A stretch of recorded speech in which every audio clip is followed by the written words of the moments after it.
Okay, hey, g'day and welcome to Huntly Speedway for the Pollock Cranes and 2J Engineering Teams Invitational.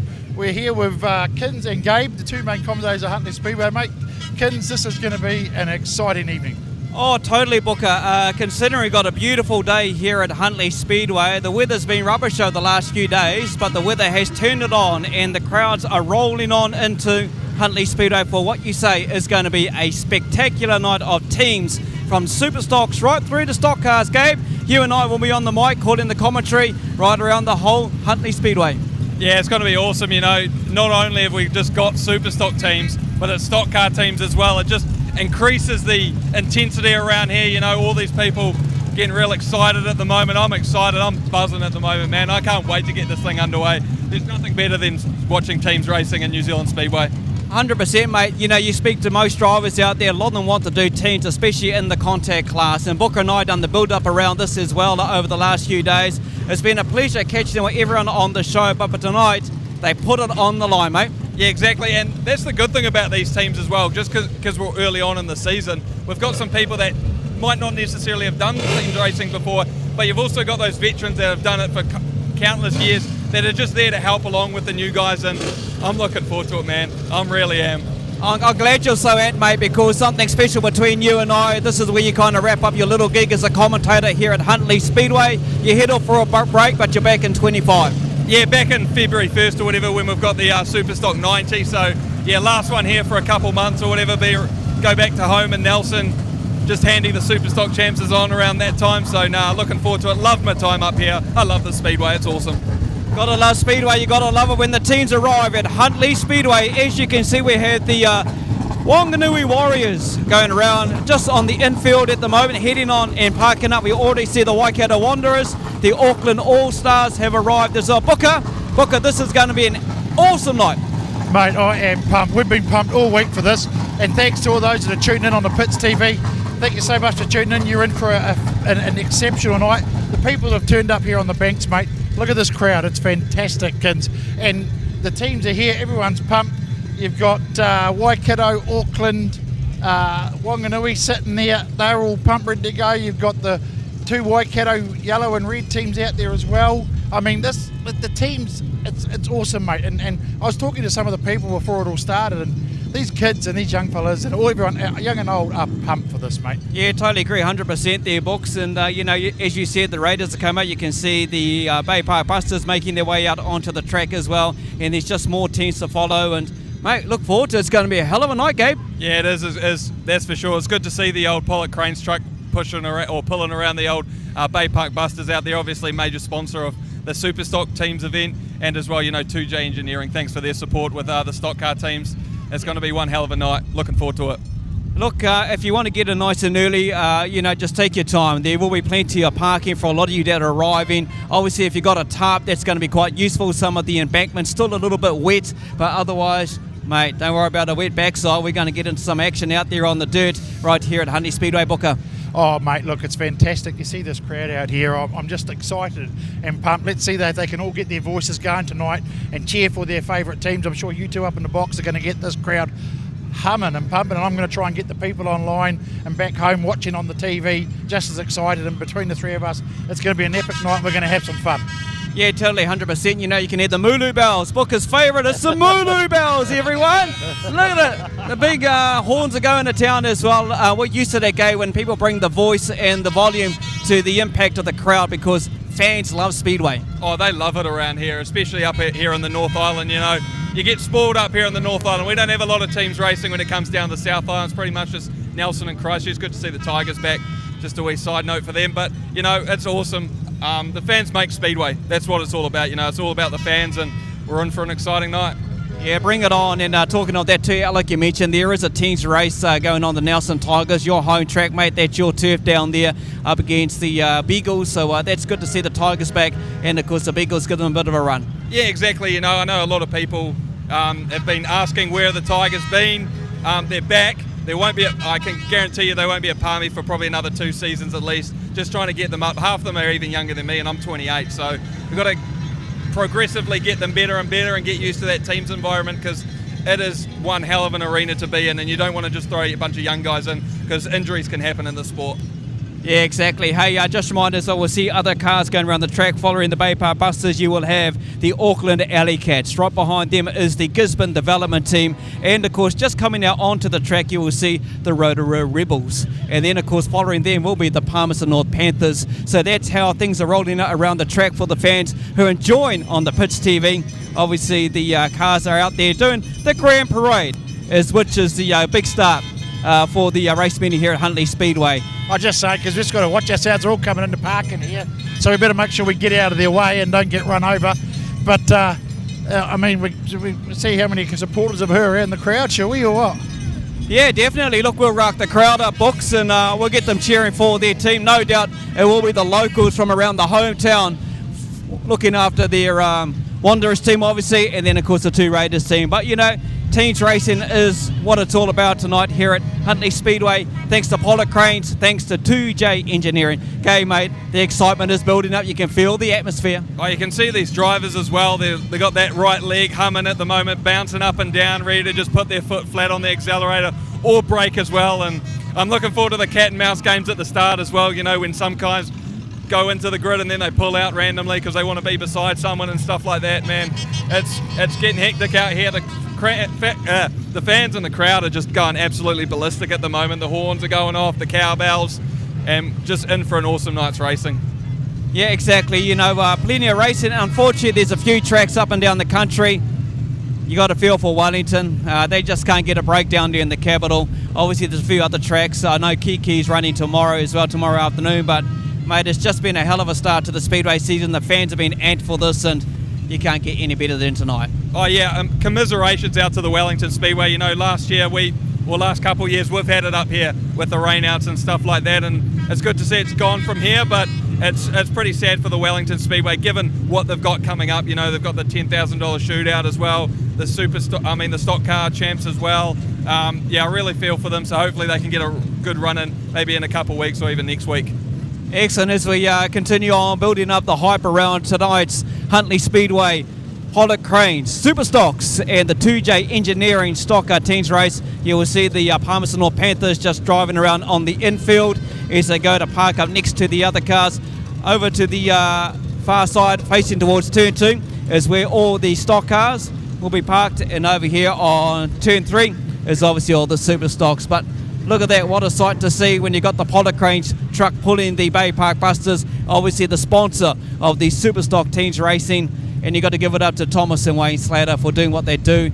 Obviously, Wayne Slater is driving in the 77M, making his debut with the Wanderers. He's amped. I caught up with him briefly there as well. And yeah, like everyone, you know, everyone's just amped to get in their car and get into a bit of teams action. Oh yeah, you know, it's the premium event for New Zealand.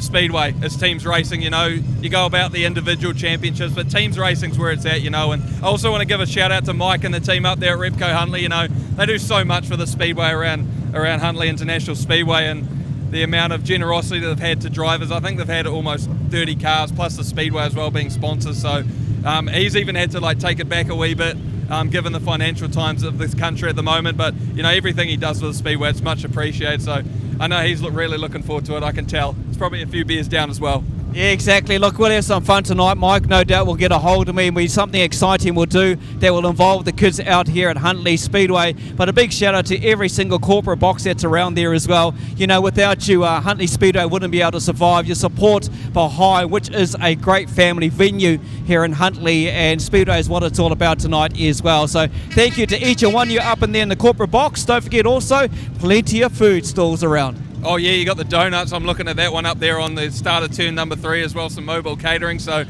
I might leave for a couple of races, go up and get some donuts or something. I'm pretty keen for that.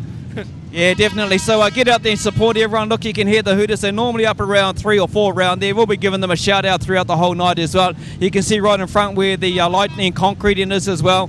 You move around, there's all the corporate areas up there. Big shout out to the Addis family, Addis Contracting, with the whole new facility that's built up there. That's part of the new ticket booth that's up there on the top up there. So yeah, it's good to see it up there as well, and that's a big thanks. Matt Addis, who drives the modified and the Addis family as well. You know, that's the support that this facility has. Oh, it's such a family-run speedway. You know, I'm from Nelson. I've been treated like an absolute son up here in Huntly. You know, you hear about all these stories about you crazy North Islanders and stuff like that. You're not very nice and stuff, but nah, Huntly is just absolutely awesome. I feel like it's a second home for me, Huntly, at the moment. So I thoroughly enjoyed my time here, and yeah, it's just such a family-run speedway. All right, mate, we'll leave that at that note with you, Gabe, just in case I've got to pull out a box of tissues and you might need those, but you'll be fine. That's young Gabe as well, and he'll be up in the commentary box with myself, and we'll have Booker running around in the pits doing what Booker does, and yeah, he has to need a bit of running there. Look at him, ladies and gentlemen, look at that. What a fine man of a specimen, look at him. Hey, picture of hell, fake kids, you know? Picture of hell for pies and donuts.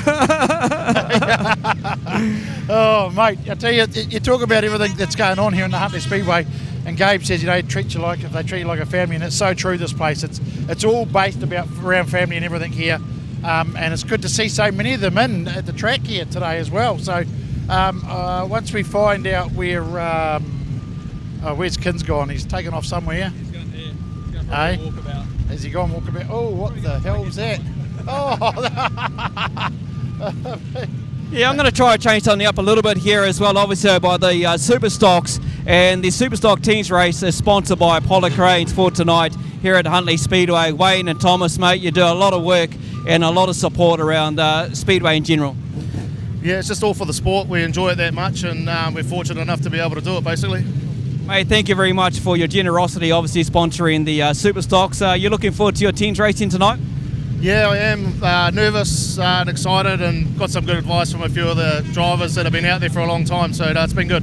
What does it mean to yourself and the family and everyone that wears Apollo Cranes when you take a look at the crowd that's turned up here, whether they're sitting on the embankment, on the tarps, up in the corporate areas, in the grandstands? What does this mean for you as a supporter and a sponsor of the Superstock teams tonight?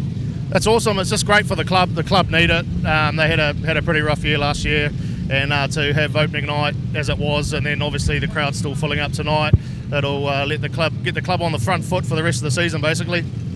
Mate, I think on behalf of all of the fans, everyone that supports Speedway out there, I do thank you very much, Wayne. Your generosity, yourself and everyone associated with Apollo Cranes for sponsoring the Superstock teams tonight, mate. Thank you. You're welcome. Thanks to the crowd for coming. Hope we can put on a good show for you tonight. Cheers. Also, Wayne, good luck tonight. Obviously, driving in the Wanderers car in the 77H. We're going to hand you over to Booker, who's got a well-known identity around here, Tony Wooden. Yeah, mate, we've got a season campaigner with Mr. Wooten here. Another teams race, another year of teams racing. He just can't get enough of it. Nah, mate, we live for it. We're ready to go. Team's pumped. How's the build-up been for you guys this week? It's been good. Everybody's got in and done their part, and it's been a great team to be a part of. Yeah. I mean, it's really good to see some new cars and new faces in the team as well, eh? It's something you love to see them coming through and joining up. Yeah, it's not about the old, it's in with the new, you know. So it's all about training them, getting them through and giving it a best shot. And how's this crowd look tonight, mate? Isn't it fantastic to see all these people here? Yeah, no, it's great. Thank you, guys. Get into it. It's going to be a great night racing. It is. So there you go. We've got Tony Wooten, another one of the Waikato. Sorry? Oh, he wants to have a quick word. Hang on. Kins is still busy over there, so tell us your sponsors. Hey, I'd like to thank our sponsors, Property Scout, Property Manager Tauranga, Lightning Concrete, Ben Savage Electrical, GDK, Flow, Top Cat, and the Speedway Garage and Mullet. Thank you. Cool. Thanks, Tony. Over to you, Kins. All right, we're going to go cross over to the Auckland All-Star, Seth McConchie. Seth Rowe, bro, how are you? Very good, thank you. Mate, firstly, congratulations. Going to be a dad, eh? Yeah, bro, how good, eh? Can't hide it away from social media, mate. But let's talk about the teams racing. You live for teams, you love it. Yeah, no, I just love the team's environment, eh? It's like rugby and cars, how good. Mate, back on here at Huntly Speedway, obviously with the Auckland All-Stars. You're red for tonight? Yep, no, that's all set to go, eh? Done my prep and spent a lot of hours in the shed and done some bits and pieces, and it's up to the Speedway gods now on my right foot. Mate, I'm guessing for you and like many other drivers that are here tonight, not only in the stock cars but the super stocks, obviously there's been more shed time than track time. Oh, it always is, eh? Every week, yeah, 100%. Yeah, you do 20, 30 hours a week in the shed easy, yeah. But of course, obviously the wet weather, you know, have you had any track time at the moment? Yeah, we had a skid up in Auckland for opening and Rotorua, which was pretty good, yeah. Cars been going well, yeah. Well, awesome, Seth, bro. Good luck tonight. Go the All-Stars, and your fans have turned up here from Auckland, and have fun, bro. Mean bro, thank you. Just want to give a shout out to Dave Shaw, Petrol Fumes. Rest in peace, mate. Thanks for your help and support for Speedway in general over the years. Massive loss to the Speedway scene. All right, bro. Cheers. Good luck, eh? Seth Nakonchi, everyone. Seth Rowe known on the track as well. Going to hand you over to Booker. He's got Cody Chatfield. Going to have a chat with Cody. I'm standing here with young Cody Chatfield. We've talked all this week, me and Kins, about young fellas coming in and making defining moments for this team's champs. And you at Palmerston North, mate, had a couple of defining moments. You're back at a team's car again this weekend. How's the vibe? How are you feeling? Yeah, I'm feeling good. Obviously, it's a big feat to do what I did at Palmy again, but I'm going to give it my best shot for sure. Look, it's all about those moments, and people are still talking about that. And but you would have reset, ready to go again, and ready to perform in front of this amazing crowd. Yeah, exactly. It's all in the past. I think move on, This is another meeting, whole other race, so just get into it. So you've been talking with Dad this week to try and get a bit more advice about a different track and teams racing a different track, or what? Yeah, have been, but just Dad makes up some stupid stuff. So yeah, there you go, eh? Oh, Chetty. Hey, that's awesome. Hey, look, I hope you have a great night and enjoy yourself. And yeah, the car's looking sharp. Sweet, thank you. I just want to mention one thing. We lost a good mate of ours, Dave Shaw, not long ago, and obviously all the All-Stars have stickers, pretty much commemorating him. So rest in peace, Dave Shaw. You were loved. That's awesome, mate. And I also make a quick note. I did see that a lot of the cars are wearing black ribbons tonight for remembrance of Dave, and I think that's very special. We need to remember such a great man who has been around our sport for so long and did such an amazing thing for our sport. So, yeah, just remember Dave and keep going watching those old videos because they're still good to watch, I tell you. But hey, look, we're back over there. We'll spin round and we've got Kinza with young Jack Myers. Hey, Jack, mate, how you going? Good to be here. Bit of teams racing early on. Thank God the weather's held off. It's been pretty average start to the year with a few rainouts, so good to be here. Jack, you live for this kind of stuff when it comes to teams racing, mate, but what's been happening behind the wheel? Much at all, because a lot of tracks have been rained off, this and that, but what have you done track-wise? I know you have been out there. Yeah, we've had a couple of skids already. Same car we've had for quite a few years now, so we haven't really changed a whole lot. We had some great plans to try and do a new car and have it ready for this year, but we just ran out of time in the end, so we'll just carry on with this car for now. But hey, same old, just carries on. Managed to pick up a couple of decent results, so hopefully we just knuckle down as a team here tonight and everyone's gear stays together and somewhere near the top at the end. Jack, when you put on an event like this, you come to Huntly Speedway, thanks to Polo Cranes for sponsoring, obviously, the Superstock teams race. We'll talk more about the Stockcar soon, but isn't it good to get some of the new blood into the teams and give it a go in teams racing? Yeah, no, it's good. We've got a lot of guys hit the ground running at the start of the year, so it was, it wasn't really a issue trying to field a team to come up this early in the season. And the more racing we get in before, the big one in Palmy in February, the better, so we'll just a couple of new guys in the team there, haven't done a lot of teams racing, so no, it'd be good for them to get out there and on the track and get a bit of experience, and good for us older fellas to get rid of a few cobwebs and iron out a few kinks before then as well. Mate, you're not that bloody old, to be honest with you. So what's the years you've been doing teams racing? How many years you've been doing this? Is it 10 years? We were actually just talking about that before, so this will be my 12th or 13th year teams racing, so yeah, we're doing it a while now. Still got a few years left in me, I hope. You have, mate. If you're anything like your dad, you've got plenty of years. Good luck tonight, eh? Yeah, no, thank you, and cheers for everyone for tuning out and coming to watch the show. Awesome, Jack Myers, ladies and gentlemen, of course, in the 88P driving for the Palmerston North Panthers as the Hooters go off over there. We should have Booker floating around. He's over the far side there. He's going to be catching up over there with the Gisborne development team. Yeah, we have. We've got young Mr. Gooch here, did the big step from street stocks into super stocks, which is a huge jump. And you've got a well-proven car. How's the nerves? How are you feeling jumping into your first teams event? Oh, the nerves are high, mate, but more excited than anything. Can't wait to just get out there and have a crack, hey, mate? Hey, listen, you guys are very simple with your designs, obviously, for the Gisborne Giant Development Team. Have you had much from the boys? Have you spoken to anyone this week to try and get some advice or a bit of help? Oh, mate, the boys have all been amazing. They've had my back all the way through. Even as soon as I got the car, they've been helping me, set up and all sorts of things. So it's been incredible. All the boys have been incredible. So I can't thank them enough. And what's it been like switching for people like that? You've run a street stock for so many years, and the Gooch name's synonymous with street stocks, isn't it? So how's it been switching to the Super? Oh, it's been a dream of mine forever, so I don't know, it's hard to explain and put into words, but it's just excitement to 1,000 really, so I'm so stoked to be part of it, mate. Oh, that's awesome. So who's your favourite driver? 7G. Oh, yeah. Number one fan, eh? You got it, mate. They got my back more than anyone, so that's the one. That's cool. Have you raced around this track before, around Huntly before? Not on the Super, obviously, but no, I've been here a few times in the streetie and the mini stock days, so yeah, no, I've done a few laps around here. Oh, you'll be all right, man. You'll be all right. Oh, well, I hope you go well and enjoy yourself, and you might be one of these new young ones that make that defining moment tonight. Yeah, I like you call me young, but thanks, mate. Okay, we'll find Kins. He's over there, back that way. Yeah, I'm over here with the Wanganui Warriors, a huge crowd favourite. They watch us on our stream on our show, mate. It's all about Up the V. We've got the 3NZ of Dane Dykstra, mate. How are you? I'm bloody good. How are you, man? Yeah, I'm bloody good. Like all the fans out here as well. A bit of teams action tonight. Done many meetings under the belt? Personally, only done 3, but there's been plenty of rain around, so yeah, hopefully we get this meeting in and yeah, crack on with some more meetings.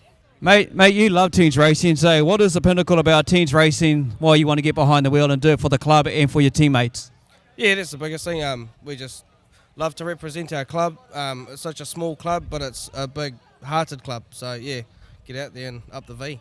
Up the V, yeah, there's a lot of Up the V fans all over the country watching the live stream thanks to the Pits TV, the Pits Media. Mate, what's it been like so far carrying the 3NZ, knowing come start of January it's up for Garibs? It's just a number really. Yeah, just crack on. When we get to New Zealand champs, it's just a whole nother ball game really. You just go out there with your own number pretty much and you want to fight for a bigger number, smaller number. Yeah, single digit number, maybe a 2 or 1 on the car, mate. Let's talk about the debutants in the Warriors team. Yeah, so we've got Ryan Marshall and obviously Matt Buckley. They're keen as mustard, so yeah, just throw them straight in the deep end and get it done. Hard out, bro. Well, good luck tonight. Have fun. Anything else you want to say? Any last word for the fans or anyone that's been associated with the Warriors? Just a massive thanks to all of our sponsors. Our main sponsor coming on board, Jurgen Demolition. He's our naming rights sponsor. And obviously it's 50 years of the Warriors this year, so yeah, it's going to be pretty massive.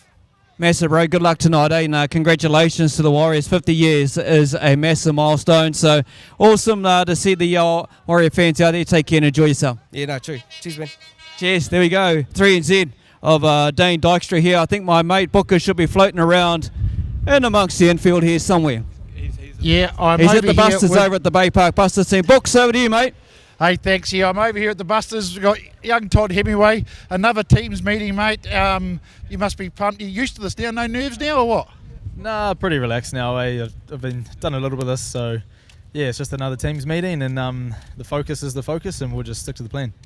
This meeting is brewing to be something really spectacular and big, you know, and we've built up about it all week about how we think there's going to be a young person to a defining moment or something.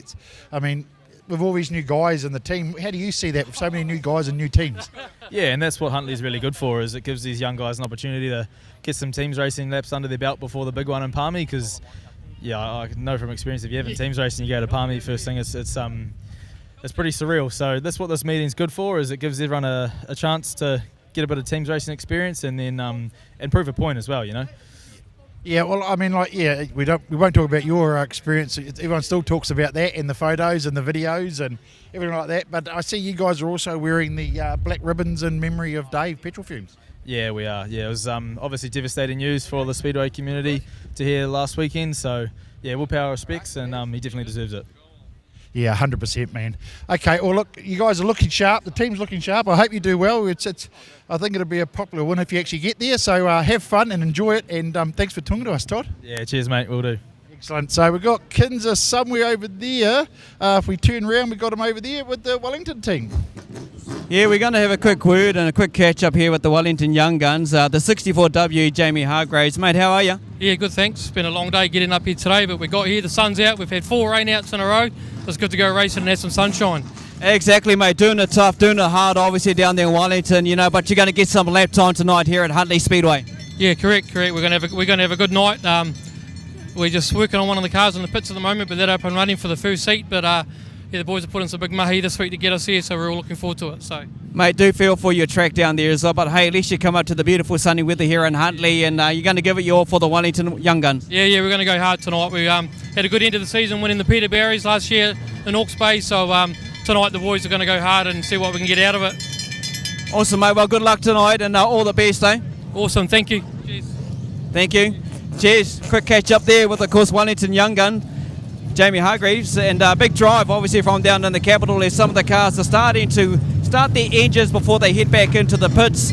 And we're going to head over to Booker, who's going to catch up very, very soon with one of the sponsors. Obviously, you'll see the Auckland Alley Cats donning some new colours as well, making their way into the pits. But hey, Pits TV is where it's all in at the moment, and look forward to the live stream. The racing will get underway. We'll be live here at Huntly Speedway at 6 o'clock. We're going to spin around and hand you over to Booker, who's over there catching up with 2J Engineering. Petrol, 2J Engineering, mate. What an amazing thing for you to do is to sponsor this event. It's going to be one of the talked about events, I think, this year. It's so awesome to have you here and doing it for everybody. Yeah, Annette hit me up about it and it was like, oh, well, hey, kind of can't really turn it down. Huntly Teams has always been one of my favourites all for the last, 16, 17 years, so couldn't turn it down, had to. And how does it make you feel knowing that, like we've talked about it this week there, where we think this teams event is like an introduction to new guys, so it's like bringing through new men over time and bringing them into teams racing, you know, and you're part of that event, you're sponsoring that event for all these young guys coming through. Does that make you feel a bit better about the track and how it develops for the whole country? Yeah, definitely. Hey, teams racing, I think it needs a lot. It needs people to get a chance before the big New Zealand titles. We need meetings like this to be able to do that. So, yeah, go for it. That's awesome, man. It's great to see you on board, and I mean, Huntly's a great track and to support a great track. I think you're down the line too, aren't you, 2J Engineering? Where are you based? Yeah, Palmerston North. And it's so good to see you up here doing it. I've seen you sponsor a lot of cars, a lot of stuff to do with Speedway. Yep, yeah, have done for years now, so yep. And that's been your passion for a long time, Speedway? Yep, yeah, Speedway got me into engineering, so that's got me where I am now, the business, so yeah. Awesome, mate. Hey, we appreciate it. All the fans here, I'm sure we appreciate 2J Engineering for coming on board and making this event happen. So thank you, man, and I hope you enjoy your night and have a fantastic weekend. Will do. Cheers. Thanks. Okay, where are we now? Are we going to find Mr. Pollock? Where are we? Okay, well that looks like the drivers are going to be off for a driver's briefing now, so we'll quickly wrap up here. You can hear in the drivers and the sponsors and just everybody's pumped. We can see it in the crowd, kids. Everybody's excited. Give us a yell, everybody. How excited are you? This is going to be an epic event, mate. Oh, 100% Books, you know, and that's what it is, part of the build-up here at Huntly Speedway. Bring it on, the countdown until we get the first race out on the track, which will be exciting. Can't wait for it, Gabe. It's going to be a hell of a night calling the race venue tonight with you. Yeah, I think there's about 24 races, so my throat is going to be absolutely dead by the end of it. Can't wait for it. Going to absolutely enjoy it, this one. Awesome, mate. Well, ladies and gentlemen, families up there in the crowd, look forward to an exciting night tonight. It's going to be a hell of a night here at Huntly Speedway. Absolutely. So sit back, relax, grab yourself a hot dog, a steak sandwich or something to drink and get ready and get prepped because we're going to go racing very, very shortly. Thank you and keep tuned in at the pits, and we've got some exciting racing coming for you too there out in TV land. Hessel's Poultry Farm is a family-run business situated in the heart of the Horowhenua that produce over 800,000 eggs a week to your community. With 60 years experience, this fourth-generation business know how to look after their customers. They truly are locals looking after locals all over New Zealand. Head into your local supermarket and make sure you ask for New Day free-range eggs or Morning Harvest eggs. Hessel's Poultry Farm supply fresh, quality eggs to your local community. They are the pride of Foxton. Technical Welding Services Hamilton is specialists in the transit concrete mixer industry. From chassis drop-off to a full working concrete mixing, the team will take care of the job from start to finish. Full engineering services and general sheet metal work can also be undertaken. Need a quote? Call 07 847 2031 or visit our website www.techweld.nz. Technical Welding Services Hamilton, we are the experts. So let's get the golden oldies out there, Gabe. We can see them heading out there. The history of these cars, the drivers, the nostalgia of it just means so much to Speedway fans. Oh yeah, it does, and we've got like cars at the moment. This is what stock car racing was back in the day, way before I was a wee little sprout or whatever. So now it's good to see them. Some of the drivers, like probably even double my age. Some of the cars even just over my age as well. So it's good to see what the class has evolved and how far it's evolved as well, So it's good to see a couple of original tanks out there as well. We were going to get you in a car originally tonight. We've got a wee bit on, so we're going to postpone that for a wee bit later, aren't we? Yeah, definitely looking forward to driving the Swale car, the 76H. You see the main freight car on the back, on the front. He went a spray paint and had my name on these. Taking them for tonight, and I will be out there having a go in the golden oldie car. He's a top man, is Lindsay Swale, and giving me the opportunity to get out there and mix it with amongst some of the Legends cars out there as well. As we get the racing underway, Gabe, we've got the first race underway, which is golden oldies. Yeah, golden oldies, and the tankers started off pretty well, other than the 15 car of Krusty McConey just making his way around the circuit at the moment. Same with Malcolm Clausen in there as well. The original tank, the 1P car of Chris Gommans on there as well. And they're just racing for a wee bit of fun rather than a point system, aren't they, Kins? Oh, it's like bringing back the nostalgia with these gentlemen out there. They're having fun with their mates. They have fun on the track and off the track. As you see, the 15P of Malcolm Clausen leading ahead from the one of Chris Comans at the moment in the tank, as you say. Then, of course, the other one is a local, who is Peter Andrew in the 1H. Yeah, looking really fast at the moment out there. Old Lindsay Swale in the 76 car. He's starting near the back of the field. He's already passed about 4 or 5 cars already, so he's looking pretty fast at the moment. So looking forward to this one. And these cars are just hear that raw engine of a sound. Sometimes when we think of stock cars and superstocks, they've got to tone down their engines. These ones are just rip, roar and hum. It's the roar, the V8 there, as they go around turn 1. Leading the race still at the moment is Malcolm Clausen in the 15P. He's hot on the pace going down into turn 3, followed by the 1P of Chris Gomans there in the tank. And of course the local Peter Andrew comes around in the 3rd position. On the 4th there though is a car that's well known to many out there. Past Eddie Hawkins has a bit of history with this car, but driven there is Clint Hayward in the 6W there. As you say, Lindsay Swale's just coming out of turn 2 in the 76H. Yeah, exactly. He's looking pretty fast in that main freight sponsored machine, but still up the front. We've still got that 15 car of Clausen who leads it from the 1P of Gomans, and then it's the 1H of Peter Andrew. So there's only about 4 or 5 car lengths between the top 3 at the moment as they start to make their way through corners number 3 and 4. Track's starting to just fill off at the top of the turns 3 and 4 or whatever, but that won't be too bad with all these stock cars, super stocks out there at this point. Gomans, he's going to go spin around. He's going to lose that 2nd place. He's probably going to drop back to at least 4th because the 6th car, as you said, of Hayward makes his way past around the outside. So a bit of a whoopsie there around 1 and 2, and that's just opened the door for Clausen. Exactly. The other tank out there is Elvis Rollins, and the 6P out there just going around 3 and 4, exiting out of 4 there, showing mid-track pace at the moment. He's on pace at the stage, but the guy that's showing all the speed is the leader at the moment, the 15P of Malcolm Clausen, just coming out of turn 4. Yeah, he's got a wee bit of lap traffic at the moment. There's pretty distinct lines for these cars at this point.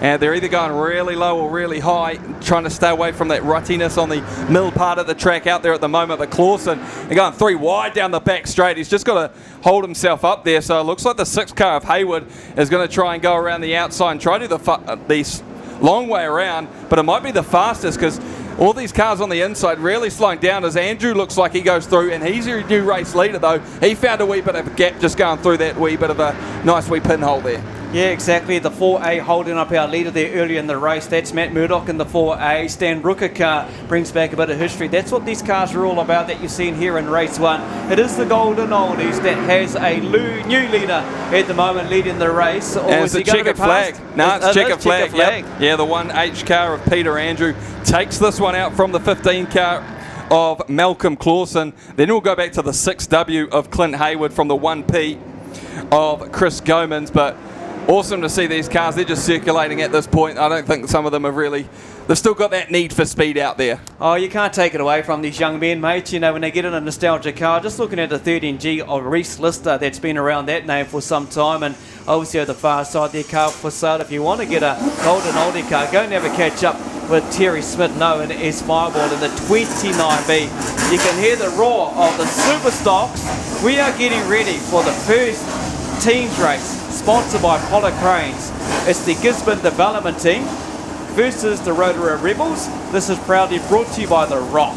Yeah, I'm not even sure we should even call them the Gisborne Development Team, to be fair, because, you know, there's no actual Gisborne Giants here tonight. We might as well call them, to be fair, the livery on them, they're looking like a bunch of silver bullets out there at the moment, so we might just call them the Silver Bullets or something like that. But yeah, the Gisborne Development Team versus the Rotorua Rebels, yeah, brought to us by the team at The Rock, and as well, obviously, for the Pollock Crane Superstock Teams Invitational here at Huntly International Speedway. Red's just going to put a wee bit more moisture out, and then the fun and games begins with the big boys. We've got 3 Superstock Teams races back to back to back. After this one, it will be the Waikato Wanderers up against the Palmerston North Panthers, and then after that will be the Auckland All-Stars versus the Bay Park Busters. Remember, race fans, obviously, each team in the Superstock one will race each other twice. Yes. And I mean, have 2 races, and then the top 4 on points. That's how we're going to set out the semi-finals from there. So it'll be all on points. So we'll try and get the point system for you a wee bit later on. Yeah, exactly. For you race fans out there who have bought a program for $5, I hope you enjoyed the read inside, the welcome, and the important notice of teams racing. We don't want anyone near the front edge or near the edge of the racetrack, because who knows what could happen when it comes to teams. How this will work: when the car goes over the checker flag and wins, they will get 100 points. It's a point system tonight, following what they do down there in Palmerston North. When the car gets over second in teams racing in the Superstocks, it will be 40 points. Third will be 25, fourth will be 20, and fifth will be 10. So quickly, win is 100. Second is 40, third 25, fourth is 20, and fifth is 10 points. So really the major thing is to win the race, because if you finish second, third, fourth and fifth, 95. Yeah, finish on 95. So the main goal is to win the race, and then from there just try and get as much points as you can. So that'll be the main goal as we get our teams out onto the track, and it is going to be led out by the 89 car all the way from Gisborne as we just go through the teams at the moment. It is Tyler James obviously out there, the 87 car of Brodie James, the 77 of Sam Hughes, the 7G of Sean Gooch, and the 81G of James Clark. That is your Gisborne Development Team. And then we go to the Rotorua Rebels.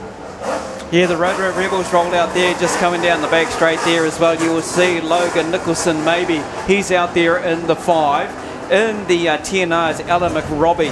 AJ Axton's in the 14R. Dion Henderson, there we go. Dion Henderson will be out there, well known when it comes to stock cars, and dancing on the roof of his car. 45R Dion Henderson, 94R is Dale Stewart. So yeah, those are the teams right out there now. The 7G of Sean Gooch, the 81G of James Clark, the 89G of Tyler James, the 10 of McRobbie in there from Rotorua, the 77 of Sam Hughes, the 87 of Brodie James. That's the Gisborne team. Rotorua 5 of Nicholson maybe, from the 10 of Alan McRobbie, the 14 of AJ Axtons, the 45R of Dion Henderson, and the 94R of Dale Stewart. So looking forward to this one. It should be an absolute barn burner out there. We've also got the 638 car of Robbie Morris as these cars get to sorting out, and it looks like we're probably going to have the 3-minute bell start for a couple of cars out there. I think the 638 car of Robbie Morris is one of them, and that's the 81G of James Clark. Yeah. Who's driving the Jones tank there as well. Obviously, like you say, the crews are jumping over the pit gate there, and it's going to be a 3-minute bell. We'll see already on that. I don't actually think it's a 3-minute bell. I think it's just because the sun's coming down, actually, coming off, going into corners number 3 and 4. You see a wee bit of duct tape going on the side of that 638 car of Robbie Morris. So it's not really a 3-minute bell. Well, yeah, it technically is, as we've got it up there right now on the screen for you, but it is Rotorua versus Gisborne. Middle of the North Island clash is going to be an absolute beauty.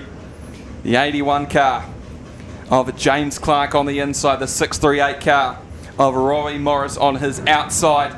Annette and the team here at Huntly International Speedway have them lined up. We are going to get ready soon, real soon, race fans. Here we go. First race of the Pollock Crane Superstock Teams Invitational, Gisborne Development versus the Rotorua Rebels. And we are racing! And it's a stop-start from Robbie Morris in the 638, so that means Clark and the 14 car of AJ Axtons have gone out to the early lead. Clark tries to put Axtons to the wall as they go through, and Axtons is on the wall from Clark, so they're going to be stopped there a wee while. They're going to play a wee bit of cat and mouse, and here comes the 87 car of Brodie James. He's in third place at the moment, but Axtons and Clark having a nice wee ding-dong battle up the front here. Axtons gets pushed off to the infield, and the 87 car of Brodie James has made his way to the front. Clark still in second place from the 14 of Axtons, but early door signs are right now Gisborne Development leading this one.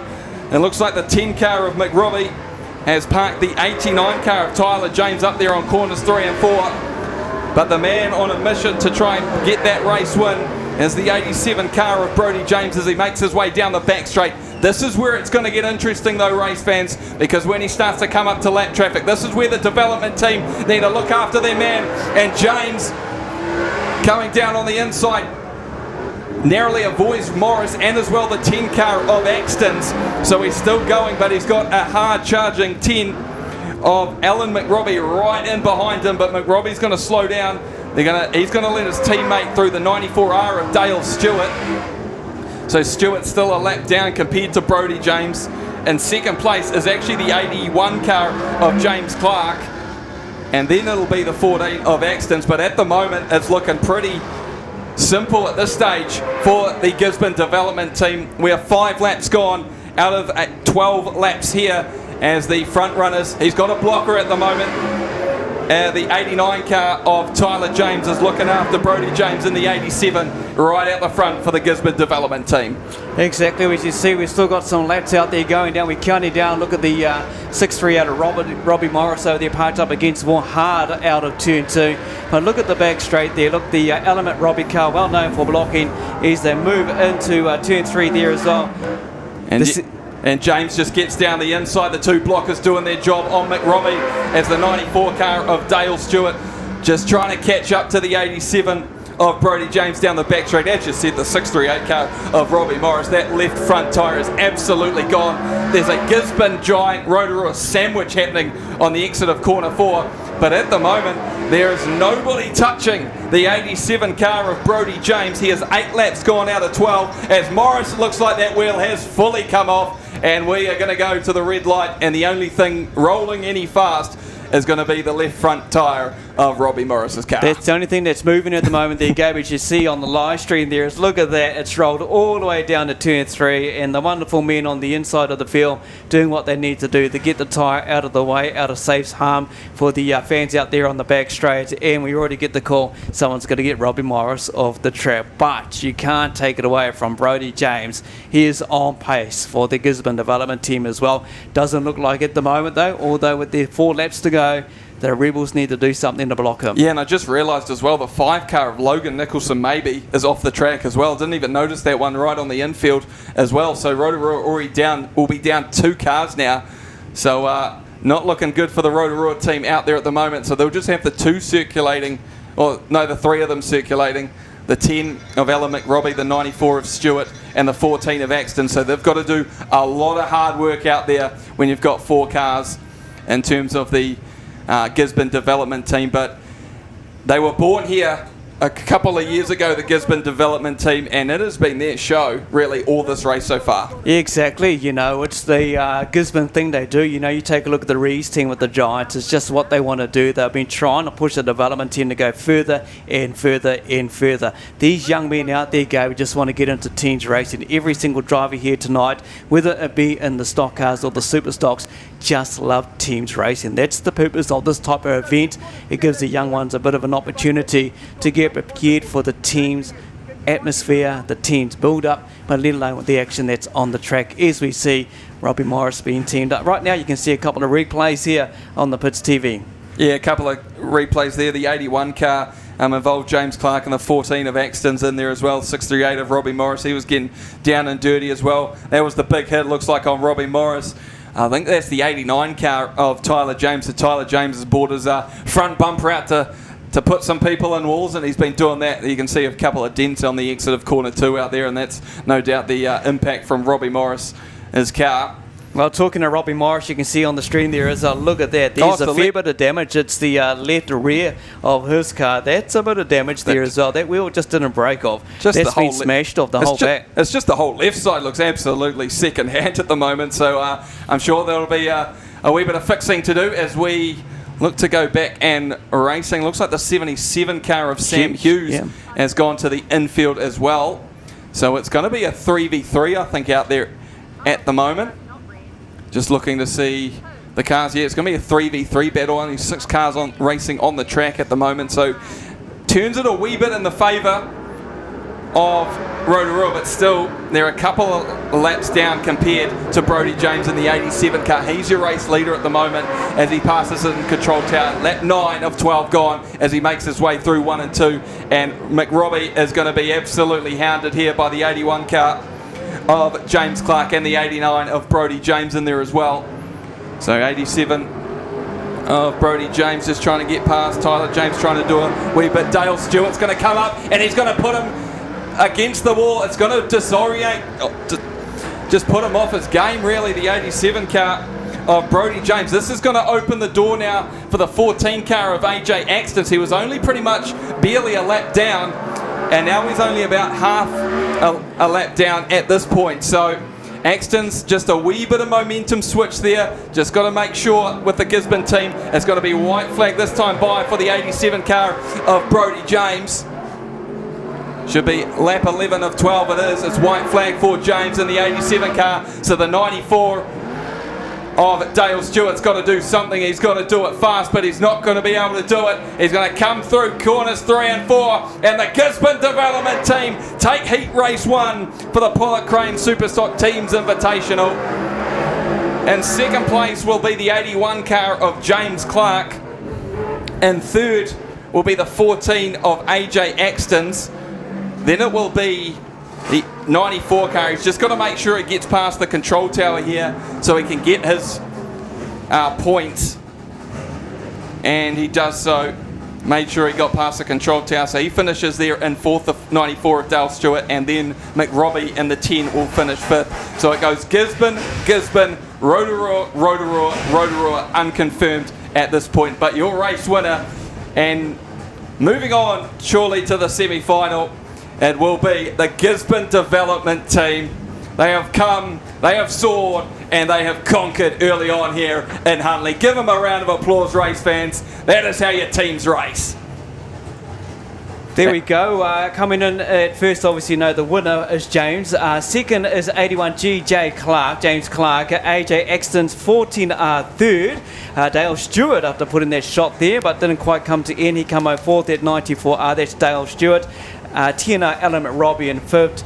Tyler James, 89G, followed by Sam Hughes, and obviously it may be a DNF for Robbie Morris. Yeah, but give them a round of applause, race fans, as they make their way around the back straight. The Gisborne development team, they will be in one of the semi-finals later on. If you win the race, pretty much you're guaranteed a semi-final spot, and that's what they'll be doing. Rotorua didn't do too bad in terms of points. How are we looking in terms of points for the Rotorua, finishing 3rd, 4th and 5th? I think if I can do my quick math, it's about 55 points. Yeah, 55 points. First, second to the Gisborne development team. They'll get the big number out of this one, 140 points.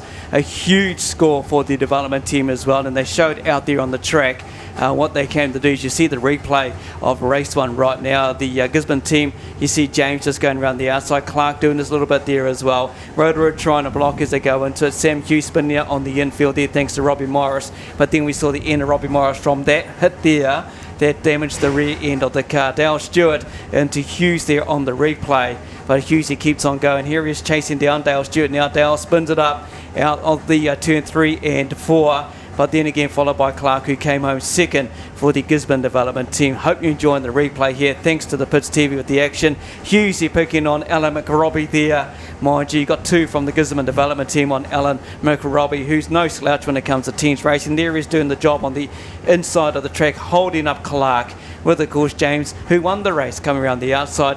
Good shot there on the Brody James here as well, and that was Dale Stewart, the shot that we talked about where he tried to stop the winner. At Mag & Turbo Christchurch, we are New Zealand's largest Cooper tyres dealer.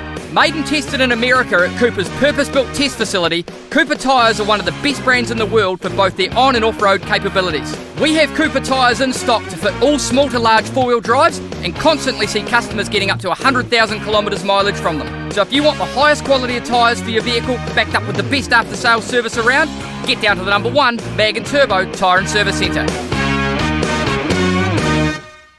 It is a teams race. You can hear the Superstocks behind us revving up in the commentary box, mate. But that means also keep away from the fence line. So every fan, I know you're excited to be here to enjoy tonight's racing as we see the Palmerston North Panthers head out. Keep away from the fence line, no smoking and vaping inside the venue. Yeah, the Palmerston North Panthers making their way out onto the track first. Led out by the 41 car of Scott Williams. And we've got a few of them there. We've got the 88 car, or the 8 car of Jack Myers, the 888 of Mike McCarthy in there as well, the 94 car of William Humphreys in there. And then we've got your Wanderers race fans. Give them up for your home team, the Waikato Wanderers. Here they are. They're ready to do the business for you. Here are the teams. The Wanderers are the 12 car of Jeff Kite. Then it'll be the 77 of Wayne Slater from the 88 car of Ethan Whitaker, the 71 of Tony Wooten, and the 79 of Matt Jarvis. And getting into the Panthers team as well, you will see out there running down in the line in order of Panthers, Jack Myers in the AP will be starting in 6th position. Scott Williams in P7 at the moment. 94P, William Humphreys, 156. Of Trent James, the Panthers, and Brendan Ty will be the other Panthers. Yeah, that's just the way they're coming out there at the moment, as there's a wee bit of a salute out there at this stage for the Wanderers faithful out there on corners 3 and 4. So we'll try and sort these grid out. They're going to do one more lap around as a net down on the infield, just sorting everything out. It's just the names of the drivers that are part of the teams. They won't be the grid positions for the race ahead. So there's six of them out there for the Palmerston North Panthers. They have come ready and prepared in the 12 car and the 669 car of Brendan Ty pulling off to the infield. So it looks like it'll be the 88 car of Ethan Whitaker at the back in there as well, and the 41P of Scott Williams is done. So it'll be Melsop, I think, at the back there for the Panthers. So those are the 4 drivers representing each club. Panthers on pole, Wanderers out wide as we get ready for race number 2 of the Pilot Crane Superstock Teams Invitational. It is the Panthers, it is the Wanderers as we get ready to go racing, as we just got to wait for all the drivers to make their way onto the infield sort of part of the thing behind the barriers. Panthers versus Wanderers. Here we go, race fans. We are racing. And it'll be the inside line that goes first. And the 77 car from Huntley of Wayne Slater done a nice wee job there early on. But William Humphreys, though, the veteran that he is at Superstock Teams Racing, he's going to go full into corners number 3 and 4, and he is going to lead lap number 1. In second place behind him will be Wayne Slater, as Myers now and the 79 of Jarvis come together. Big hit against the wall there for the 79 of Jarvis around corners number 1 and 2 as Humphreys slowed down slightly for the 77 car of Slater as he kind of realised he's probably going to the wall. A wee bit of stuff there. Oh, big hit there by Myers. Myers came out of nowhere and put the 77 car of Slater up the wall there, and he's parked himself as well, and Humphreys looks like he's done as well. So the new race leader at this point is still Humphreys and the 94 car at this stage at the moment as they make their way around the track. It might actually be the 156 car as we go to a red light, and that'll be for over there on corners number 1 and 2, and it might be the 88 car of Ethan Whitaker got a big hit over on corners 1 and 2. Yeah, young man making his debut in the Wanderers team here, Gabe. And yeah, that's Teams Racing. Welcome to Teams Racing. You got the 288s over there, obviously, of Jack Myers. And you can see Ethan Whitaker over there as well. And you can see right now, we'll see Trent James, who's parked up there, just sitting there in the middle there, turn 3 and 4.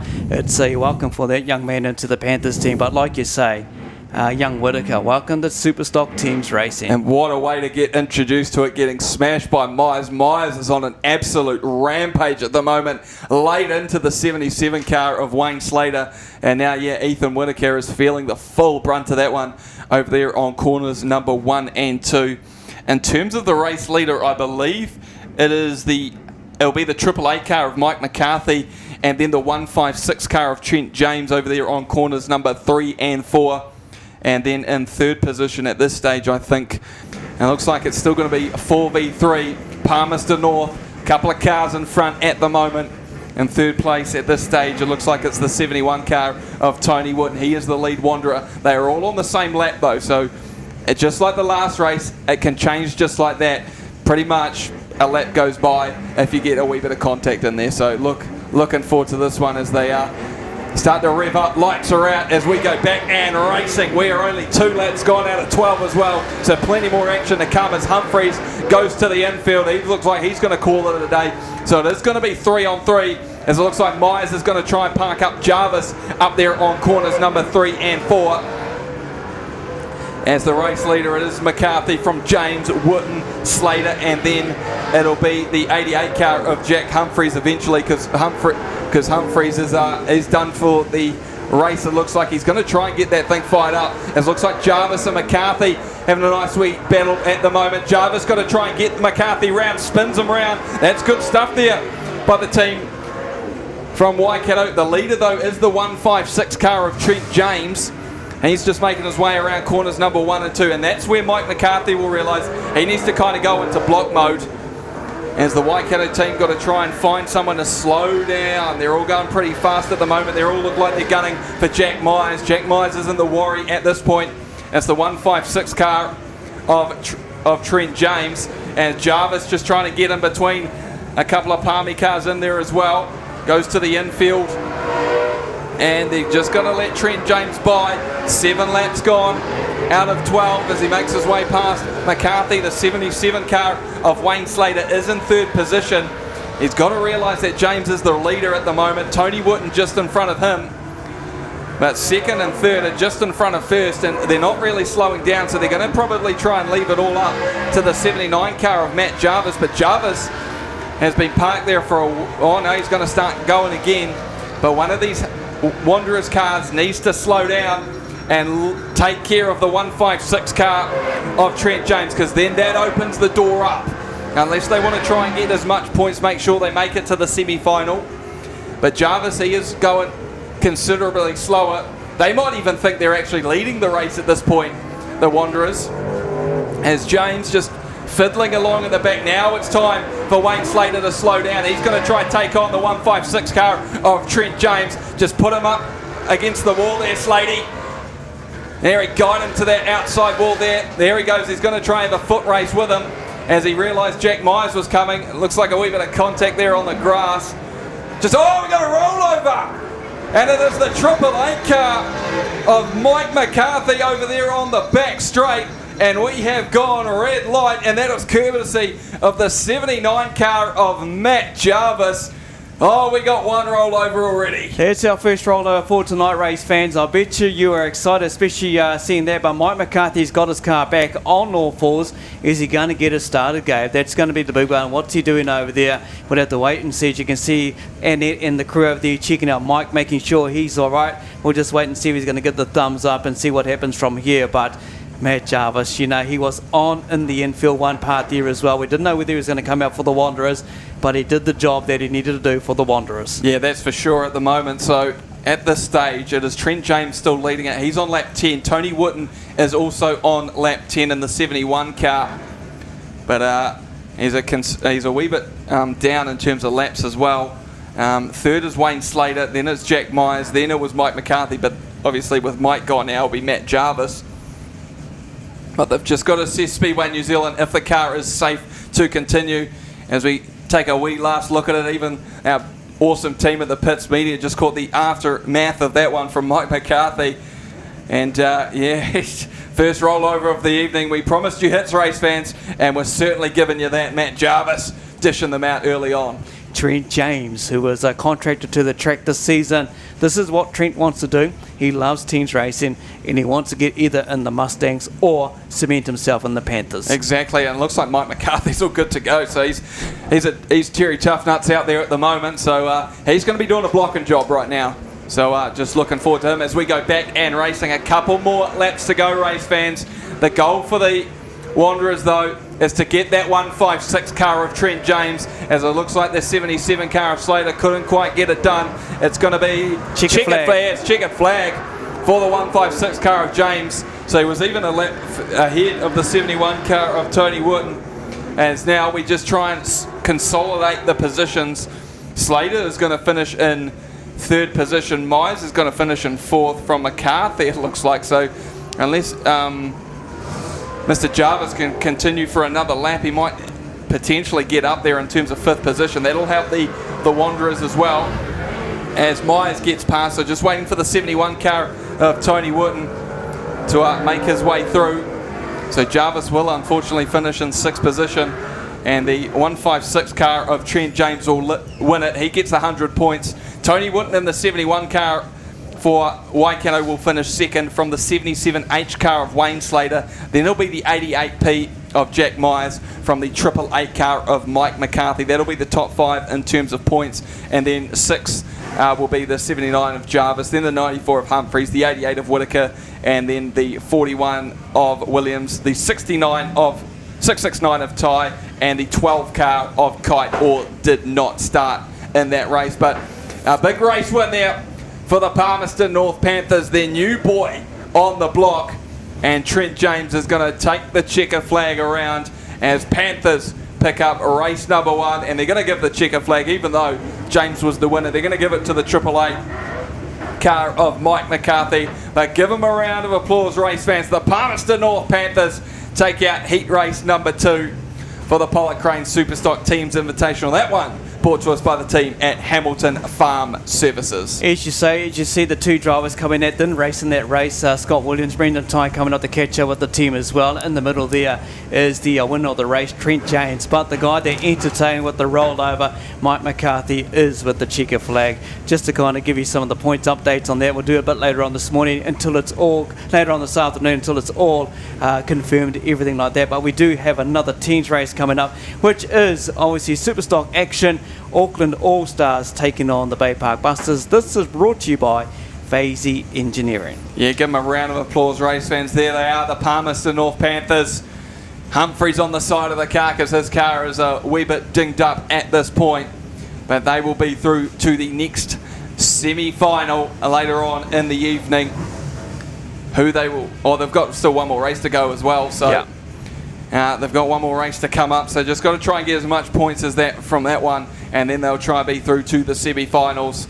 So the Palmerston North Panthers have come. Came and conquered this one. They've beaten the Waikato Wanderers. Still good points though for the Wanderers. If I can do my quick math, I think it was about 130 to 65. That's the one. 130 to 65. So still good points there for the Waikato Wanderers. So a wee bit more than the Rotorua Rebels out there as we look at a few of our replays there, thanks to the Pits Media. And that was the start off there between a couple of the drivers. Here comes the big hit there, Brian Slater. That was when Humphreys actually slowed down considerably and just wet the hit. And then here comes the big one from Myers on the side. There he goes. A wee bit of pop and bang there. And unfortunately, the side hit looks like it actually damaged Humphreys more than I originally thought. Yeah, exactly. You can see there, nice shot there taken by the Pits Media. Look at that. There's Jarvis. They're mixing it up. You're just mixing it up there, it looks like as well. A big hit there. That was the one on Ethan Whitaker, I'm pretty sure, against the wall there. It is a thunderous hit as well when these Superstocks as well. And this is the lead up to the spin there. Got him spun around a wee bit earlier on in the race, did Matt Jarvis, but he finished the job later on. As a wee big hit there from the 71 car of Wooten. And here was a nice wee hit there from McCarthy. And there's the rollover just on the edge there of Mike McCarthy. So McCarthy going roly-poly-oly as we get ready for our next race. It is time for the Bay Park Busters and the Auckland All-Stars, the defending champions, Auckland All-Stars. Exactly, Gabe. And the poll for this one, race fans, is Bay Park Busters. Oh, looks like out there on corner 2 is the 58 car, the new boy to the team, Stefan Roygaard. Obviously that Roygaard name very famous in sport around New Zealand at the moment. With old Cam doing the old thing for the All Blacks at the moment. So Stefan doing his was part of the key team. Now he's part of the Bay Park Busters as we go through the team. The 16 car of Tyler Ingram, the 24 of Kyle Ashton, the 74 of Cody Chatfield, the 95 of Gary Lonergan, the 96 of Jamie Ferguson, and the 272 of Seth McConkey. For the Bay Park Busters, obviously it's the 5 car of Elias Dykstra, the 19 of Kerry Remnant, the 58 of Stefan Roygaard, the 77 of Luke Aldridge, the 96 of Dylan Towler, and the 99 of Todd Hemingway. That is your Bay Park Busters, as we've got a couple, looks like, of 3-minute bells for the Auckland All-Stars out there. Bay Park Busters looking as immaculate as ever, and it looks like it's the 96 car of Jamie Ferguson and the 74 of Cody Chatfield that will get the 3-minute bell. And look at them all run. Peak physique out there as well for the men jumping over the fence. They look like they do that every day of the week. Mate, I've never seen Chatty do that in his life, jumping over the pit gate that fast. He's going to catch up with the sun there, Cody. Not looking good for Stephen Roygaard, who's just been pushed up onto the infield in the 58M. But Jamie Ferguson looking like he wants to call maybe for some tape to go at the front. There could be that with the sun.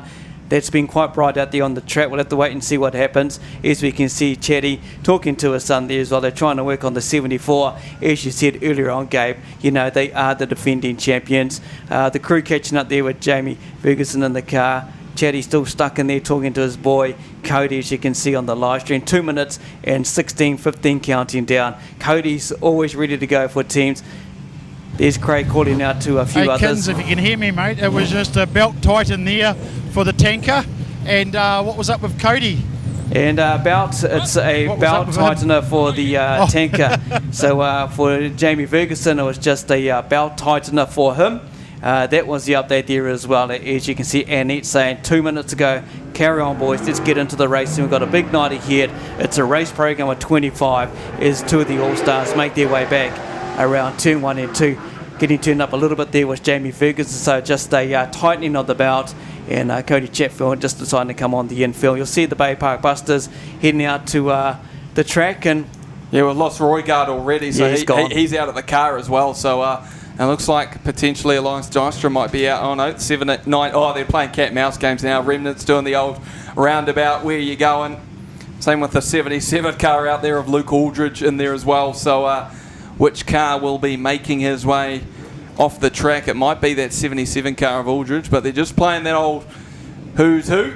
It looks like the 99 car of Todd Hemingway is going to be off as the pole position for the Bay Park Busters. So you determine where you want to set the grid as well. So with him not being so close to the wall, he might be just waiting at the on the pole line as he just waits for the Auckland All-Stars. Apologies for the Auckland All-Stars. They're probably just used to that old Auckland traffic up there at the moment, not used to going so fast, eh? No, exactly. You know, you can, like you said, he's Cody Chatfield. He's already hopping out of his car. He's going to go and stand up and next to Stefan Roygaard and have a bit of a chat. Those 2 cars parked on the infield there as well. Already we can see Annette talking to the Bay Park Buster, trying to see what we're going to do here. Let's get racing and get the pole and all that set up. He's been on form, has Todd Hemingway, the 99. That's who she's talking to. And last week, actually, was on pace here at Huntley Speedway. But a few of the locals had different ideas. There was a bit of a Bay Park and the Wanderers local little derby there going on there as Todd Hemingway just goes around turn 1 and 2. So, yeah, Hemingway left the grid there. He was talking pretty considerably to Annette down there. So it looks like the 95 car from Auckland of Gary Lonergan is going to be off the outside. So they might have got inside, but they might be able to choose their position potentially. So Hemingway is going to have to go down the inside there of Lonergan. So that is going to be a front row Hemingway on the inside for Bay Park outside Lonergan in the 95. Then they start to form up. Here we go. This is more like it. Then the 727 car of Seth McConkey. On grid 4, it looks like it'll be the 5 car of Elias Dykstra. Grid 5 will be the 96M car of Dylan Towler. On the outside of that, I think it's the 95 car of Lonergan in there as well. Oh no. That'll be the 24 of Ashton. Yeah, Ashton in there as well, and the 96 car of Ferguson as well involved in that one, and the 77 car of Luke Aldridge.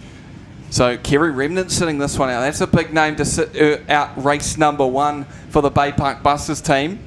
But they're looking to beat the reigning, defending Pollock Crane Superstock Teams Invitational. Here we go. It is Auckland All-Stars going up against the Bay Park Busters. Race 3. We are racing. Hemingway and McConkey go straight into corners 1 and 2. McConkey gets them all. Wee bit of self-hitting there from the Bay Park Busters, and that has opened the door up for McConkey and Ashton to get the early lead as they make their way through corners number 3 and 4. So now it's going to be a bunch of block jobs now. The first one coming up is going to have to be by the 96 car of Ferguson on the 5 of Dykstra.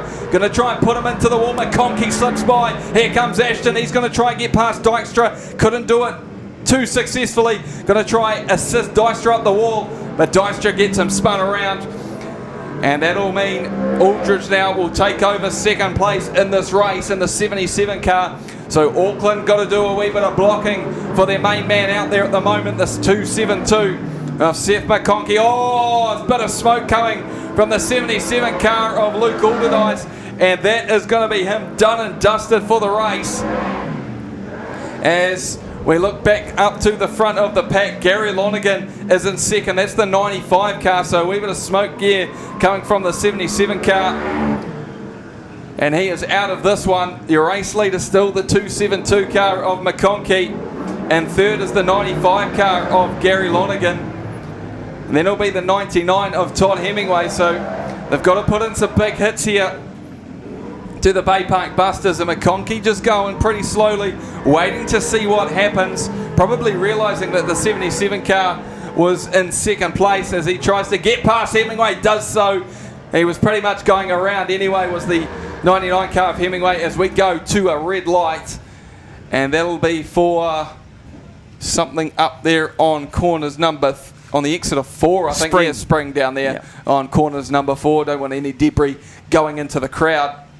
But big stuff up there at the start there for Bay Park Busters. Wee bit of contact between each team members, and then the 77 car losing his engine, looks like. Yeah, looks like it. Not looking good for Bay Park fans out there in the crowd, and let alone on the stream as well. When we take a good look at the shot there, we can see Dylan Towler, who actually right at the start of the race got caught up with Todd Hemingway. Todd obviously from the pole for the Busters, zoomed in there on Jamie Ferguson. He's got race face on and he's ready to go block on Hemingway, who's right behind him. But yeah, hasn't really worked for Bay Park. You would think the likes of the manager and everyone that's been in here would see a replay. Now there it is. There's the big self-hit there by the team from Bay Park Busters there, and that really got off to the early advantage there for the Auckland All-Stars there, as Ashton in there helping out his teammates there, getting the 5 car of Elias Dykstra up there on the wall, just making sure he tried to get past him actually, but just couldn't do so, as we are back and racing with the action on the track. As the 95 car of Lonergan just a wee bit slower to start. Here comes the 272 car of McConkey. He's got to help out his teammate, the 24 of Ashton. This is going to slow him down though. He's got to wait for the 95 car of Lonergan. He sees him in his mirrors, but he just keeps going. Does this 272 car of McConkey, trying to do it himself. Gets the 5 car of Dykstra spun up. Now he's got to look at the 96 car in there of Dylan Towler. As McConkey almost stuffs it up. He's going to have to slow down and spin himself back around. Ashton's got to come and help him, because Dykstra's just going to try and wait for McConkey here. And we've got a nice wee park up there. Hemingway, it looks like he's got Ferguson. We're only 6 laps gone out of 12. Auckland, though, they've still got Kyle. They're still 1, 2 and 3 at this point. Are the Auckland All-Stars. McConkey in first from Lonergan, Ashton. Then it's Hemingway and Towler. So Ashton just doing his bit, getting the laps down, and then he'll try and help out his teammate. Lonergan's got all sorts of problems with that steering, so he's going to pull off. He's even got some problems on the right rear as well. That might have been where the spring came from. As McConkey trying to deal with it, Dykstra, looks like Todd Hemingway going to try pull up in there as well. They're going to try and take out McConkey and Ashton. As Ashton goes in, Dykstra goes back at him. And he's going to park up Ashton against the wall. McConkey though and Hemingway, McConkey's got to back out of that and do a U-turn. So Hemingway using his expertise in this field to try and get McConkey back. He's just hoping for the 96 car of Dylan Towler. He's now moved up into third place, still 2 laps behind McConkey, but he's now parked up by the 96 car of Jamie Ferguson. Oh, you don't even know where to look at this point. It is just battle for battle out there at this moment. It is a 3v3 war. McConkey has now done 9 laps, 3 more to go in the 272 car, coming up to Dykstra and Ashton. And oh no, what are you doing, Seth? Oh, he tried to help out his teammate. He could have just went straight around the outside of him, and Ashton probably would have had him parked. But that slowed him down, and he hasn't got going yet from that.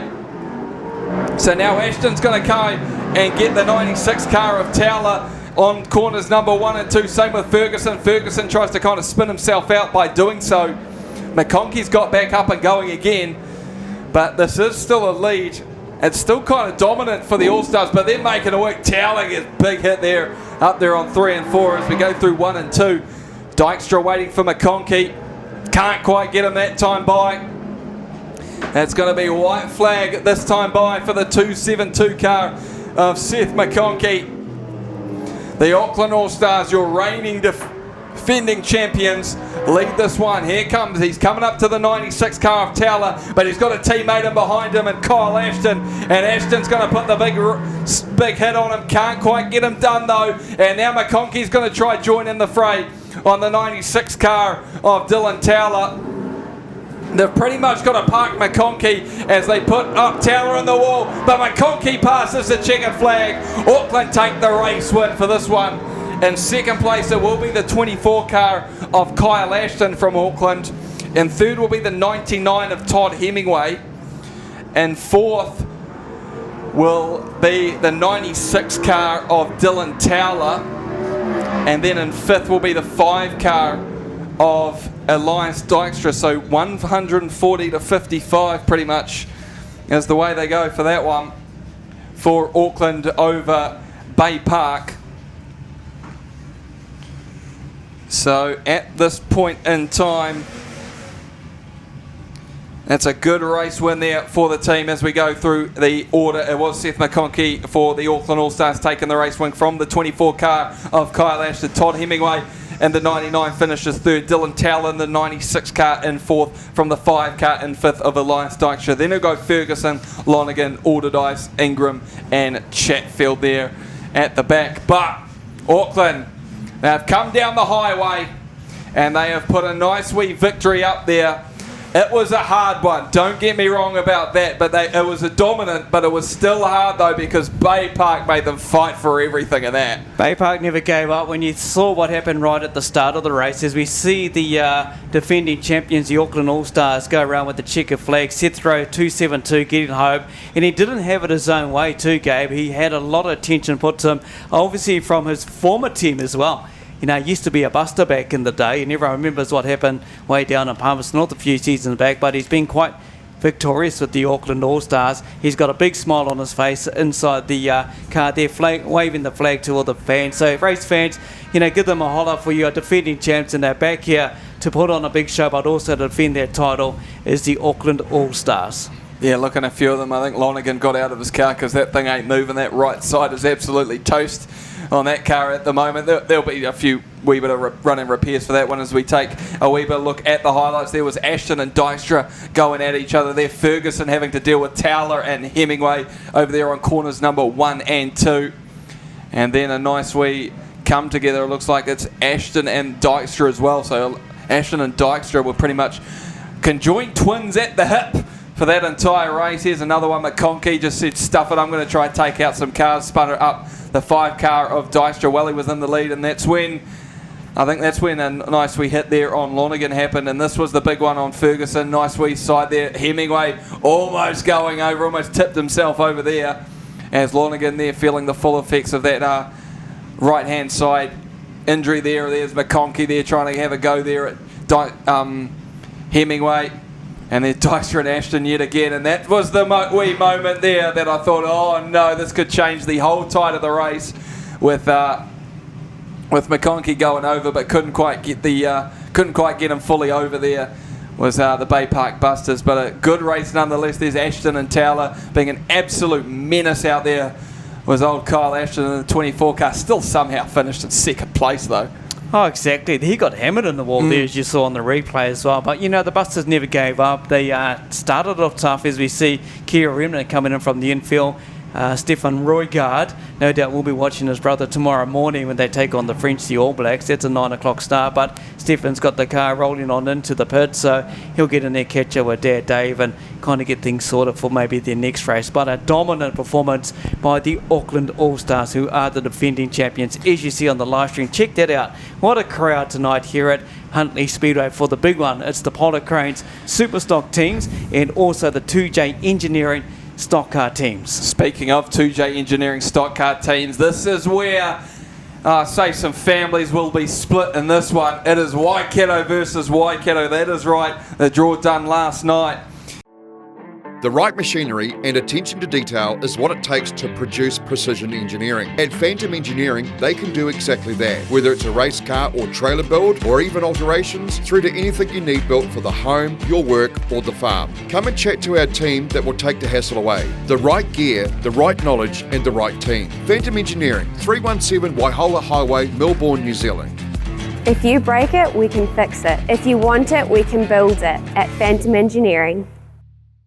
And it is Waikato Raiders red versus Waikato Raiders yellow. Now, the difference pretty much in the teams is the front bumper. Yeah. So one of them is obviously yellow, the other one is red. You don't want to be hitting the same team, mate, though. Oh, exactly. It's tough, you know. And when we had Matt Shaw on the show last night, and look at the view of the crowd there. It's a great crowd that's turned up here to Huntly Speedway. When Matt drew it out and picked up the two Waikato teams, he was like, he knew it was going to be done by his teammates. But they're here to entertain you out there, the race fans. It's your two home teams as we see them coming out onto the track. And there we go. Look, Lightning Concrete. That's Tony Wooten and his company there as well. That's the corporate area with Lightning Concrete. And yeah, Tony does a lot here. His dad, obviously, Red Wooten, well known when it comes to Huntly Speedway. We see the teams making their way out onto the track. This is race 5. As you can see, yep, the front bumpers of the red team, obviously painted in red, as the yellow team make their way out. There are more of a distinguished yellow sort of feature. So as we get ready for heat number 1 of the 2J Engineering Stock Car Teams event here at Huntly International Speedway, as the red and the yellow, there's a wee bit more red on the red cars as well, on the front bumpers in there as well for the Waikato Raiders red. But as soon as we saw this, we knew she was going to be all on for young and old between the two Waikato teams out there at the moment. Josh Humble in the 4 car. Larry Henderson, the wily old veteran he is. Old Larry Henderson, he's not going to be afraid to use his bumper in this one. As we just wait along, as it looks like they're going to do a few hot laps, maybe? Potentially some hot laps in there for the stock cars out there at the moment. As we're just waiting on, it looks like the yellow team should be. Yeah, the stock car's just going around 3 and 4. There's a lot of fans, but right now on the live, we're going to head down to Booker, who's down in the pits. He's going to catch up with someone he's got with him down there. Let's have a chat with Booker, and he's got one of the James boys from the Gisborne development team. Yeah, I'm down here, mate. Listen, that was an epic teams race for you guys. You put it on last season. You've put it on this season. It was just a great team race. Yeah, I feel like we all gelled pretty well. The original plan went out the window straight away, and we all sort of adapted, which was good, and we ended up getting the result. So yeah, that's pretty good, because those Rotorua boys, like pretty much their whole starting team was in that final at Palmy. So we're pretty stoked with us being so green to be able to give it to them and, you know, give them a decent run for their money. So yeah, we've got Wanganui next, so we'll go again, I guess. Look, it was a defining moment for me was when I saw James Clark, who was in the block mode, and then he must have read the race, and he put a few blocks in and away, went while the rest of you did it. So it was right on there. Yeah, and that's where it's good. We've got a bit of youth and also a bit of experience. Like, he knows what he's doing and he adapts, and we just sort of follow, yeah. Awesome, mate. Enjoy your next race. We'll go up to the next one. Kins and Gabe. Yeah, here we are, race fans. It is time now for race number 5 on our program. It is the Waikato Yellow versus the Waikato Red. Now, obviously, on the inside for the red team, it is the 32. Oh, here we go. Here comes the first team is the Waikato Raiders Yellow. It is James Marshall on the 16 car, the 19 of Ashley Morton, the 24 of Brad Philpott, the 97 of Casey Cheetham, the 99 of William White, and the 361 of Clinton Cheetham. For Raiders Red, it is the 4H of Josh Humble, the 8H of Larry Henderson, the 13H of Jamie Simons, the 32 of Jane Dredd and Manning, the 45 of Matthew Shaw, the 67 of Michael Rowe, as we are racing Waikato v Waikato in here at the moment for race number 1, and they've absolutely just gone hammer and tongs into each other. Jaden Dredd and Manning, though, he is your race leader. He's representing the red team. Brad Philpott in the 24 car right behind him. The 45, though, in there as well. That's Matthew Shaw for the red team, and he's going to try and take out Philpott, spins him round as James Marshall in the 16 car goes through as well. So this is going to be an absolute mare to try and see who's who pretty much in terms of teams. But 32, Jaden Dredd and Manning for Waikato Raiders Red is leading this one.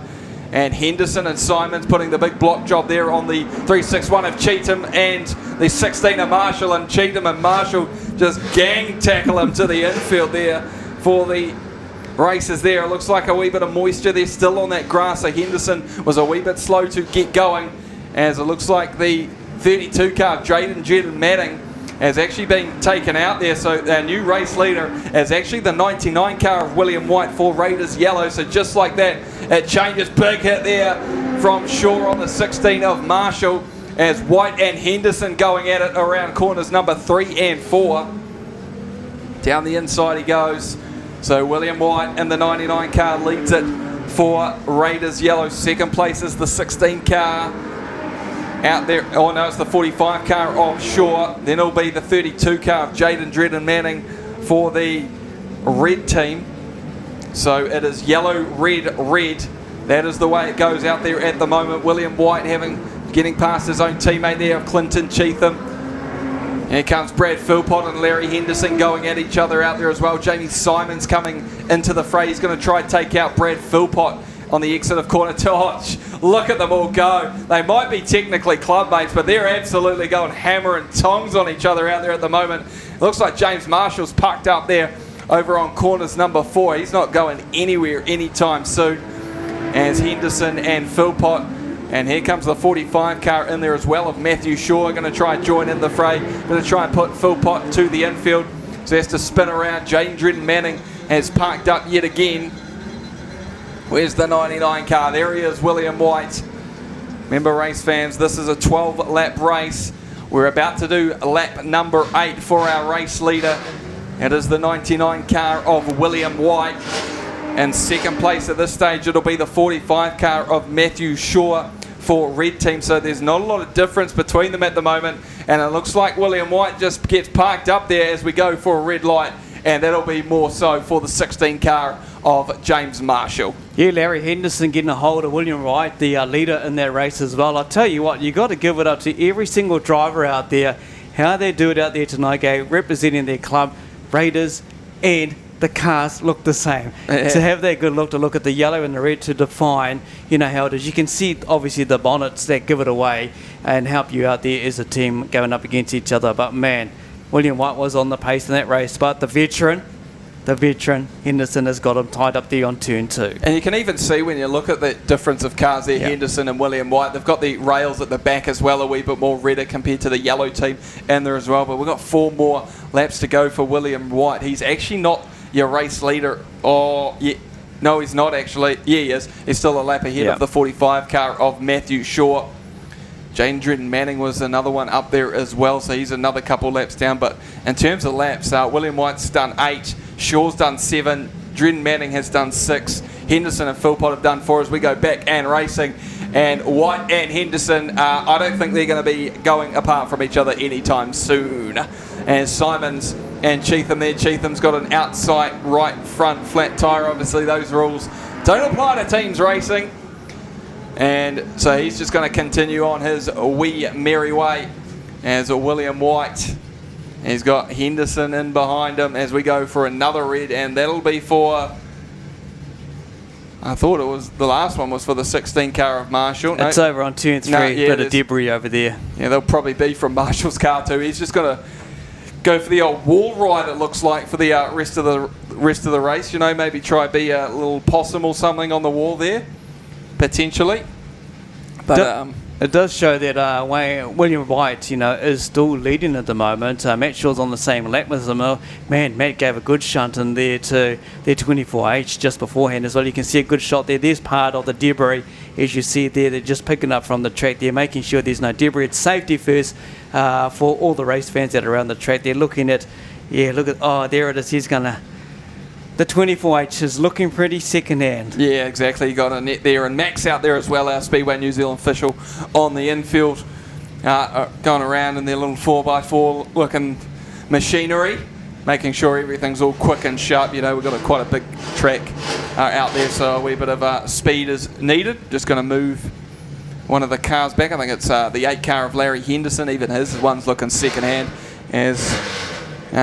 a few more in there as well. I think Clinton Cheatham, he's got a right front flat tyre in there as well. So there's a few wee dead bodies as well. Jamie Simons, Simons, he's got the left front flat tyre in there as well. So two Waikato teams going up against each other. You wouldn't expect anything less, would you? No, exactly, mate.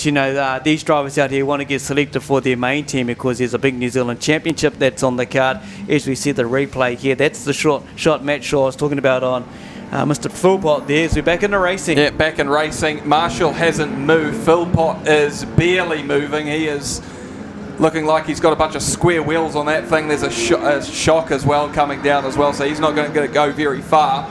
In terms of the race lead, William White still leading it from the 45 car of Matthew Shaw. So the yellow team of Marshall, Morton, Philpott, Cheatham, White and Cheatham leading this one.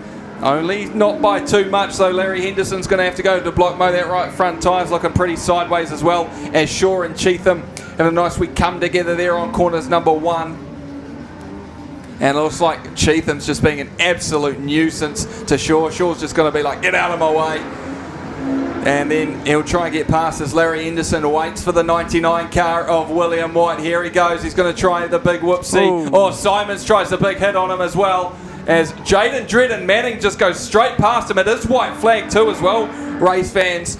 And so William White, Jaden Dredd and Manning just scoots by, and William White is going to pick up the checkered flag. I don't think he knew how much laps were really to go to Jaden Dredd and Manning, because I think if he knew, he would have absolutely smashed the 99 car of William White. White takes the race win. In second place will be the red team's 45 car of Matthew Shaw. Jaden Dredd and Manning for the red team will actually finish in third position. Just got to get Larry Henderson in the 8 car through. And so it'll be yellow, red, red, red, yellow. So William White takes the race win in the 99 car from the 45 of Matthew Shaw. And third will be the 32 car of Jaden Dredd and Manning. He's for the yellow team, for the red team. Larry Henderson in the 8 car is for the red team, so he's in fourth. And fifth, the 361 car of Clinton Cheatham. He is for the yellow team, so first and last place there in terms of the points there. In terms of next on sixth was Brad Philpott, Jamie Simons, James Marshall, and those are the cars on the track. But in terms of points, I think we're looking at about 110 to something or other. Yeah, it's going to be an interesting one. Pretty close. We'll wait for the officials to get it to us up here in the commentary box. As you see the replay live courtesy of the pits, and there you go, Matt Shaw being taken to the wall by William Wright. But William White getting on through and carried on through to win that race, and carnage galore. Look at those two going to town. There's Larry Henderson, the veteran, and Cheatham going to town. Brad Philpott, we're training. That was early in the race. Yeah, that was early in the race with Jaden Dredd and Manning. But give them a round of applause, race fans. There was sure to be a Waikato team that won that one. And it turns out to be the yellow team, the Raiders yellow team, consisting of the 16 car of James Marshall, the 19 of Ashley Morton, the 24 of Brad Philpott, the 97 car of Casey Cheatham, the 99 and your eventual winner William White, and the 361 car of Clinton Cheatham, managed by the one and only Lance Moore, as they make their way down the back straight. Get the Mooloo bells ringing. Give them a round of applause, race fans. They will be through to the semi-final stages of the stock cars, and we'll just see with the red team in terms of points how they sit out there at the moment. If I can do some quick math, I think it was 85. 85 to 110, so pretty close in there, out there, as we got a few more replays there coming via the team there at the pits media. That's when Jaden Drennan Manning potentially he got a wee bit of thing, as it looks like we're going to head down to Booker, who's got one of the Bay Park Busters with him. Elias Dykstra. We're here with Elias Dykstra. Mate, that didn't quite go to the plan that you had, but did you put in an effort? I was watching you over time. Your blocking skills have got better and better each time I've watched you go out. Yeah, I was a bit worried with the new car, but the car seems to love it, and yeah, just a shame that race fell apart pretty quickly. We sort of regained control halfway through, I think, and then yeah, Luke's put a big hole in the block, so yeah, that sort of buggered us. So yeah, not the start to the season we wanted, but we're going to get back together. We've got 6 cars here, so we're going to give it hell and make these semis. That's it. It's never give up with teams racing, is it? Anything can happen. You don't know what the next team's going to be going against, what points they get. I see there's quite a bit of work going on your car.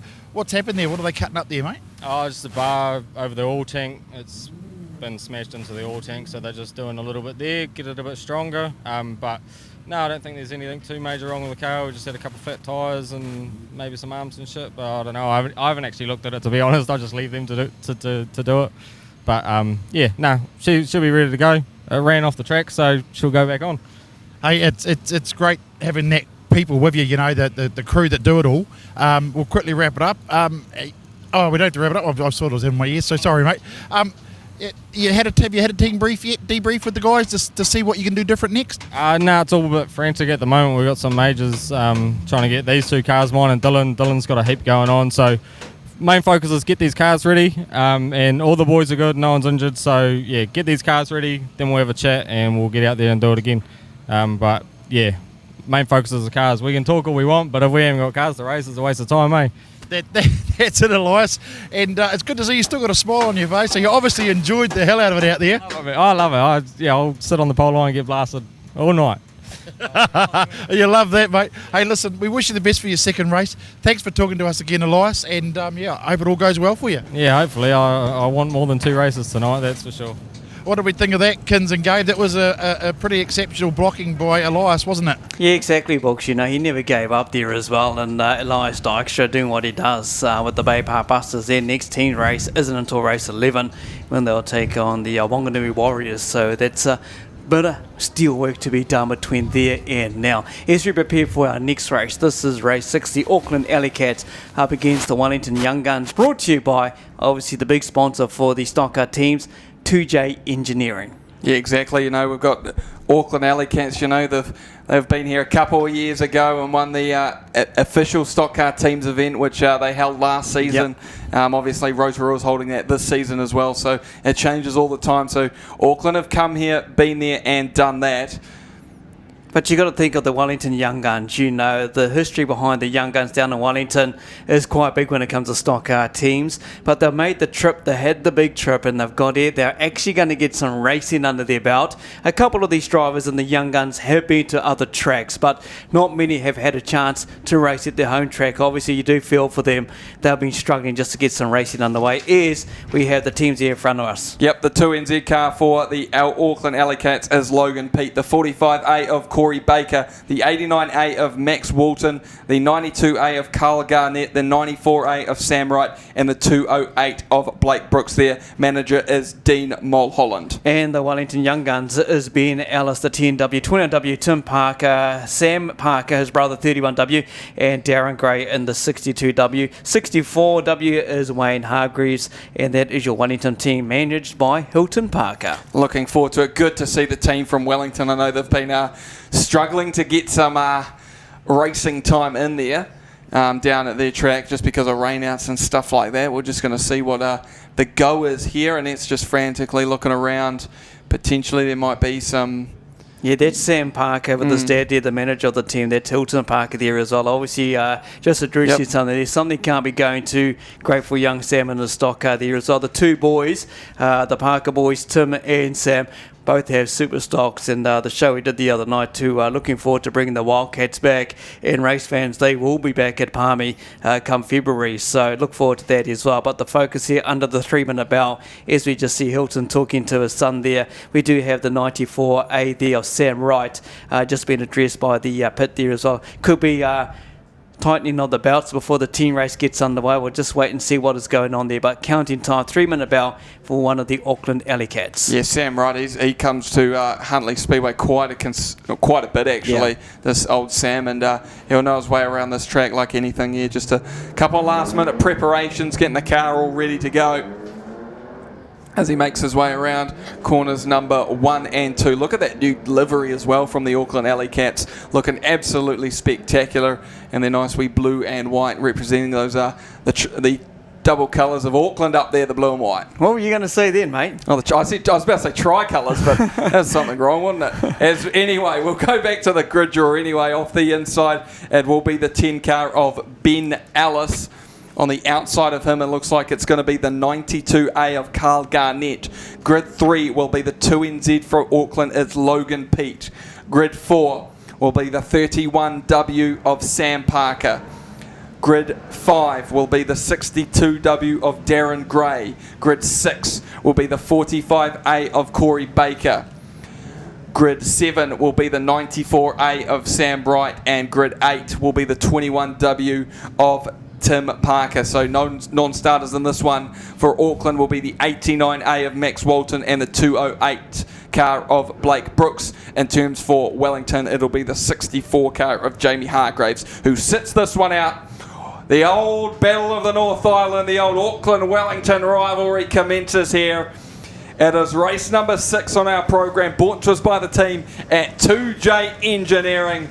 It is the Auckland Alley Cats up against the Wellington Young Guns. Front row, the 10 car of Ellis. On the outside, the 92 car of Carl Garnett. As we get all the drivers ready behind the concrete barrier on the infield. Auckland-Wellington rivalry, another version commences here at Huntley Speedway. We are racing. And Garnett and Ellis go straight for the hit there. Garnett maybe just a wee wheel there on the grass. Nothing too major though. Didn't really stuff him up there, so that should continue there. So the race leader at this point is the 31 car of Parker. Ellis and the 92 car of Garnett having a nice wee battle between themselves, coming past me in the control tower.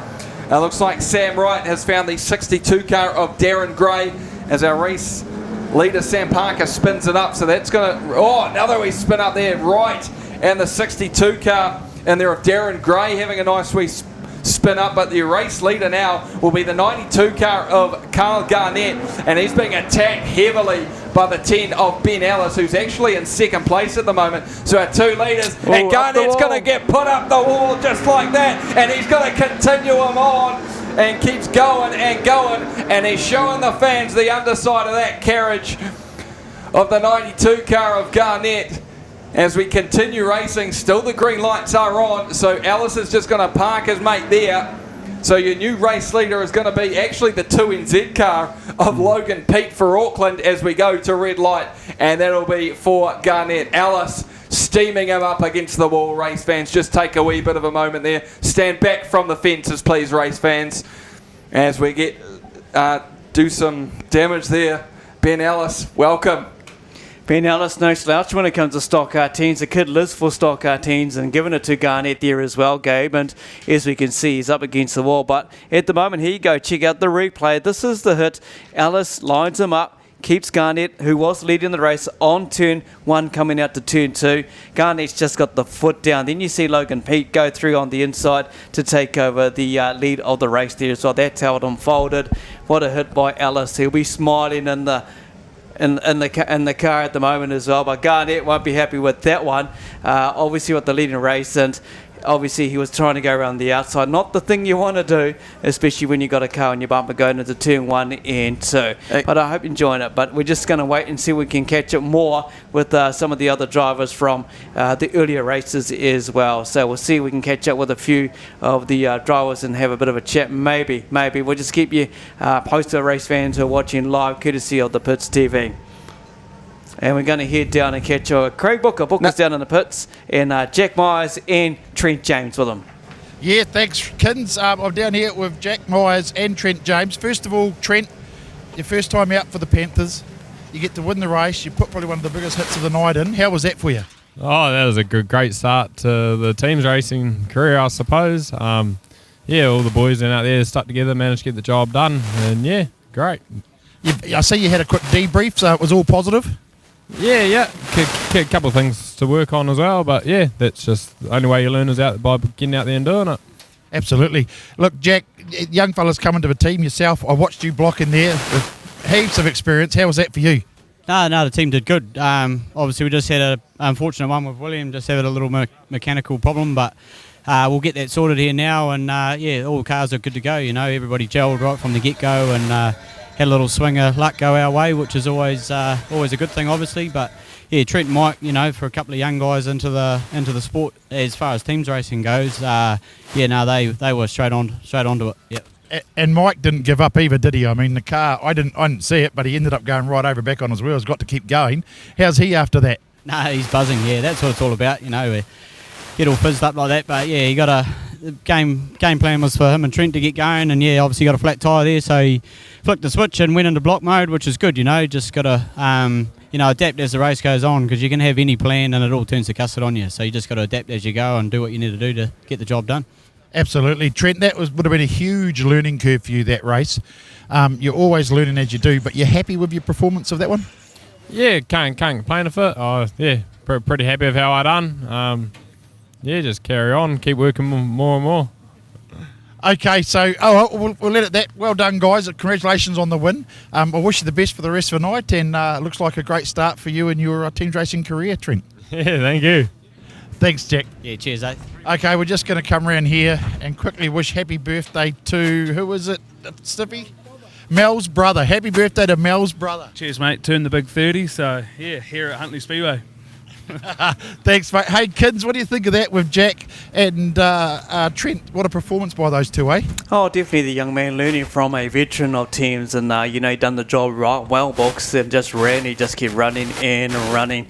And look, we can see the 92 car Garnett coming off. We've got a race coming up next, which will be the big Superstocks race, which is the Wanganui Warriors taking on the Gisborne Development Team, brought to you by Livestock Feed Systems. We're going to do a bit of a giveaway coming up real soon as well, so stick around for that. That's not too far away. As you can see, they're just checking out Carl Garnett. Carl Garnett just being checked over there by the people on turn 2, just to make sure he's all right, and they'll bring him off as we see the tractor getting ready to back up and bring Garnett off, and just checking out Ben Ellis. But talking to Booker, just hearing him speak to obviously Trent James there and Jack Myers. The team is happy, the boys are happy from the Panthers. They had a good win in their race. Yeah, exactly. That's what they came here to do. Win some races as well, and we're just as well, race fans. Just make sure if there are crashes against the wall, please stand back from the fences. We don't want a whole bunch of kids. It's an electric fence, so you get zapped. It's like electric fence. Put your tongue on there. There's 1,000 volts, as they would say. Hey, just staying in that regards to Huntly Speedway, just a quick couple of rules. Like we just said there, keep away from the fence line. And just another reminder, it is a no smoking or vaping venue. So no smoking or vaping inside. Yeah, exactly. So good to see the old 92 car of Carl Garnett made his way to the infield. Good we hit there by Ben Ellis up there. Corner 1 and 2 seems to be where the old wall hits are coming from at the moment. As we get ready for the race to restart, we've got nine laps to go. We've had plenty of action in this one. Still got 9 to go. Had a couple of lead changes involved in that one as well at the start. But our race leader at this stage is the 2NZ car of Logan Pete from Auckland, and we are back and racing So we have lost an Aucklander. Yeah, the Aucklander of Garnett out there at the moment. So there's just 3 of them circulating. So it's going to be a pretty hard task for them as the 2NZ car of Pete gets past the 94 car of Sam Wright. Wright is going to have to try and go sideways into the 10 car of Ben Ellis. Ben Ellis, though, does the nice move there, comes back down on him, pushes Wright towards the infield, which means Wright has to back out of that one. He's got a wee bit of panel damage out there at the moment, does the 10 car of Ben Ellis, but that just comes straight off just with another hit in there as well. But it's still the 2NZ car of Logan Pete who leads this one. From now will be the 31 car of Sam Parker. He's actually moved into second place, so this will give the 10 car of Ben Ellis his time to go into block mode. And here they come, the 2NZ of Pete, the 10 car of Ben Ellis as they make their way off corners number 2 down the back straight. Ellis puts him towards the infield. That means Pete has to go backwards and gets him back around. Ellis won't be happy with that one. He tried to block him way more than what he did. As it looks like Pete gets taken out there by the 21 car. That's Tim Parker out there. So Wellington just slowly but surely coming back into this one. 31 car of Sam Parker is actually in second place, not from the 94 car of Sam Wright, but Sam Wright has actually taken the lead now for the Auckland team with Logan Pete parked up there over corner number 3 and 4. That's where Ben Ellis is going to focus all his efforts on. As it looks like the 45 car of Corey Baker just having to deal with a couple of young guns out there at the moment. The 62 one of Darren Gray in there as well. As Logan Pete gives the old shunt from behind him. The 10 car of Alice looks like Wright, our race leader's been spun up there by the 31 car of Sam Parker. The only problem is Sam Parker's in second place. He's a lap down. And the next place car is an Aucklander, followed by a Wellingtonian who's a couple more laps down. So Parker probably needs to get back into race mode as Pete's actually moved into second place. So Auckland are 1 and 2, Wellington are 2, 3 and 4. As we go 4 more laps to go. Still the race leader is the 94 car of Sam Wright making his way down the back straight. Got to deal with 3 young guns and we're going over. Our race leader puts the 21 car of Tim Parker on his lid. He rolls back over, but that's how you win a race. You just tip them all over. You just take them out there. Tim Parker won't know what the hell happened to him then. He didn't see that one coming from the race leader, but the race leader is on a mission. That is Sam Wright. As we can see, obviously, them running out to the car there, Parker, and look at all the crowd there. Look at the crowd. Hi to the race fans. Hey, how are you going out there, race fans? Wave up in the air. Good to be back here at Huntly Speedway. Look at them all waving out. Where's the Mana waves? There, let's do the Mana waves. Ready? 1, 2, 3, Mana wave. Yeah. There we go. Oh, we've got the Mana wave going on here. Having fun with the crowd, as we can see on the live stream. Ben Ellis, who's been doing the damage for Wellington, Gabe. He's just put the car on the line there, doing the block, and it's not looking too good for young Parker over on the far side, mate. No, it's Tim Parker there. He was just a victim in that one, just trying to do his job, the old block job on your race leader, the 94 car of Sam Wright, and yeah, just got a wee bit caught up. You could kind of see him as he spun him round. Parker was still had his foot flat on that accelerator, and there's kind of only one option when you kind of do that. As we take a look at the replay here, there's a few more hits there from Ben Ellis in there as well. This was a wee bit earlier on in the race, and there it goes. The 21 car of Tim Parker up and over. And guess what? Just like the last roll, he's going to continue as well. He's going to carry on. He's ready to go. He would have been pumped after that. And there we go. Racing is back underway. And we should see the 94 back. Still leading at the moment on Sam Wright. Yeah, exactly. He's leading this one. He's got a couple more laps to go. So he's got 2 more laps to go. There's a 94 car of Wright. He's got to watch out though, because here comes the 10 of Ben Allison behind him. He's got a blocker there in the 2NZ of Logan Pete. So Ellis is going to have to make a very big decision here. He's going to hope for the 62 car of Darren Gray, who's parked over there on corners number 1 and 2 to hopefully slow him down more as he tries to spin around the 45 car of Baker. But the last chance salute here for Wellington is that 62 car of Darren Gray on the 94 of Wright. But just like the veteran that he is, Logan Pete gets in front of the 94 car of Wright. He's just going to make sure that his driver is safe and secure, and he picks up the race win. Yes, he does. He's over the checkered flag line. Just. And second place at this stage will be the 2NZ car of Logan Pete. In third will be the 31 car of Sam Parker from the 10 of Ben Ellis. Then the 62 car of Darren Gray. That rounds out your top 5 for the points. We're just going to get the 2NZ car of Logan Pete around for another lap. In there, just waiting for the official checkered flag ruling there once this whole race has been complete. But the race winner, no doubt about that one, it is the 94 car of Sam Wright for the Auckland Alley Cats. As we look through the official result or the unofficial results, the 94 car of Sam Wright for Auckland in first. Second, the 2NZ car for Auckland, Logan Pete. In third, it'll just be a whole Wellington affair from there. It'll be Sam Parker in the 31 car, Ben Ellis in the 10W, and then the 62 car of Darren Gray from Baker, Parker, and then Garnett rounding out your cars on the track. So a nice another 140, 55 sort of salute there. Yeah, big win for the Auckland Alley Cats there, Gabe. And as you said in the piece there as well, young Sam Wright was just going for gold there, and he never gave up, you know. Ben Ellis was on a mission for the Wellington team because they've travelled a big drive. You know, Auckland's just come down the state highway to Huntly and they've come to show, you know, if the Auckland All-Stars are here to defend, the Auckland Alley Cats are just as good, and they put on a big show. Hope you enjoyed the live stream. As we see now, the Auckland Alley Cats going around with their checkered flag. Give them a big wave. There's Brooksy on the back. He'll be pretty pumped. Obviously parked on the infield in the 208, but he'll be wanting to get out there in their next team's race.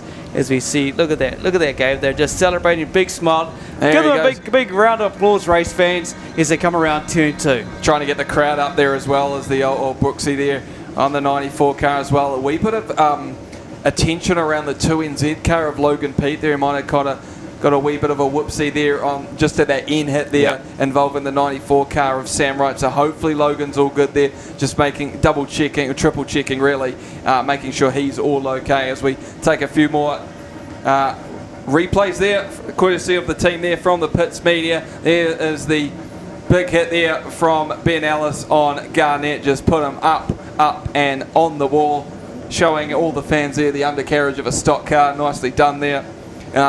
Hopefully won't be too done for aggressive driving, because you know that's a thing obviously in stock car teams racing and stuff like that. But there is a couple more hits there. The 21 car of Tim Parker on the end of that one. There's Ben Ellis there and Logan Pete going at each other yet again. And then 21 car of Tim Parker there joining in the fray there. So Logan Pete, no, I'll go around you. And Parker tried to get him in the wall and just did a nice wee heavy spin. Did have a wee bit of contact there with the wall. As the 45 car in there as well of Baker getting spun up there by the 62 of Darren Gray. Heaps of spin outs there, heaps of big hits involved in the old Auckland-Wellington rivalry. Exactly, it's what Stockcar Teams is about. You know, race fans turn up here to watch. I hope you're enjoying the live streams. You see some of the replays. There's Ben Ellis there on Baker. As Ben Ellis has been a menace in this race for the Wellington. And there's the big flip over there from Parker, courtesy of Sam Wright, the race winner. And but hey, to his credit, the 21W Parker continued on racing. More race action there. There it is. Look at that. What a replay of Parker flipping over there. The 2NZ of Logan Pete there on young Sam Parker there as well. Bit more action unfolding. Baker and Ben Ellis once again. Ben Ellis, like I say, being a menace on this track. Here you go at the end. That's where we got caught up with obviously the hit from Pete accidentally on the race winner there as well. Yeah, and that's why I just went straight to the infield now, race fans. There's a few more fans up there having their nice wee. Looks like Corona's up there as well. And the corporate box up there. The Ripco. Ripco. There's Mike. There's Mike from Ripco Huntley up there as well. Give us a wave, Mike. Wave out, Mike. Wave out, Mike. Give us a wave, Mike. There's a few more serious faces up there having the time of their lives up on the Ripco Huntley up there on the corporate box. But race fans, now it is time, for the first time this evening, you would have seen them up the wires. It is the Wanganui Warriors have made their way to Huntly Speedway for the Pollock Crane Superstock Teams Invitational. They're going up against the Gisborne Development Team as we get ready. Yeah, so the Gisborne Development Team has pole on this race, right? The Gisborne Development Team have pole on this race up against the Wanganui Warriors. As we see the cars going around the track over there on the stream, you can see Dylan Marshall in the 57V but you can hear the cars. You can have a look now and go through the Gisborne team, and we'll get into it, Gabe. There's the Gisborne team. And there's the Gisborne team there, the 7G car of Sean Gooch, the 77G of Sam Hughes, the 81G of James Clark, the 87G of Brodie James, the 89G of Tyler James, managers of Jeff James and Steve McCafferty. And your Wanganui Warriors, Zane Dykstra, Ryan Marshall in the 15V, Caelan Mooney 26V, Dylan Marshall 57V, Matt Buckley in the 94V, and 98V is Jerry Linklater. Manager is Zach Dykstra, Rangi Dykstra. Yeah, old Rangi Dykstra out there. So Gisborne on the pole for this one. So off the front row will be Brodie James in the 87 car. On the outside of him, it looks like it is the 15 machine of Ryan Marshall. Grid 3 will be the 57V of Dylan Marshall. Grid 4 will be the 89G of Tyler James. Grid 5 will be the 81 car of James Clark. Grid 6 will be the 98 of Jerry Linklater. Then it'll be the 26 V car of Caelan Mooney, and on the outside of him will be the 77 car of Sam Hughes. So not in this one. Looks like the 94 V of Buckley, he's on the infield. The 3NZ of Dykstra sitting on the infield, and young Gooch, who's making his debut in the teams in the 7G. Yep, so it is now Gisborne versus Wanganui. They got unofficially 140 points. If they get another win here, they will be through to the semi-finals. In terms of Wanganui, it's about points. Development versus the Warriors as we go racing. As Brodie James and the 57 car of Dylan Marshall head out into the Waikato track here in Huntly Speedway. And it's just 1v1 battles at the moment. And it looks like the 81 car of Clark and the 26 of Mooney having a nice wee tussle there. Sam Hughes in as well, the 15 car. That's Dylan Marshall in there as well. Or Ryan Marshall, sorry, in the 15 car. A nice week coming together. But Gisborne have got the early race lead. They've got two of them out the front. It is the 87 of Brodie James and the 89 of Tyler James. The James boys are going at this, and the rest are just using their bumpers. Oh, nice wee hit there. It looks like the 15 car of Ryan Marshall put Sam Hughes almost into the wall there as they just, our two James boys, oh, he almost had a wee swing at him, did he? Did the 87 of Brodie James thought, no, we've got ourselves in the top two at this point. There's no need to ruin it. As they make their way through corners number 3 and 4, Clark and the 98 car in there of Linklater just stuck on front and back bumpers at the moment around their corners number 1 and 2. Sam Hughes is waiting for the James boys to make their way past him so he can look to attack the 26 car. Mooney just gives him a right rear. Oh, big hit from the rear. That'll wake him up, that's for sure. Will the 77 car of Hughes. Hughes did not like that one. That one rattled him. As Mooney tries to go for another big hit. This time it looks like it's going to be on the 81 car of James Clark. And it looks like the 57 as well. Dylan Marshall going to be involved in that one. As it looks like one of the James boys has been held up by Linklater there in the 98 machine. So that is, of course, Brodie James. So Tyler James now is the new race leader from Brodie. Caelan Mooney in the 26 car is in third position. And he's going to try, I thought he might have tried a big hit there on the 87 car of Brodie James. But James got out of the way of that one. As Mooney, he's now up into second place. Tyler James still going for the Gisborne development. He's trying to tell Brodie to come with him. He needs some support with him as they try and deal with it. Sam Hughes and James Clark, it looks like they're just playing block jobs at the moment, although Sam Hughes is on the infield at this stage. So Clark is just doing the bulk of the hitting at the moment for the Gisborne development team. Sam Hughes now coming back out on the track. He'll try and follow these the James boys around, but he might just try and slow down the 26 car of Caelan Mooney. He is on the same lap as James as Mooney gives him a big hit up the rear end. Looks like Clark got involved in Linklater there, but Sam Hughes has taken an absolute battering in this one as we go red light for that piece of... I would say exhaust pipe from the look of that. Part of the debris there from Hughes. You know, that's another big shot by young Caelan Mooney. That's twice that's happened in this race, obviously, to Sam Hughes there, and he won't be liking that. You can see the exhaust being dragged onto the infield. but the James boys seem to have this one pretty well covered with 7 laps to go, Gabe. Cars are revving up, they're ready to go and get back into it, and Wanganui's going to have to pull something out of the bag here if they want to get some good points or get over the checker flag, get the checker flag in this race. Yeah, those famous Rees cars and those exhausts, I think that's the first time we've ever seen one of them actually come off like that, and yeah, just absolutely stuffed now with Sam Hughes. So Gisborne Development down to 3 cars. So Brodie James, and James Clark are pretty much a blockers for them. Tyler James still leads the race from the 26 car of Caelan Mooney, who's pretty much right past us, right at us at the control tower. So it's barely a quarter of a lap that James has in front, but he has got his brother, the 87 car of Brodie James, with him. So Tyler just hoping to try and get back up. It looks like the 57 car of Dylan Marshall being moved by a team out there on the infield. He will see the 89 car in his rear view mirror. He'll make sure he'll slow down for that one. Dylan Marshall in 4th position, but he's got 2 other Warriors in front of him in terms of actual position. But they could be trying to go for the old top 3. But you're just trying to get the win. That's the main focus at the moment as we are back and racing. 3 more laps to go for the 89 car of Tyler James and the 26 car of Mooney Linklater trying to catch up to Brodie James. Brodie James has gone into block mode now in the 87 machine and gets past the 57 car of Dylan Marshall as the 89 car of Tyler James. It's going to be a white flag this time by for our race leader. The Gisborne Development team got 1 more lap to hold off, and it's going to be a Wanganui tsunami around corners 3 and 4. Somehow Sam Hughes is still moving that machine. Caelan Mooney is in 2nd place at this stage. He's just got to get past the 57 car, and he doesn't, because there's going to be a race win there for the Gisborne Development team. They're going to take out race number 7 for our Superstock Teams Invitational, brought to us by Pollock Cranes.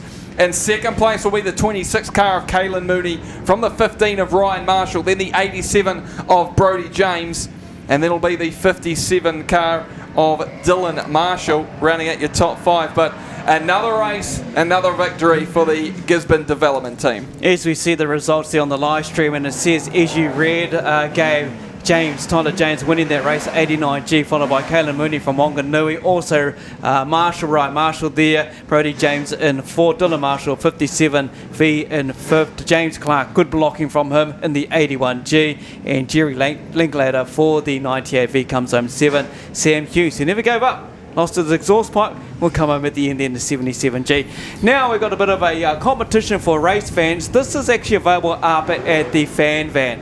All right, so this is where this is. It's for the crowd and the kids up there. It's a giveaway. A couple of quick questions as we see the victorious Gisborne Development team go around turn 2. Give them a round of applause, fans. But here's the question for you. First question is to get a t-shirt and a bucket hat.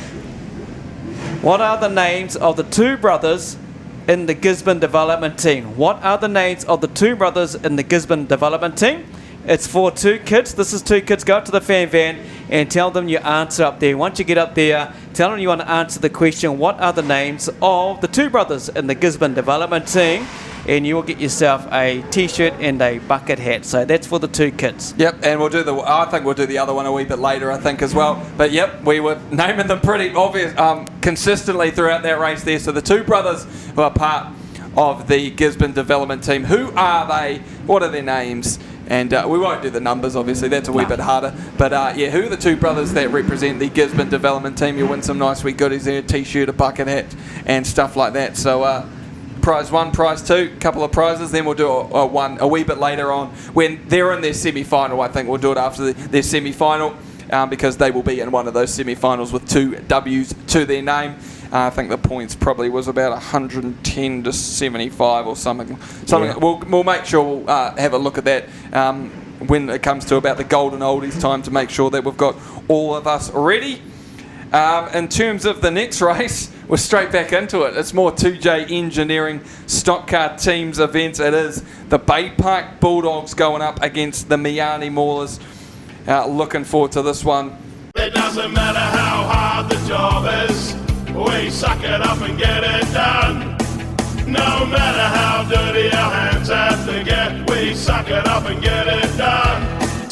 it up, suck it up, suck it up. Out for suck's sake, suck it up, suck it up, suck it up. Out for suck's sake, suck it up. Suck it up and get it done with suckitup.co.nz.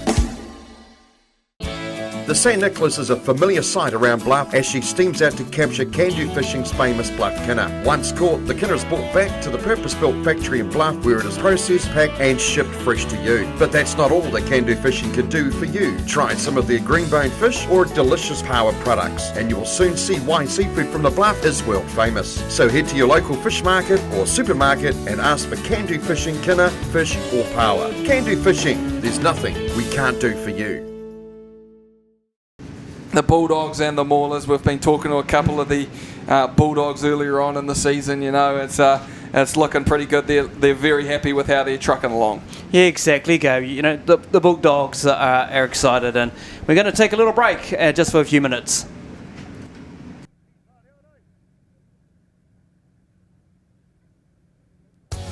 Hey, I'm Sean. Hey, I'm Jess. And we are Sign Solutions. Situated at 61 Preston Street in Invercargill, we can meet all your signage needs.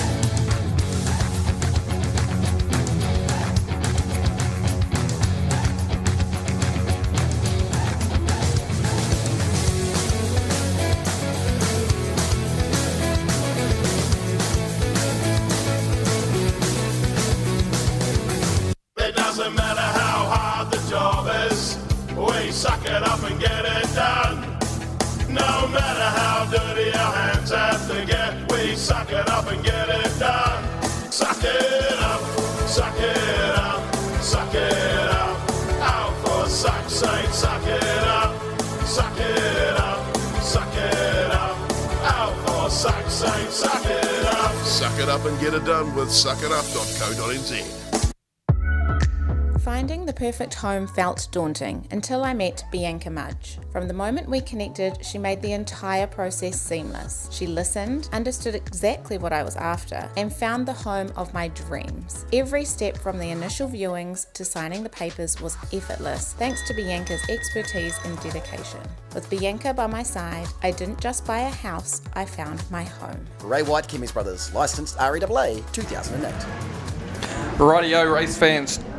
Welcome back to Huntly International Speedway. It is time now for our Bay Park Bulldogs to take on the Miani Maulers from the mighty Hawke's Bay as we get ready now for our last of our heats for our 2J Engineering Stockcar Teams event here at Huntly Speedway.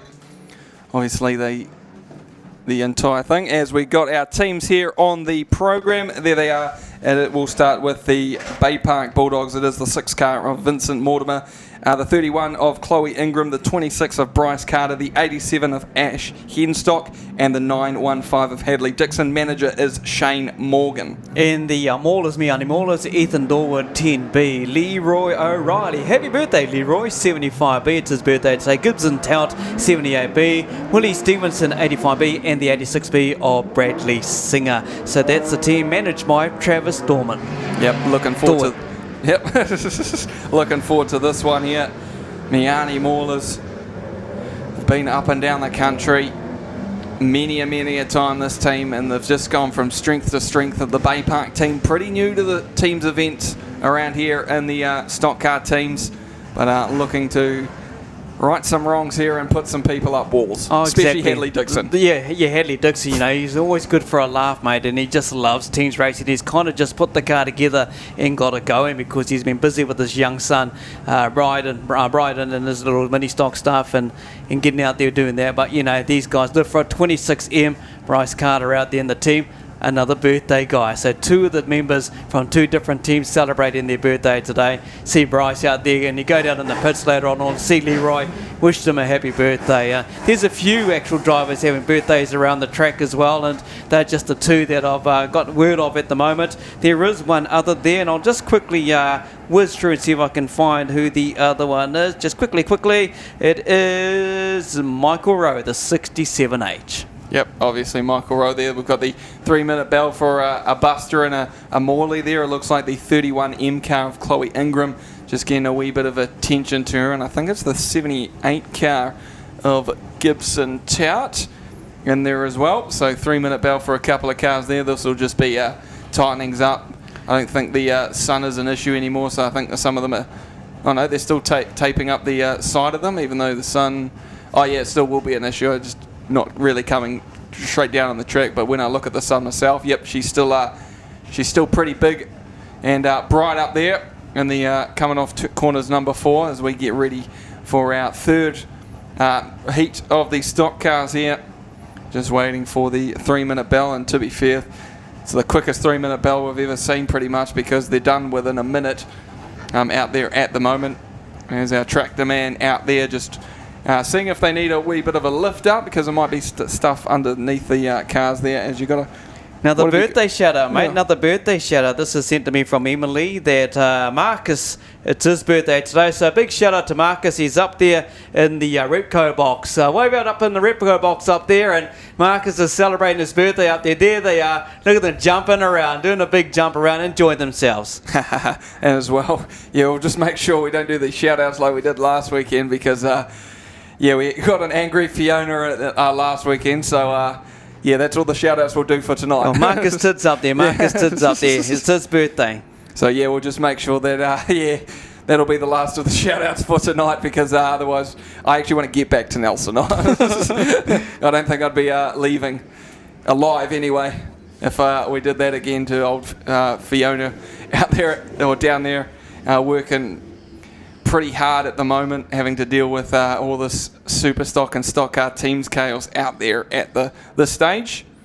As we're just ready for the 78 car of Gibson Tout, where's he going to go? So he's obviously off the front row for the Miani Maulers. He's going to be on the outside of the grid, on the inside of him for the Bay Park Bulldogs. It will be the 87 car of Ash Henstock. Grid position at number 4 will be the Bulldogs. So we're going to go in a wee bit of a weird way here with the grid. Will be the 6 car of Vincent Mortimer. Grid 3 will be the 85 car.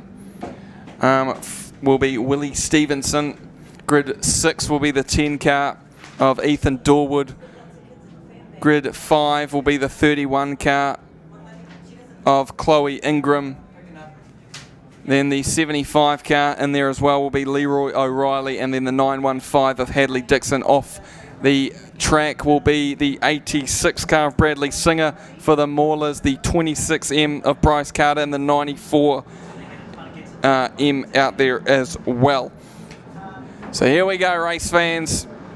It'll be Samuel Simons, but anyway, Miani versus Bay Park here. Last round of heats for our 2J Engineering Stock Car Teams Invitational. If you don't win it, the goal is to get as much points as you can as we are racing. We go straight back into it there. Oh, big hit there from the 85 car of Willie Stevenson on the 87 machine of Ash Henstock. As we go back down the back straight, it is the 75 car who leads it of Leroy O'Reilly from the 31 machine of Chloe Ingram. So Chloe up the front there early on for the Bay Park Bulldogs down there as well. Here comes the 6 car of Vincent Mortimer, putting the 75 car, our race leader of Leroy O'Reilly, into the wall. And that's going to... Oh, it's nice. How do you do there between the 85 car of Willie Stevenson and the 87 of Ash Henstock down there on corners number 3. But your race leader at the moment is Chloe Ingram for the Bay Park Bulldogs, leading this one. As we go to a red light, just wondering what this will be about. It might be for the 6 car of Vincent Mortimer. Vincent has been parked up there for a couple of laps now at the moment, and just waiting for him to potentially, might be something wrong with the 6 car. Yeah, it doesn't look too healthy over there, Gabe, at the moment. They're parked deep into the wall there. So here's the replay, and we'll see how things are going at the moment. And with the 6M, so they're just getting over there, not the replay, sorry, just 10 laps to go there, and they're just assessing what's going on there and making sure that Vince Mortimer is good, and we'll see how things roll. Look, a lot of people have actually gone up to the fan van. Just be patient. The T-shirt and the bucket hat will arrive for you eventually for those kids who will answer the question, or as easy as the question, name the 2 brothers that are in the Gisborne development team. If you missed out, we will have another question in regards to Gisborne Development Team coming up a bit later on throughout the evening as well. So as we get back into this race, we're not far away from resuming this once they have assessed, and they will take Vince Mortal off. This race is brought to you by the big sponsor for the Stockcar teams, 2J Engineering. Yeah, there we are. There it is. A nice wee hits there. Look at the old Ash Henstock and Willie Stevenson over there on corners number 3 and 4. Thanks to the team here at the Pits Media. Having a nice wee how you doing there. The old riding of each other. As it looks like Henstock potentially might be getting pulled off as well. So this could be 2 Bay Park Bulldogs done just like that. And your race leader obviously is Chloe Ingram. Hadley Dixon is going to have to go into hardcore block mode at the moment, just parked up there on corners number 1 at this stage.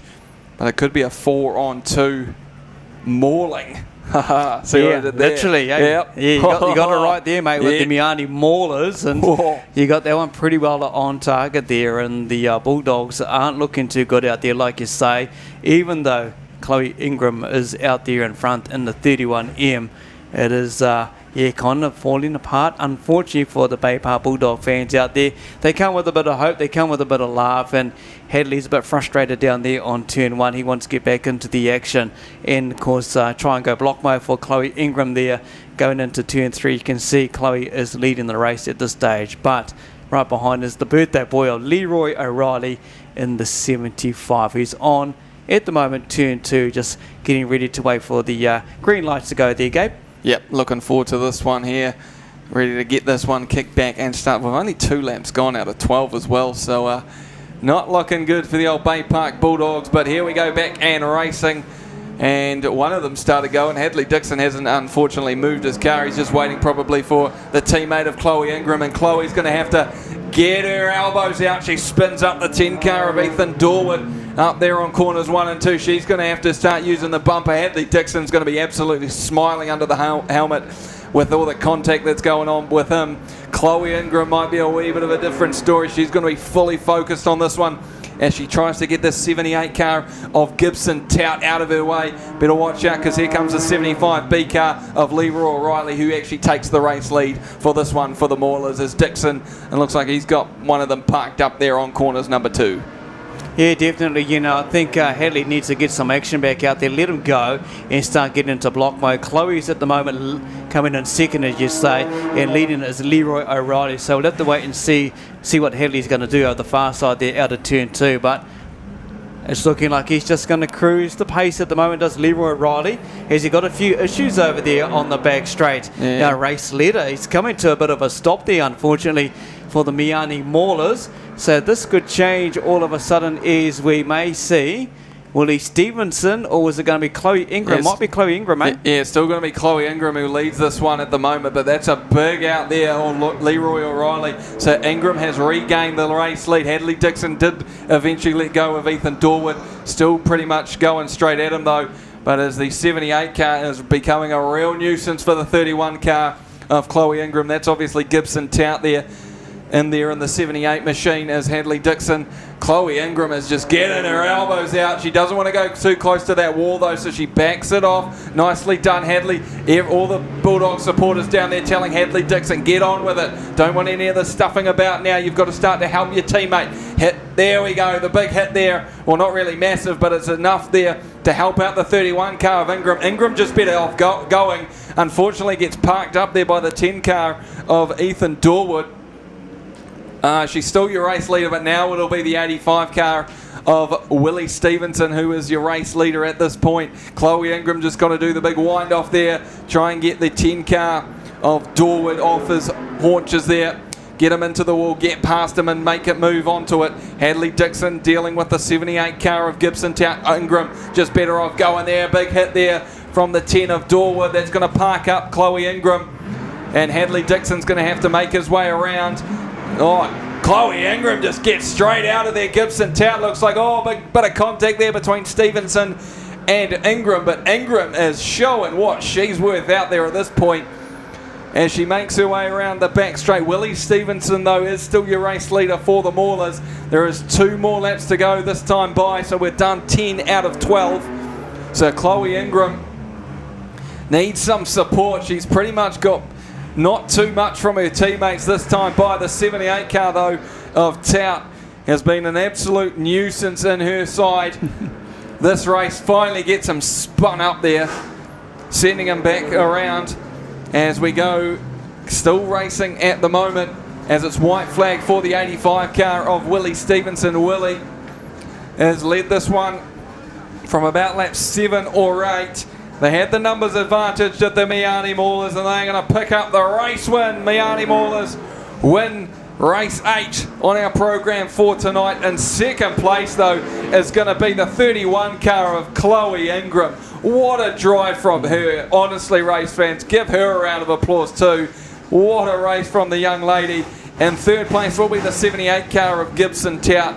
And fourth will be the 10 car of Ethan Dorwood, and then it'll be the 918 car of Hadley Dixon. But give them up, race fans, or 915 of Hadley Dixon. Give it up, race fans, for your race winners, the Miani Maulers. But special shout out to the 31 car of Chloe Ingram. That's how you get your elbows out. Exactly. She never gave up. You know, she had to do what she had to do. As we see the final results there, we got Willie Stevenson winning the race for the Miani Maulers in first 85B. Chloe Ingram in the 31M, followed by third place 78B Gibson Tout, and of course Ethan Dorwood comes in the top 4 with 10B, and he did his best. Hadley Dixon in the 915M. Leroy O'Reilly, who was leading race 1 part there, game pulled over 75B 6th in the 87M of Henstock. In 7th place as well. Vince Mortimer being towed off earlier in the race. That's your official race results. Willie Stevenson, an 18.3 lap time here at Huntley Speedway. Thanks to 2JS Engineering for sponsoring the Stockcar Team's invitation. We've got Superstocks to come. We are back into the action. It is teams racing all night. Look forward to it, you know. But race fans, I hope you're all enjoying yourself, enjoying the action out here at Huntley Speedway. What do we have coming up? We've got Rotorua Rebels and the Waikato Wanderers. This will be an absolute big one as well, race fans, because these two teams both lost their original race. So this will be all about winning the race and getting as much points as you can as the lights start to come on here at Huntley Speedway for the 2J Engineering Stock Car Teams event, as well the Pollock Cranes Superstock Teams Invitational. But what a race there from the Miani Maulers, picking up your race win for race number 8 on our program for tonight. We're only up to race number 9, and as we said, it is the Rotorua Rebels up against the Waikato Wanderers, brought to us by the team at CLR Plumbing, and as well, of course, Pollock Cranes, our Superstock Teams sponsor for this one. As we've got 2 more races after this as well before we get into some golden oldies, so that's when we can have a wee bit of a breather. Yeah, golden oldies, they've been told, will be split as well. They're going to split them into 2 groups, and they may be doing 10 laps, so things will change there with the golden oldies. Just wait for them to come out in race 12. But you got to give it up, race fans, for the Miani Maulers. There we go, Willie Stevenson there with the checker flag, and for those who travel from the beautiful Hawke's Bay, you'll be up here enjoying the Maulers having a good win, and not easy one too. They had to do it tough because Chloe Ingram was on form. As we see the replay here, there we go, the end of the 87 going straight to the wall. It started off so good for Bay Park as well, and it just got downhill after every corner and straight that they went along. You know, Henstock involved there with Willie Stevenson, your eventual race winner, and they're just getting a wee bit hooked there. Stevenson in there as well. Hadley Dixon there trying to deal with Gibson Tout. There's the old Stevenson and Henstock there in the background there. Ingram trying to get past. As well, there's big Spinneroonie. Yeah, nice wee Spinneroonie there on the 10 car as well by Chloe Ingram. So Chloe Ingram, MVP for that one for me, because she absolutely bought it. When you're a couple of cars down, you know, it's pretty hard out there, and she definitely gave it her all. I'd love to see her back in the Bulldogs when it comes to the actual Stock Car Teams event. Yeah, definitely gave. You know, she never gave up. That's what's good about teams racing, and the Bulldogs team gave it out there and put on a big show as we see entering the track. We got the big Rotorua Rebels coming up. Back to the replay. Here's Chloe Ingram again. Look at that. She just kept going and going and going. Showing the boys, to be honest, maybe what you need to do. And hey, Chloe, showing up here. She's out there doing what she's got, and she's giving it to the rest of the boys out there. The Wanderers are out on the track with the Rebels coming up out on the track as well. And is mentioned who has pole? Rotorua Rebels made up against the Waikato Wanderers. Yep, so Rotorua has the pole position for this one. This is both teams that unfortunately had pretty second-hand results. Here are the starting grids there. It is for the... I'll go the Rotorua Rebels. It will be the 5 car of Logan Nicholson, maybe the 10 of Alan McRobbie, the 14 of AJ Axtons, the 45 of Dion Henderson, the 94 of Dale Stewart, the 638 car of Robbie Morris. Your manager is Steve Axtons. And the Waikato Wanderers, your home team, Jeff Kite in the Wanderers 12H, Tony Wooden in the 71H there, Wayne Slater 77H, Matt Jarvis is the 79H, and also Ethan Whitaker obviously might be still hurt from the first race, but the manager is Hutch. Yeah, I don't think Ethan Whitaker will be making his appearance out there at the moment. So those will be the 4 drivers for the Wanderers there. So Kite finally gets his opportunity. So Kite, Wooten, Slater and Jarvis will be representing the Waikato Wanderers in this one for Rotorua. Did the 638 car of Robbie Morris not back out there? No, he's not. Didn't think so. That car was obliterated after race number 1, so just the 1 car sitting out there for the Rotorua Rebels for tonight. That's what happens in Superstock teams racing when you bring 6 cars. That's why you bring them. Yeah, exactly. 2 tractors have been called in. We're going to carry the 87M of the Bulldogs car, but looking like might be all sorted there as well. So yeah, they kind of work it out, and they're just asking the driver, making sure that he is a-okay before they do enter, but the other tractor is being brought over, so it is going to be a 2-tractor tow for the 87M there. I don't think the car's in gear as well. That's probably what she's complaining about, trying to get it in gear and stuff like that. So we'll just do the 2-tractor tow as well. We will have to wait for the tractors as well to make their way back out onto the track. You guys don't stop talking. You can't get a word in edgewise. Eh? Oh, well, you can just cut us off there, you can see me okay. I can see you clearly. Can you see me? I just wanted to say, come on, the Bay. I thought they would play the song in the background, to be fair. Yeah, I should have brought it up for you too, I didn't think quick enough, did I? Well, I'm just waiting for them to play Mysterious Girl for old Ams down there in Christchurch, actually. Yeah, I'll just quickly jump in there and talk about that. Obviously, there's a big race down there in Nelson. There's been a teams race down there in your home track, the Nelson Tigers. And for the winning team, that's all right, Gabe. It's all right, mate. You got to give it up for the Nelson Tigers because, look, they've made a comeback. And the Beagles team got put together. Harley Robb being part of the management and mentoring for it. But unfortunately, mate, it didn't go the way of the Tigers. The Beagles are winning down there in Nelson. But, hey, it's good to have the Nelson Tigers back.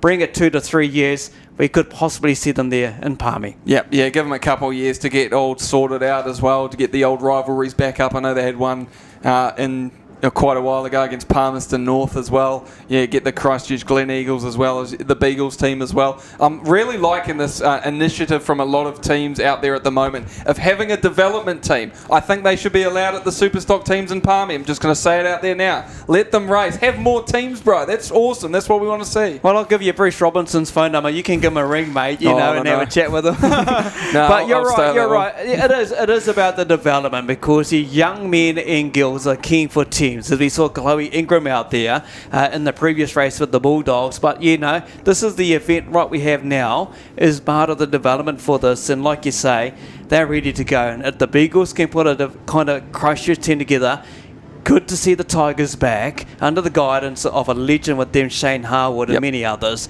They'll be back in force definitely, and you wait till the Nelson fans start rocking and rolling back to Palmerston North for the big teams event. But you're right, you're 100% right. It is about the development, and that's what's so good about this event here tonight for you race fans out there, for you watching on the Pits TV about this event here at Huntly Speedway. So here we go, race fans. On the inside it is the 45R car of Dion Henderson, on the outside of Jeff Kite, as we get ready. Rotorua and Waikato doing battle here, both 0-1. Who's going to go 1-1? Who's going to go 0-2? They will have, I believe, another race later on. Oh no, this will be them done if they lose this one. So Rotorua, the Rebels, versus the Waikato Wanderers. Here we go, we are racing. Henderson and the 71 car of Tony Witten going in there as well. Same with the 77 of Wayne Slater. Wayne Slater and Logan Nicholson maybe going down the back straight together. Though the 71 car of Tony Witten sneaks on by though, as Logan Nicholson maybe rides the wall there. Oh, big hit there by Dion Henderson. Used to the stock car classes, old Dion, but that front right tyre is done for. That thing is barely holding on. The 45 car of Dion Henderson, but Tony Witten is your race leader, and he's just going to go for all the marbles here. McRobbie couldn't quite get him that time by.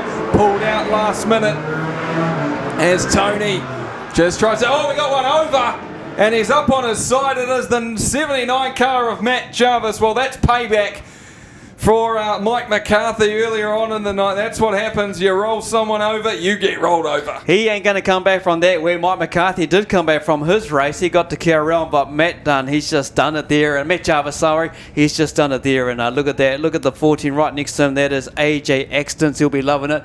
But you got to give it up to Tony Witten. He's showing a clean pair of heels, but look who's right behind him. It is Alan McRobbie. Yeah, Alan McRobbie, that's not a good sight to have in your rear view mirror straight from a red light. Only about a car's difference between them. But yeah, Matt Jarvis, unfortunately, the third rollover of the night. I have been counting their rollovers too. It's the third one of the night.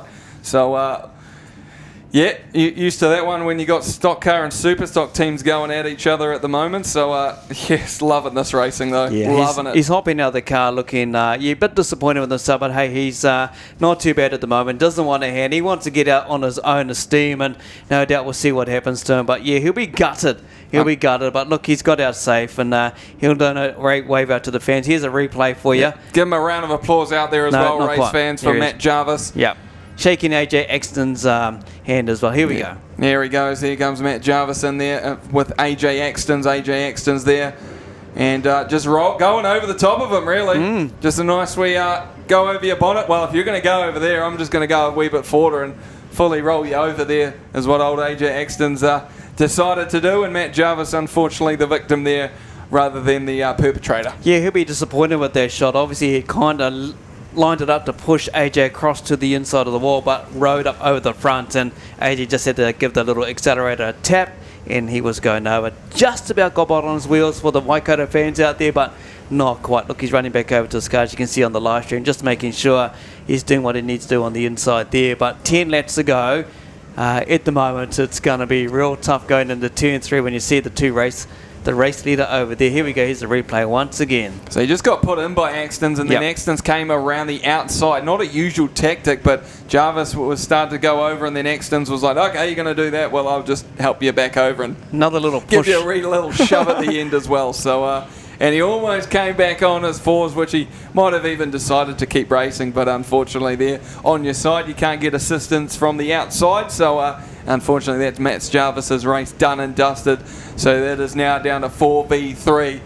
Whole bunch of debris, it looks like, over there in corner 4 as well from that nice wee rollover as well. So Rotorua, though, now they'll be thinking about points, especially given they're at 55. Was it 55 that they got? Yeah, 55 that they got last race. They'll need to get probably at least 2, maybe even 3.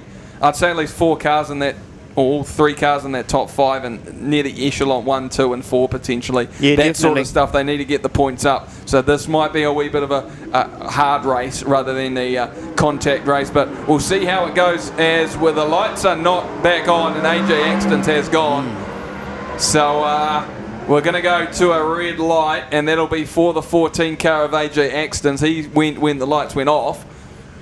Yeah, but they didn't move over on the back straight on those for a sudden. I saw AJ move. I seen the green lights go down there. Oh, they went down there, but they didn't go down. Over the far side on the back straight, and not too sure what it was, because all of a sudden you saw Tony Witten and Alan McRobbie just sitting there. I could hear AJ race past us here in the commentary box. So I'm thinking, why aren't they going? It's gone green. So I don't know if they actually saw it. But as we zoom in there, obviously they've asked AJ, he's got to go back. He's going to have to go back pretty much where we are in the commentary box, to be fair. He's going to have to go forward. I don't think the reverse is going to work with what he's got. So he's going to shoot across the infield, and he does have some front left-hand damage. The shock's gone down on that, and he might just shoot over to turn 4. What is Annie going to say here? And it will tell him where to park, essentially, because it's probably that far back. He probably thought that the lights did go on.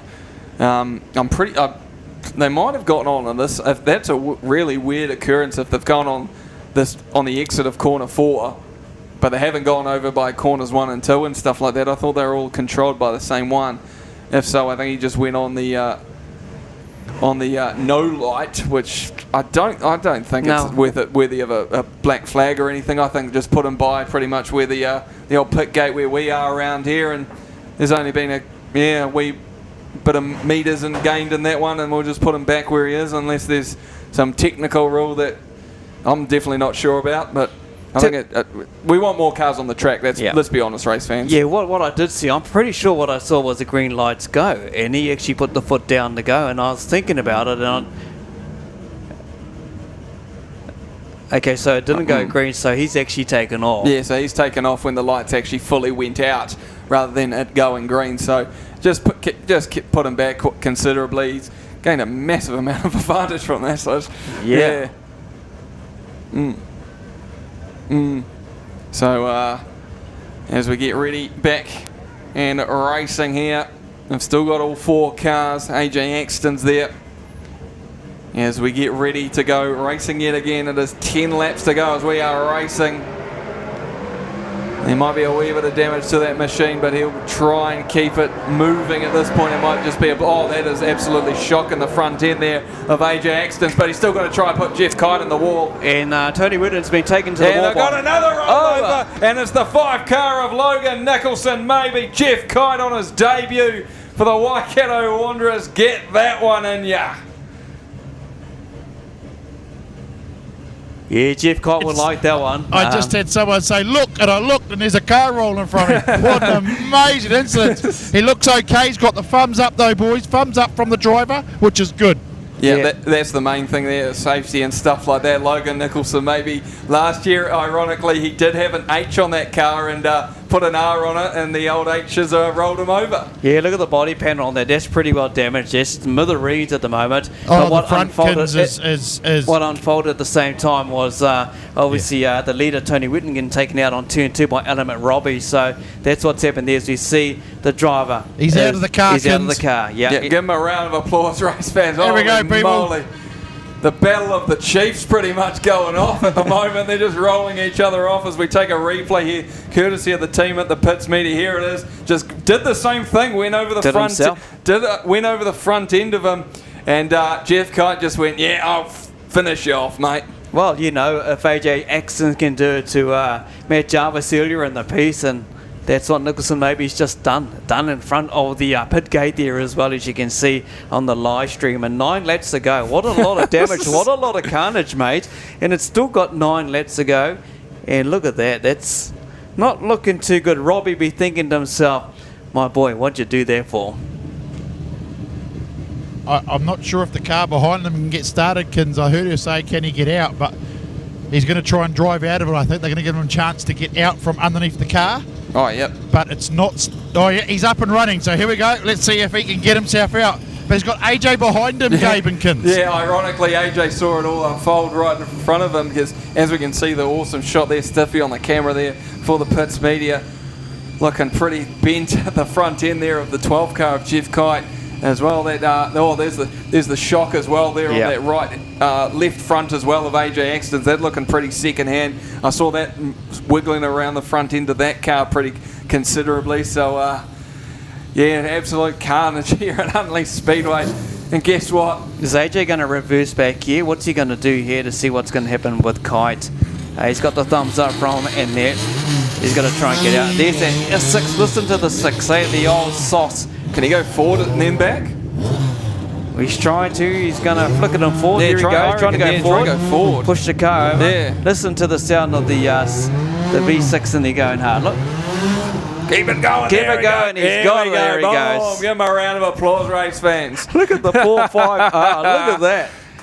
Oh, I love to see it. That's absolutely mangled Logan Nicholson, maybe his car as well. Looks like an absolute bomb went off down there, Books. I tell you, the best thing about standing right here in front of that is you get the smell of smoke and the roar of the engine of the Speedway. You can't get any better than that.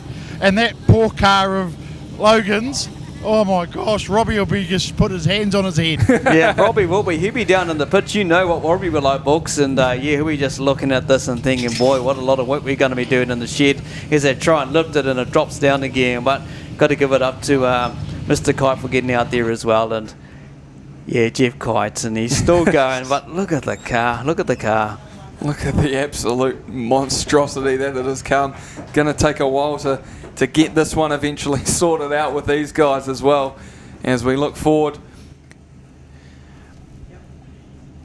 to the rest of the evening coming up as well. Now, guess what, race fans? It's going to be Palmy versus Auckland next race as well in the Superstock teams invite. That's not going to be any love lost as well. And then after that, it'll be Bay Park versus Wanganui. So, you thought this was it, man. We're only just getting started. Oh, what a good night it's been, for the Superstock and the Stockcar teams, and thanks to the sponsors there as well, Apollo Cranes, 2J Engineering. I hope you race fans out there are enjoying this.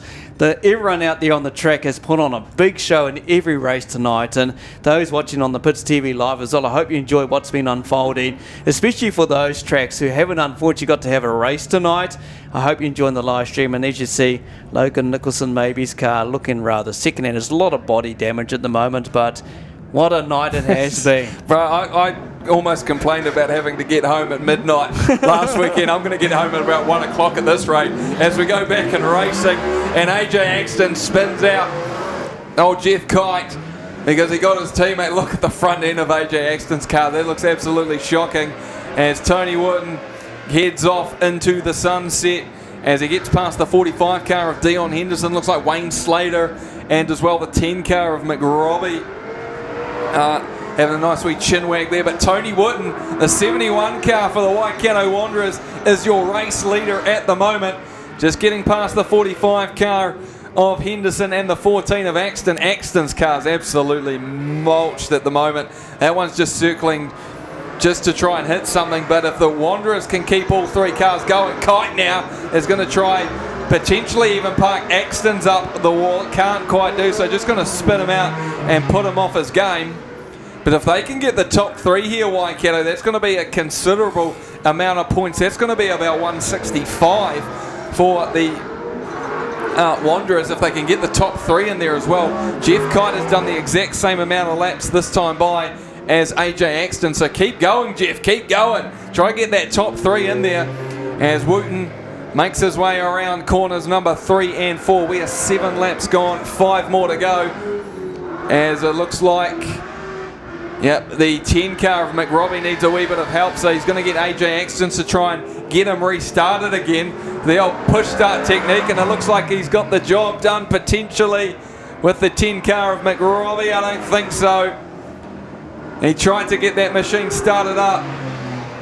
Oh no, he has got him started up there. So McRobbie's got, yeah, and Tony Wooden just puts the big one in. Oh, here comes Axton's there in behind. Wooten tries to slow down, going to have to do potentially a wee donut in the infield.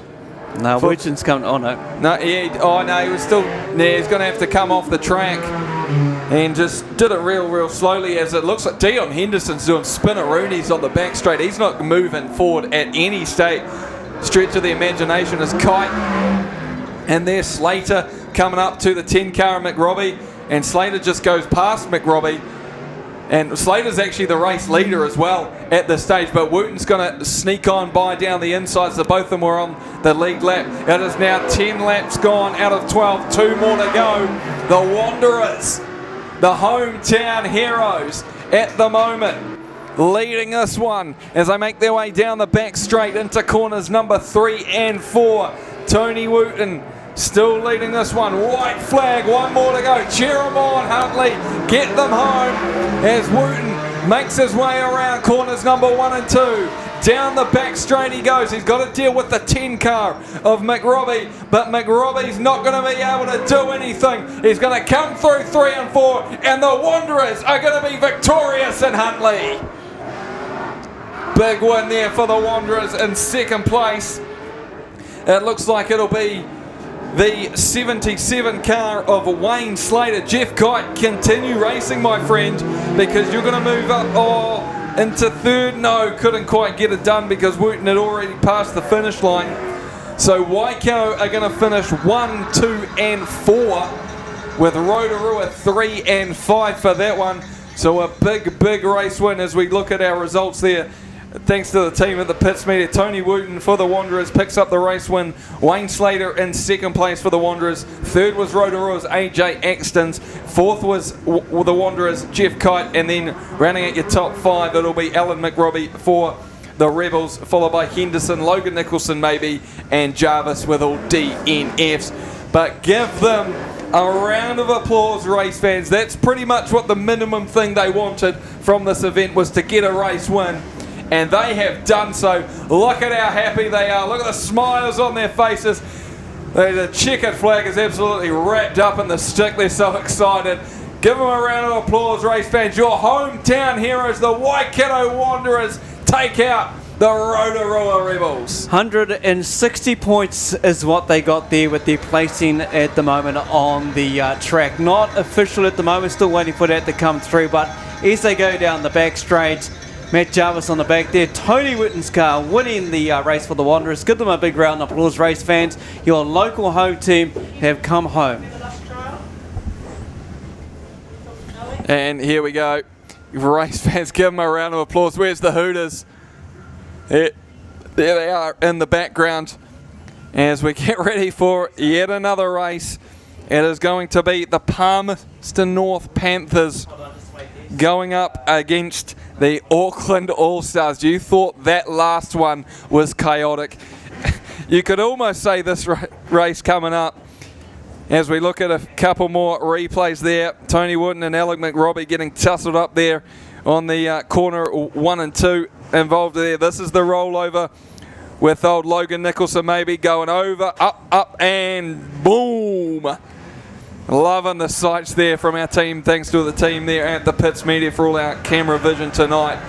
But it's now time for Palmerston North versus Auckland. You could say it's the Battle of Bruce Robinson. Exactly, brought to you by Repco Huntley. I've just got a quick message from Zoe up at the fan van.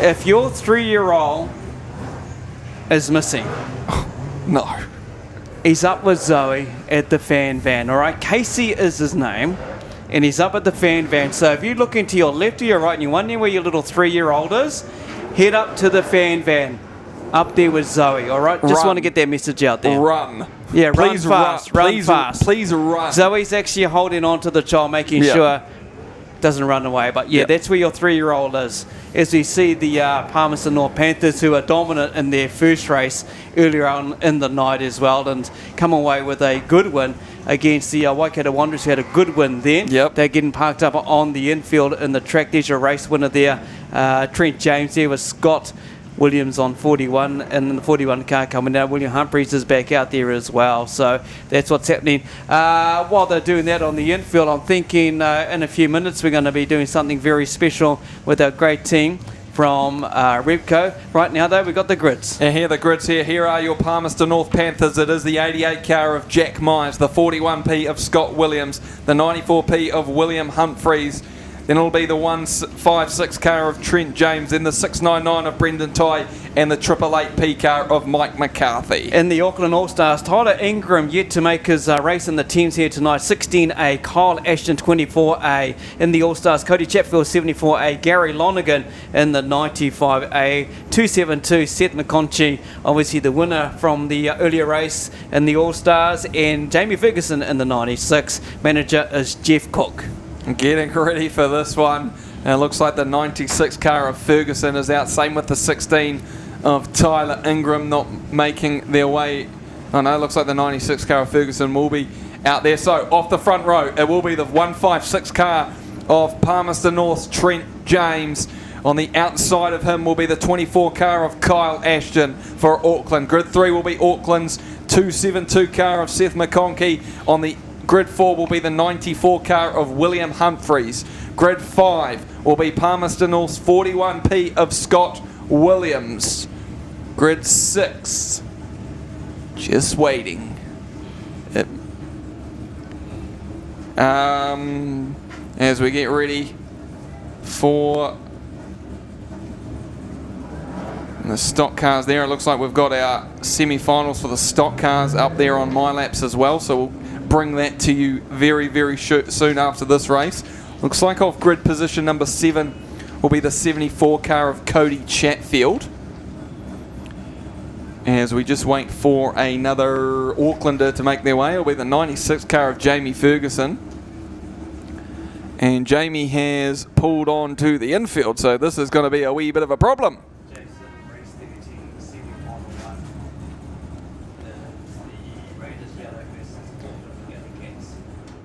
As we get ready, so Ferguson will move in. Oh no, looks like the just waiting for that's why he couldn't go in there, waiting for the old tractor.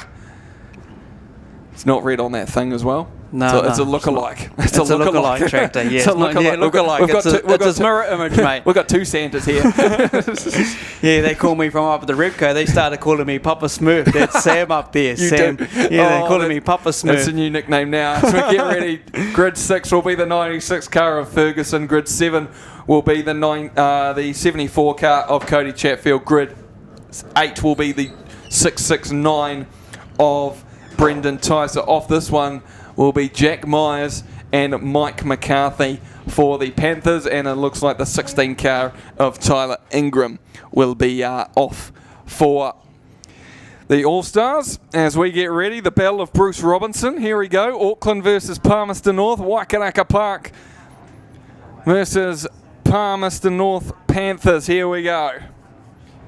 The All-Stars and the Panthers yet again as we are racing.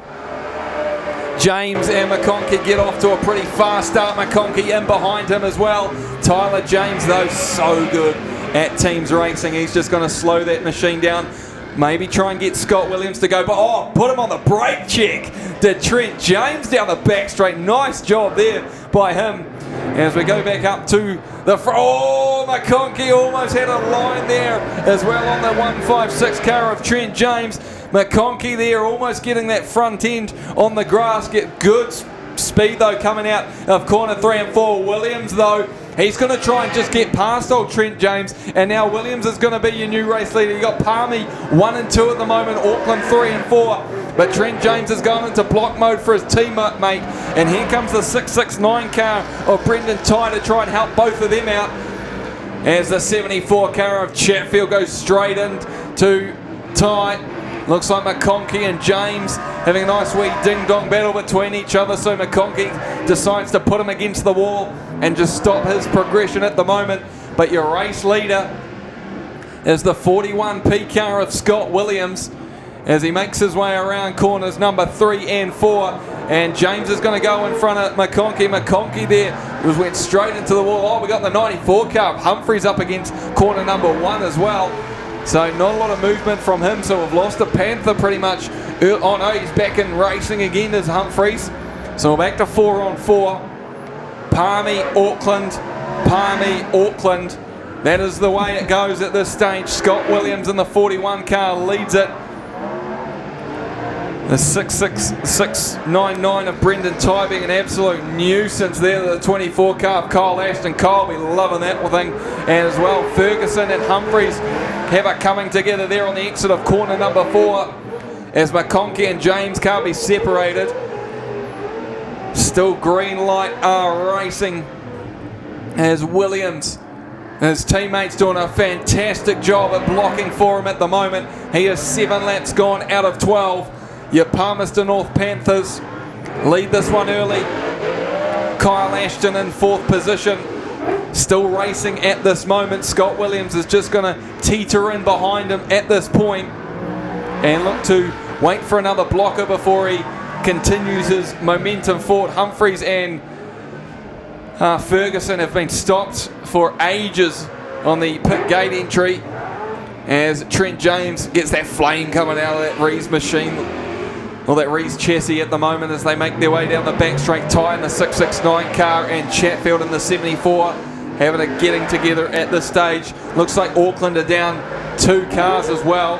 Ferguson hasn't moved. McConkey's out of the race. That right front is absolutely shot for him. So that's why pretty much Kyle Ashton is continuing in race mode, if you were wondering. He's decided, stuff it, we're going to try and get enough points. We've got 2 cars down. I've just got to try and finish this race.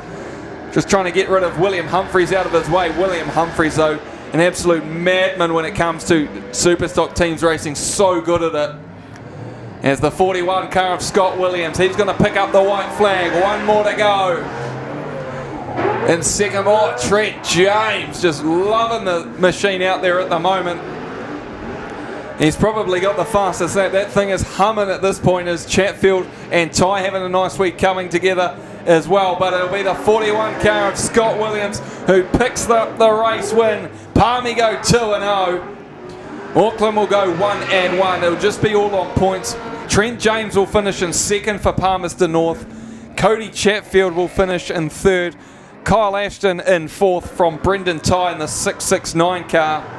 So a big points haul for the Palmerston North Panthers in that one. But a great race win there to the 41P car of Scott Williams.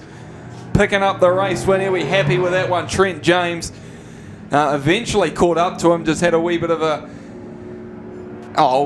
swing or wee bit of a dig there. It's 272 McConkey at the start of the race there. But Williams there, he'll be happy. He'll try and pick up that checkered flag and go around with his teammates, realising what a fantastic blocking job they did for him. Exactly, 100% right there. Scott Williams just went through, but he got through there and just show what he had to do. He didn't actually go fast and show the speed. As we'll read you the results as we go through. So Scott Williams winning the race there in first. Second, Trent James 156. In third was Cody Chatfield 74A, followed by his fellow teammate Kyle Ashton 24A. Brendan Ty in the 669 fifth, and William Humphreys in the 94P coming home sixth. And as well, we're going to go down to the interview with Book. He's got, looks like, Chloe Ingram with him. I think my mic's going. I've got Chloe Ingram here with me from the Bulldogs. Unbelievable drive. You were like the Lone Ranger out there for a while. How much did you enjoy that? I enjoyed it a lot. It was great fun. Hey, look, you took a few hits, you got rid of them, you dispersed them. Did you realise you had a few cars down as you're driving? You just had to keep going and going and going? On that red light, I did see two of my guys leave, which I knew was going to be hard work to win it, but we gave our best shot. You did your team very, very proud, Chloe, and an amazing hit. I was just about thinking that we're going to see another Peter Rees episode here where he took on a whole team. You did very well. Thank you. That's Chloe Ingram, people. You would have seen her on the track. She did a fantastic job for the Bulldogs. They all got their cars going. Did you have to get much work done to yours? I just lost my brakes on the rear, so we just fixed that. And it looks like the rest of the team are under control, getting all their stuff done and dusted? Yeah, it sounds like they've done a shock and a front bumper on this 87, but apart from that, we're all good. Excellent. Hey, thanks for talking to us. I hope you have a great rest of your night, and we look forward to talking again. Thank you. How about that, Kins and Gabe? Wasn't it an amazing drive by her in that race to be like the Lone Ranger out there? She's the MVP of the night so far. And it's going to be hard to pretty much top that for the rest of the night for tonight. Chloe Ingram, what a race. As we see a wee bit more replay from our last race between the Auckland All-Stars and, of course, reigning defending champ Auckland All-Stars and the Palmerston North Panthers. Panthers come out to play and they pounced on them. Oh, definitely. You see in the replay there as well, Jamie Ferguson, William Humphreys doing what William does. Will I Am blocks the tank there, and as you can see, that's Brendan Ty there teaming up with young Kyle Ashton as well. Kyle pushing him on the infield there, gets going again. Here's Cody Chatfield up behind Brendan Ty. Cody was up there running one part there, looking pretty good in the race as he does a little turn around there on Brendan Ty, but you can't take it away from the Panthers. Just a bit of a call out to the fans out there in the crowd.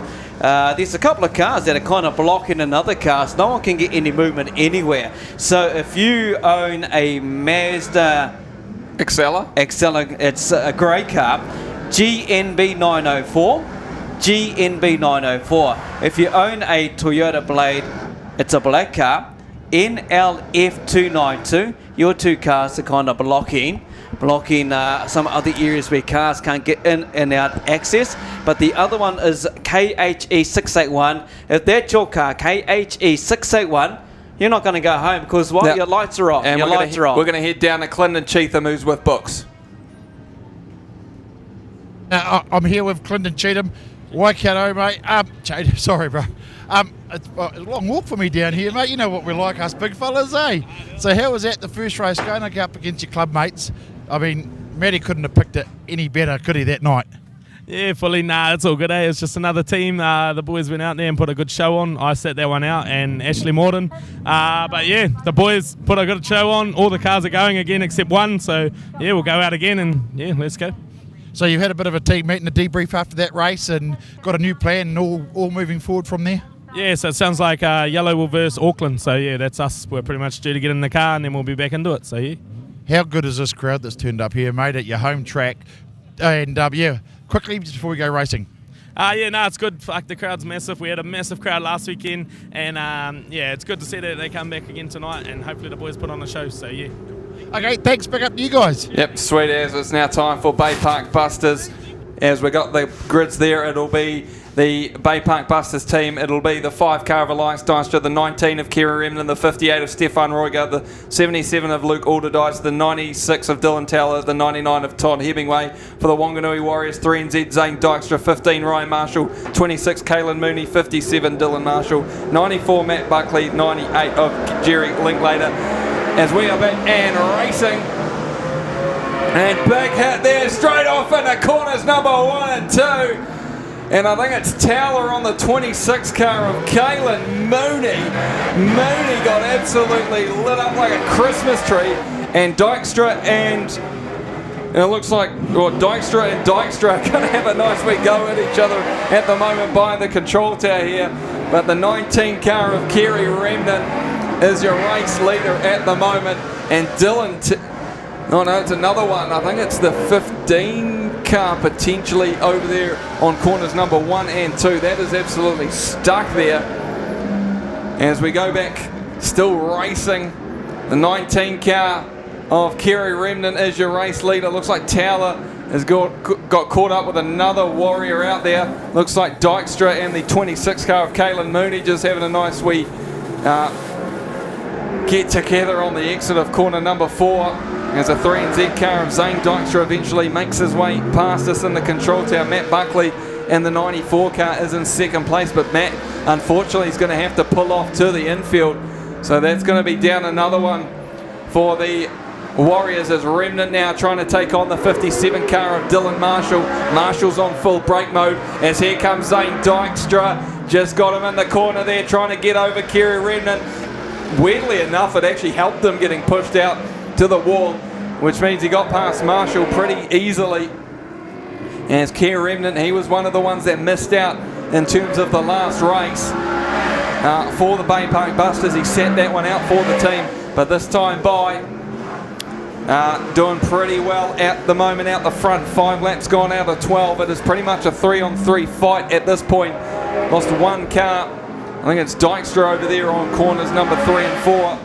And the 94 car of Matt Buckley is pretty much not moving as well. So still going at it. The Busters, there's only 2 of them actually on the track at the moment. Or still going. Oh, big hit shot there by the, I think it's the 3NZ of Zane Dykstra. We got a fire over there on corners number 3 and 4. That'll be probably just the exhaust on that car, but it looks like it's still going. As the 19 car, this will have to go to a red light. As that thing is still heating up. No, it's gone out. It'll just be that exhaust probably for the machine of the 19 car of Remnant. Probably just had to fully cut the thing off and then try and restart it again. Oh, still car there. Hit there by the 26 car of Caelan Mooney. Remnant will not be happy with that one. Your race leader is, though, the 3NZ car of Zane Dykstra. As they make their way around, there's only 3 cars circulating at this point. It's the 96 car of Towler, the 3NZ of Zane Dykstra, and the 26 car of Caelan Mooney. But this one has become an absolute rip snorter at the moment. Kerry Remnant has slowly got moving. There will be some questions, though, over that hit by Caelan Mooney, though, on Kerry Remnant. It was a standing car, and he just absolutely came and smashed him. As Zane Dykstra up to laps 10, so 2 more laps to go for the 3NZ car. He'll be looking to go down to Nelson later on in the season and try and put a better number on that machine. As he goes white flag, 1 more lap to go. Dylan Towler, the 96 car, is actually on the lead lap as well. but unfortunately there's just no blocking cars or no other cars moving for the Bay Park Busters team. And Zane Dykstra is going to come out of corners number 3 and 4 and pick up the race win for the Wanganui Warriors.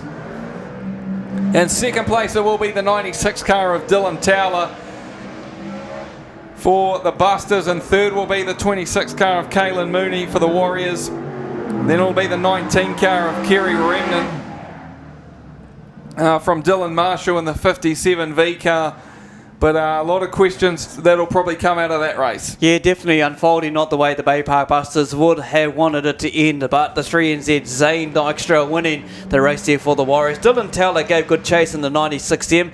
Mooney coming in third in the 26V. Kerry Remnant, even though fourth in the 19M, sitting on 2 and 4. Dylan Marshall, 57V. Elias Dykstra in the 5M, 6th. And Buckley is 94V in 7th. So that's how we wrapped up with the top 7 at the moment. The final results from the Bay Park and Wanganui race. That race there brought to you by Trailer Pro Solutions. Yep, as well. It sounds like we've got our book down in the pit area, mate. Who have you got down there? Here with my mighty maulers, Kinzer. I got Willie Stevenson and Leroy O'Reilly, who we had on the other night. How good was that team's race? Yeah, it was awesome. No, that was good. It was a good team's race. The boys did their job. The blockers were, it was magic. Bloody magic, actually. Yeah. And you guys pushed it. It was good. You got across the line for the win, Willie. Yeah, no, it was good. Just keep going after a bit of a mishap at the start there and got the car off the front of us and just kept chugging laps. So I've got people in my ear here. I don't know what's going on, but we'll keep talking. Listen, it's good to see the team gelling like this, and you all worked really good as a team on the track, and it was great to see. Yeah, no, absolutely. Yeah. Got a good team environment. The boys pull, do everything for the cars, so the cars are basically ready to go again. So yeah, no, the team's working magic. And we've got to love it when the real Bay wins, Willie? Yeah, I reckon. Bring it on. Okay, so you guys got Waikato up next. Have you had a debrief and how you're going to go and what you're going to do? Yeah, mate. Yeah, no, we're all everyone's all ready to go. So yeah, no, the team's all good to go. Awesome. Hey, listen, guys, thanks for talking to us. I wish you best for tonight. Everyone knows I'm a staunch Biani supporter, a bit biased, but I wish you all the best. And Kins and Gabe, what do you reckon up there, mate? Yeah, mate, loving it as well, race fans, just as well, because we actually realised we actually haven't bought you this. Semi-finals for the stock cars are coming up in some time as well, and we're going to give them who actually made it. It is the Waikato Raiders yellow versus the Auckland team, and then it'll be the Miani Maulers up against the Waikato Raiders red team. So both of them made it through. I think that was because of a fastest lap or something like that. Yeah, it was Jaden Drini Manning got the fastest lap in that earlier race between the two Waikato teams. He's got the fastest lap time now. Oh, okay, sweet ass. So that's why the Waikato Raiders red team made it through to the semi-finals coming up a wee bit later there. And as well, so that means Wellington and Bay Park will face off between 5th and 6th in the Stock Car Teams Invitational, brought to us by the team at 2J Engineering. There's a wee bit of a light show for you. We had our fireworks last weekend. There's a Kerry Remnant bringing the fire back to Huntley Speedway tonight. But what a great race there, and we'll try and sort out these semi-finals for the Superstocks very, very shortly. I think it's time for a wee bit of golden oldies at this point, so we'll take a wee bit of a music break, I think, or maybe even an ad break, and we'll be back very, very shortly. If motorsport is in your blood, then Speedway Garage Palmerston North and Wanganui is your home away from home. From Speedway trivia nights, car reveals and good dirt track banter, along with great food that has our famous steaks, roast of the day and classic pub meals, Speedway Garage is the place to be. We look forward to hosting you at one of our two locations, 528 Main Street Palmerston North or 45 Anzac Parade Wanganui. Don't forget to check out the Pits TV Garden Bar. See you at the finish line. Are you building a new commercial business or home? Or is it time that your existing premises had a repaint anywhere in the South Island? Then Anderton Decorators have you covered. From floor to ceiling, wall to roof, Anderton Decorators offer the latest techniques, equipment and technology to make even the hardest tasks seem simple. Anderton Decorators also has the expert team to take the frustration out of your next project. Call Shane today on 027 Painting. That's 027 724 6846. Anderton Decorators. We have you covered.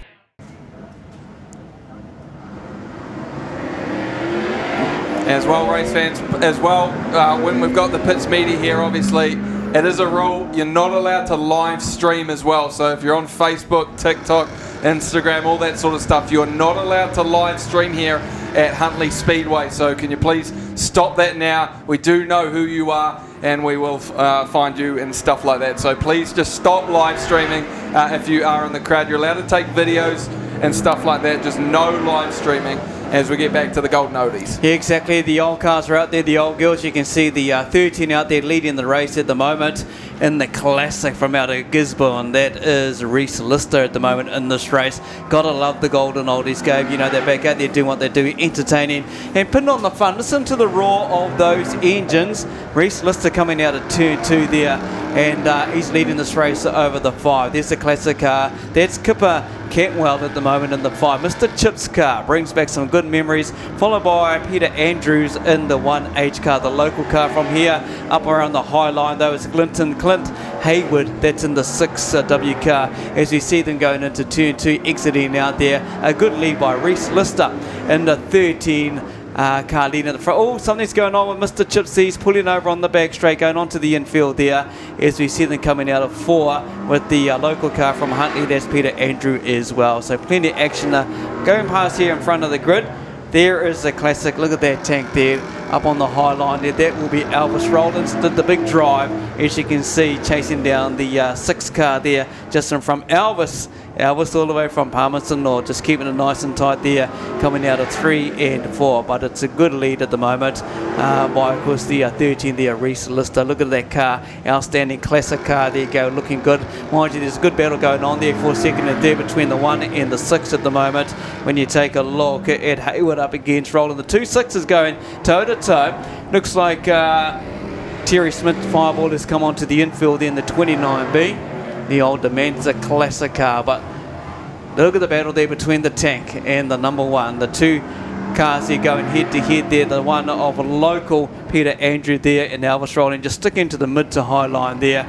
Loving the footage by the Pits TV as well. And there is the number 6 there just coming in behind. But rock and roll there coming out of 3 and 4 by the number 1 there of Peter Andrew there, the local car. But Elvis Rowland's not giving up an inch yet, just staying with them in the tank, just sitting on that mid line, mid to high line, going around 3 and 4. And the one's trying to control there, the Golden Oldie, just sitting in there, hanging in there with a few more laps to go there. But there's a good little tussle down the back there between a couple of the classic cars, the Golden Oldies. But look at these 2, second and third, having a good run there. Elvis Rowlands getting that mid to high line, chasing down the leader. He's going to go around the outside. The guy thinks he's much driving a modified or a sprint car. Oh! But then, of course, the 13 Lister comes out wide, stops the momentum of Elvis Rowlands, and we'll see the 1 go in the front there and take the lead, the local car from Huntly. That is Peter Andrews. They all piling up down the back. We see the 6 of Clint Hayward now catching up. There's a bunch of 4 of them who are going to be fighting. Looking like Reese Lister's car just seems to be not driving well off turn 4. Heading up towards the higher line there, but the battle's back on again. Do we see it between Andrews and Rowlands at the moment, going into 3 and 4? Oh, this is a real good battle here. Look at these 2. Elvis Rowlands, what a name as well.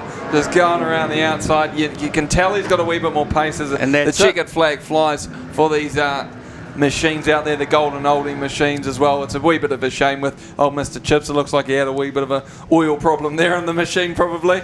Yeah, or definitely. Oil fire problem. Yeah, it's been broken into 2 separate heads, we've been told here as well. There will be another Golden Oldie, so they'll split the 2 groups up into two groups basically, and they'll do about 10 laps each and get them out there. So just get the race in. There you go, race fans, as it goes around turn 1.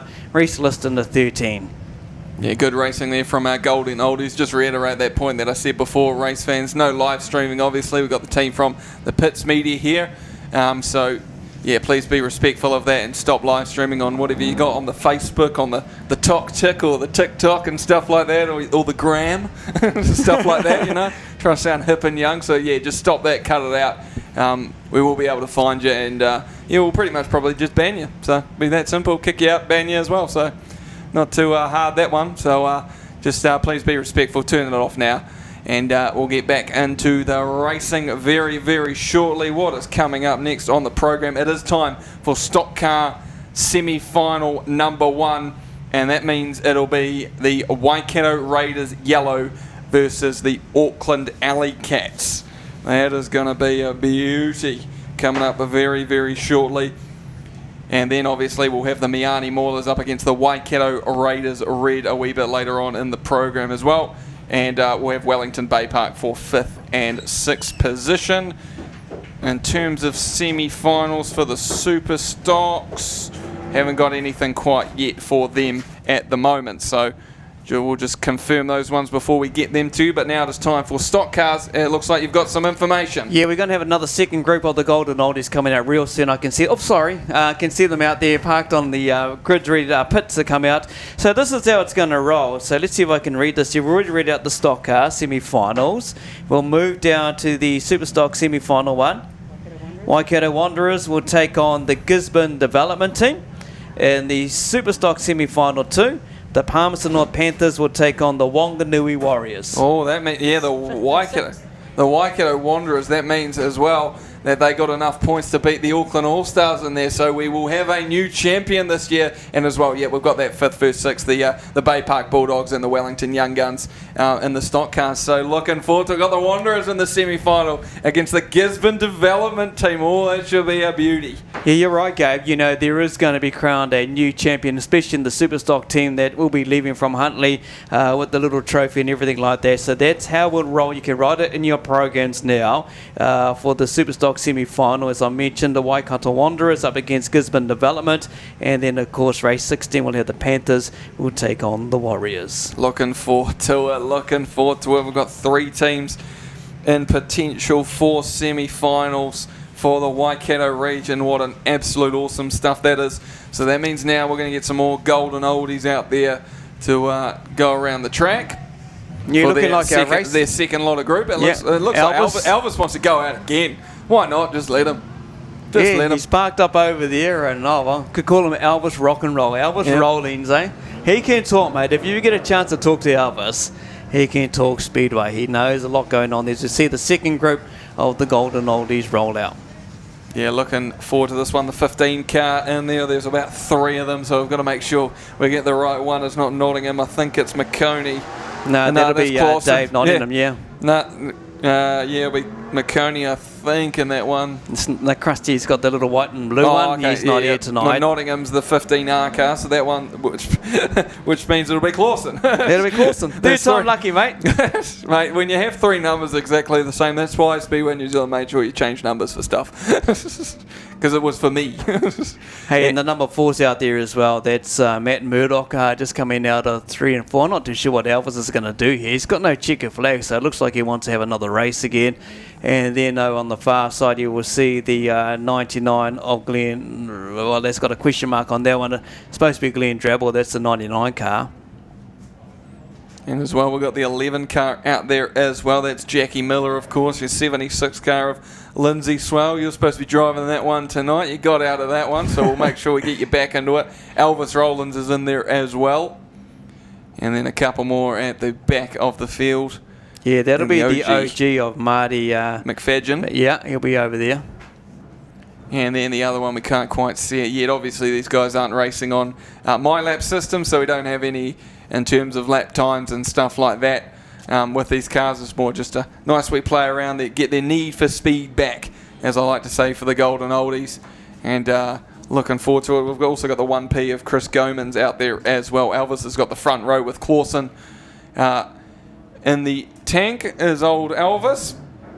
Yeah, the back grid draw pretty much last race, and now he's got the front grid draw, and I guarantee he's going to go around the outside as well. The entire race, it looks pretty flat out there as well for that 6 car as they go racing. Lindsay Swell's already up to 3rd position. Yeah, wouldn't be surprised. Lindsay will chase down Elvis Rollins, being the local car, and we saw him on fire last week. You know, Lindsay won 2 or 3 races out of 4. The 78 was just going for it, but it's led at the moment by the 15 of Malcolm Clawson in the 15P, chased by another P car. Would you believe it? At Huntly Speedway, you got classics from Palmerston chasing each other for 1st and 2nd. The winner from the previous race, which was Elvis Rollins, but of course the local is Lindsay Swell, who's just chasing her down in the classic main freight car. As we see the action unfolding, there's the 99 well-known car big history, Barry Featherston with that car back in the days. But the one from out of Christchurch we couldn't see was the 79C of Andrew Ross, just chasing each other down, as you can see on the live stream, just going around 1 and 2. But the race is down to the two Palmy cars going head to head at the moment. Malcolm Clausen, and of course the winner from the previous race, who just sits behind there nice and comfortable, that's Elvis Rowling, just making sure that Clausen can see the front of that tank bumper. Yeah, Clausen he's got the Rollins all over the back of him, coming up to a couple of lap cars. You've got the OG car of Marty McFadden as well, the 4 in there as well, of Matty Murdoch in there as well. So just trying to go around the outside, just try and thread the needle, as they try and say, just go through the, just close real fast, and then Rollins just decides, well, we'll just go around the outside and make this pretty easy like I did the last race anyway. And he gets past old Marty McFadden. Now he's going to try and work on the 11 car of Jackie Miller, goes back down to that inside line, and then probably as he makes his way through 3 and 4, will go back up to the high line and have a go on his merry old way. As Clausen just still trying to deal with old Marty McFadden there in the 0G car. Yeah, looking like Elvis Rowland's found that line, the line that suited the tank so far in the Golden Oldies. He's had a checker flag in the first race, sitting there low at the moment, keeping the tank down low by going back up to that midline. But you can see Clausen has come through now. He's giving chase on his fellow Palmy race mate Elvis Rowlands, and down the back straight you can see on the live stream Lindsay Swan coming down on the inside now to sit inside Jackie Miller there. But the checker flag isn't too far away. Elvis Rowland's getting control of this race, going down the inside of the Rotorua car from out of the 15R there of Dave Nottingham. But Elvis has got the tank in control out of turn 4. Yeah, well, Clausen's not giving up at this point. Still not no sign of the white flag, so still got at least a couple more laps to go. But Clausen seems to be pretty fast around this inside line, and looks like it's just taking a wee bit of pace out of the tank there of Rollins there. So I think he might just be better off going back to that wide line, because Clausen just slowly but surely cutting off the distance. It is white flag, so one more lap to go. It's just his entry into the corners of Rollins is pretty slow compared to old Clausen, so Clausen can break a wee bit later, obviously a wee bit more weight transfer and stuff like that. But Rollins is going to pick up the win. It's not a comfortable win. It's just a win nonetheless, though. Yeah, 2 wins from 2 for Elvis Rowlands in the 6P tank as well. And I thought Clausen was going to have a dive at him on turn 3 there. But this is a non-contact class, the Golden Oldies. So give it up for Elvis Rowlands, picking up 2 checker flags back-to-back in the Golden Oldies race as we see them wind down on the live stream, thanks to the Pits TV as well. And look at that. Look at the Golden Oldies. The raw V8 engine, Gabe. Yeah, exactly. You know, what's the time right now? It's about 9 o'clock. You know, so it's probably close to their bedtimes, isn't it? Your bedtime, mate, eh? No, my bedtime's like about 2 in the morning or something. Mate, I got an awful sleep schedule at this point, but no, it's good to see the Golden Oldies out there. They'll come up for at least another couple heats a wee bit later on, when the cars in the finals and stuff like that are trying to sort themselves out. I think they're going to do it probably after these 2 semi-finals. So we've got now Stockcar semi-final number 1, and that is, race fans, it is the Waikato Raiders yellow going up against the Auckland Alley Cats. Then it'll be the Miani Maulers going up against the Waikato Raiders red. And that'll be race 13 and then 14, and then for the Superstocks. Yeah, exactly. You know, we're only at race 13. We've still got 10 more to go, folks, and it's going to be a big night. The time has just clicked over 9 o'clock, and hey, what an entertaining night it has been for all you race fans that have turned up here on your Saturday evening here at Huntly Speedway. Everyone that's working around the track and doing that will appreciate everyone being here tonight. And wrap up, look after yourself. The temperature might be dropping a little bit, but the action on the track, it is all hot here at Huntly Speedway. Yep, 12 laps, semi-final number 1 for the 2J Engineering Stock Car Teams Invitational here at Huntly Speedway. It has been an awesome night, filled with rollovers, side swipes, wall rides, you name it, we've had it. And it's just going to get bigger and more intense later on in the evening. This will be a big one, race fans. It is Auckland versus Waikato, as the battle of the state highway, or the motorway pretty much. It is the old school rivalry, and it's going to be here very, very soon. As we're just waiting for them to make their way out onto the track, we see the Maulers and the Waikato Raiders red as well lined up on the grid. Looking forward to it. Stockcar Teams Racing. This one obviously in association with the team at 2J Engineering.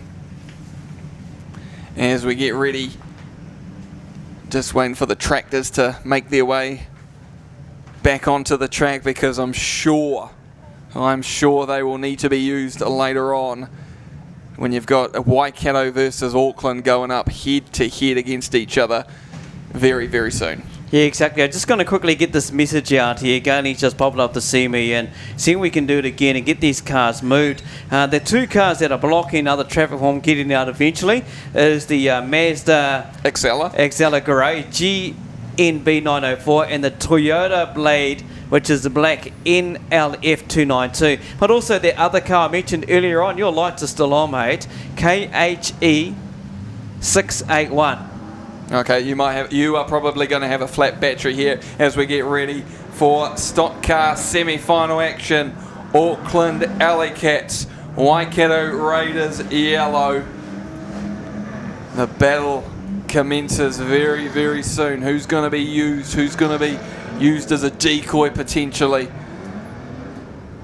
As we look for a few of the cars, I don't think I see the 2NZ machine of Logan Pete. I don't think Pete's made his way out for this one. Sam Wright's out there as well. I think there's at least two of them that haven't made it out for the Auckland Alley Cats. It looks like Blake Brooks is potentially looking to park himself up. And here are the grids. Here are your Waikato Raiders yellow team. It is the 16H of James Marshall, the 19H of Ashley Morton. Then it'll be the 24H of Brad Philpott, the 97 of Casey Cheatham, the 99 of William White, and the 361 of Clinton Cheatham. They're managed by the one and only Lance Moore. Yeah, what we can see here as well, Logan Pete and the Alley Cats are 2NZ, also Corey Baker, the 45A, Max Walton, the Alley Cats are 89A, and then of course Carl Garnett, 92A, and Sam Wright in the 94A as well. Blake Brooks, we may see what happens here with this race. Like you say, you couldn't quite see Logan Pete out there. Blake Brooks could jump on. Their manager is Dean Mulholland. Here we go, race fans. Blake Brooks is going to be off grid position number 1 for Auckland. Grid 2 for Waikato will be Clinton Cheatham.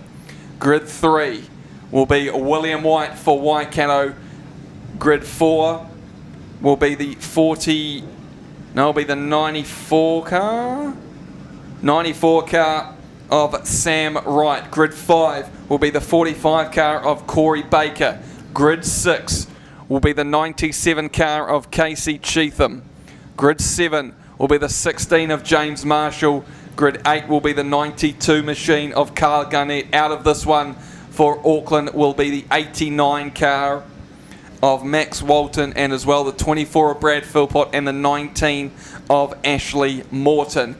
Here we go, race fans. Semi-final number 1 of the 2J Engineering sponsored Stock Car Teams Invitational here at Huntly Speedway. Raiders versus Alley Cats, Waikato versus Auckland. Cheatham and Brooks, your front row as we build it up. Get ready to go, race fans, as lights are out and we are racing. And as they slowly go through corners 1 and 2, William White tries to put the big hit on Blake Brooks. It looks like James Marshall tried to get the old 45 car of Corey Baker on the wall. Wasn't successful with that one. So it's just going to be the two of the Auckland drivers at the moment who lead this one. But Waikato aren't done with it yet. James Marshall getting spun out there by, it looks like, Sam Wright. And it looks like Clinton Cheatham just picked him off at the end there. As it looks like the 92 car of Carl Garnett's gone into blocking mode as well. Here comes the first one on William White. Blake Brooks, oh, beautiful job there by William White. Just did the block on there for Blake Brooks. And now it looks like the 45 car of Baker puts White into the wall. Garnett goes by. So this will open the door potentially now. I think Casey Cheatham is actually your race leader at the moment as he makes his way through corners number 3 and 4. Got Clinton Cheatham and Carl Garnett in front of him, but it looks like Casey Just putting the old dive bomb down on the inside, spinning out Garnett. So Clinton's going to go with Casey. And James Marshall will have the 94 car of Sam Wright behind him. James Marshall in the 16 car for Waikato is actually still in second position. And he'll just wait for the third place car of Sam Wright to come to him. Big hit there from Wright on Marshall. Marshall won't be two-phased. William White gone to the infield. Same with Garnett. Clinton Cheatham slowed up because he's going to go for Sam Wright and try and damage that front end of that machine, as it looks like James Marshall spins off to the infield, as Casey Cheatham is going to have his block man of James Marshall probably go behind him at this point, as William White going to try go for Blake Brooks in the 45 car of Baker. Baker trying to push White to the infield. He wasn't having any of that, was William White.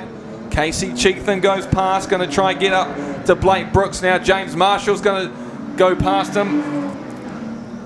So that's going to open the door now. Casey Cheatham trying to get Blake Brooks around.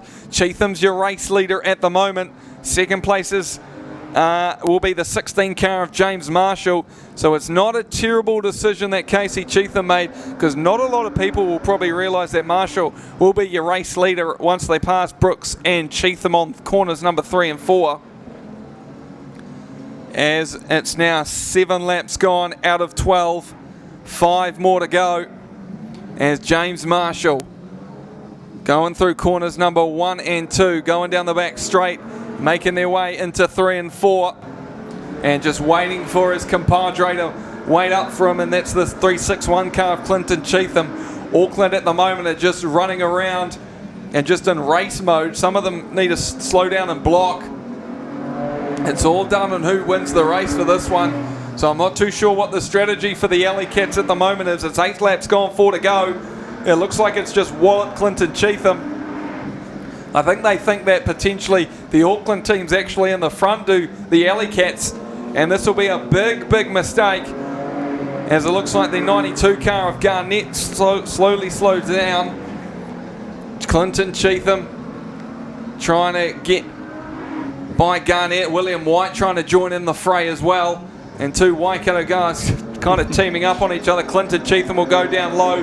Block for James Marshall, who's your race leader. Sam Wright and Corey Baker are actually on the lead lap with James Marshall. But guess what, race fans? It's white flag. 1 more to go for the 16 car of James Marshall. He's got a blocker and the 99 of William White in front of him, but they're not going to be able to do anything, race fans. Waikato are going to win semi-final number 1. Auckland just decided to race it, and it did not become anything. Waikato Raiders yellow are into the final. They will either take on the red team or the Miani Maulers. Sam Wright, Corey Baker in the 45 car will finish in second place from the 94 of Sam Wright, then the 92 of Carl Garnett from the 99 of William White. But a good race win for the 16 car of James Marshall. James Marshall, that we've seen race here all season long, comes home with the win there as well. The leader 17.764, followed by Corey Baker, the Aucklander. Second, third was Sam Wright, another car from Auckland, 94A, 92A. Garnett comes in at 4th. William White, 99H in 5th. The Cheatham boys come home in 6th and 7th. And Blake Brooks there ending up in 8th. That's how it unfolded, as you see on the Pits TV, the top 8 cars in that final. But they forgot about James Marshall, who just kept going and going. I'm not too sure what the 3 Auckland cars are thinking about, mate. We were calling up here in the commentary box. One needs to go in block mode, but they just didn't listen to us, Gabe. Nah, and they won't be able to as well. It's probably a good thing, to be fair, too, as well, in some points. But, the Auckland team, I think they just thought that maybe Corey Baker was probably the lead driver, and just, James Marshall just slipped down the inside, just got by everyone, probably because he got involved in that crash early on as well. That's probably put them off. But Waikato Raiders yellow are into the final of the 2J Engineering Stock Car Teams Invitational. This is why Waikato have 2 teams. They're 2 pretty damn good teams.